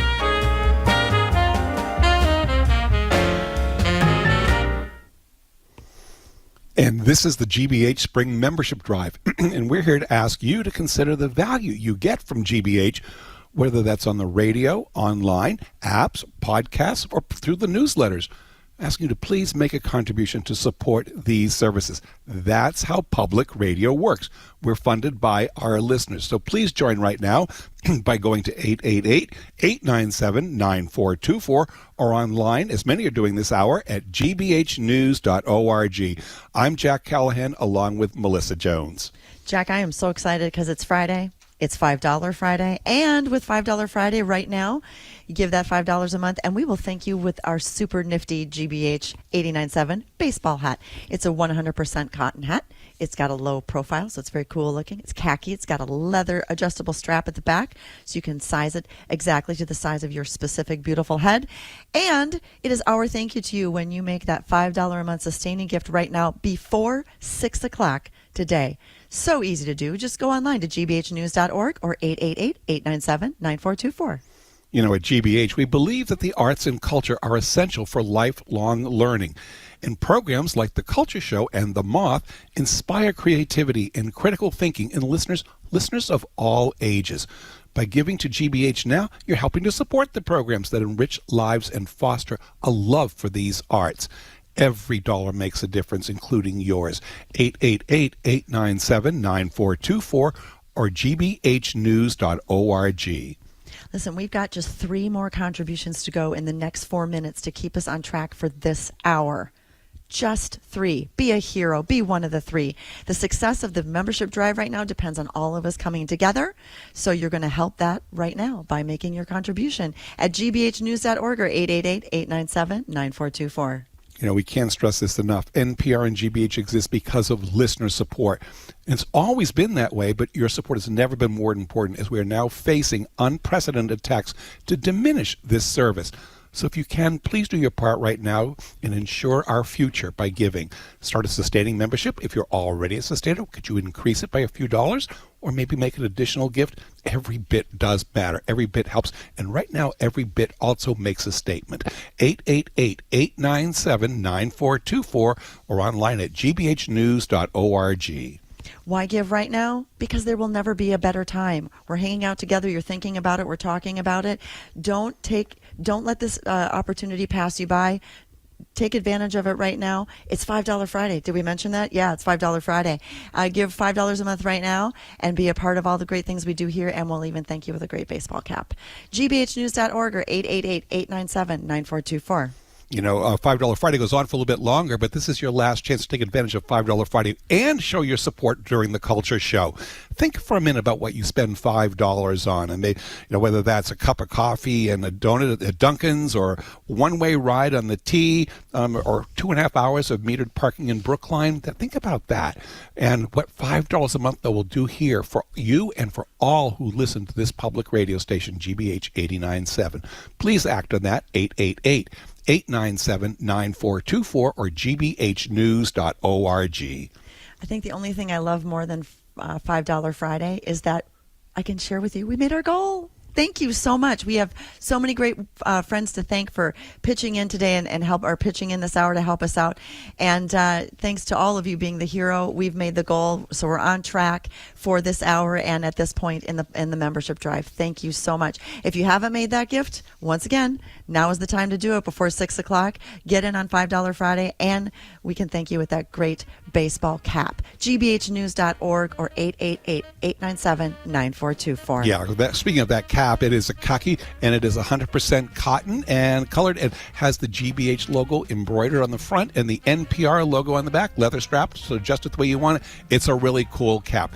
$5 a month, a one-time gift of $60 on $5 Friday here at GBH. Hop on board, 888-897-9424 or gbhnews.org. Your afternoon with us. Stay with us for GBH's All Things Considered at 4 and Marketplace at 6:30. But first, the world. A global view of today's headlines from the World Newsroom. Right here on GBH 89.7. Support for our programs comes from you. And M. Steinert & Sons, announcing the opening of their Waltham Piano Warehouse, offering new and used pianos, including Steinway and Steinway-designed Boston and Essex pianos. Appointment information at msteinert.com. And Native Plant Trust, celebrating 10 years of Trillium Week during peak spring bloom next week at Garden in the Woods. Special events and more at nativeplanttrust.org. The Great Recession sent the world's economy into a tailspin. 2.6 million jobs were cut from the economy. Birth rates have dropped to their lowest annual level. Fewer babies in 2008 means fewer college students 18 years later in 2026. I'm Kirk Carapeza from GBH News. And I'm John Marcus from the Hechinger Report. On the new season of College Uncovered.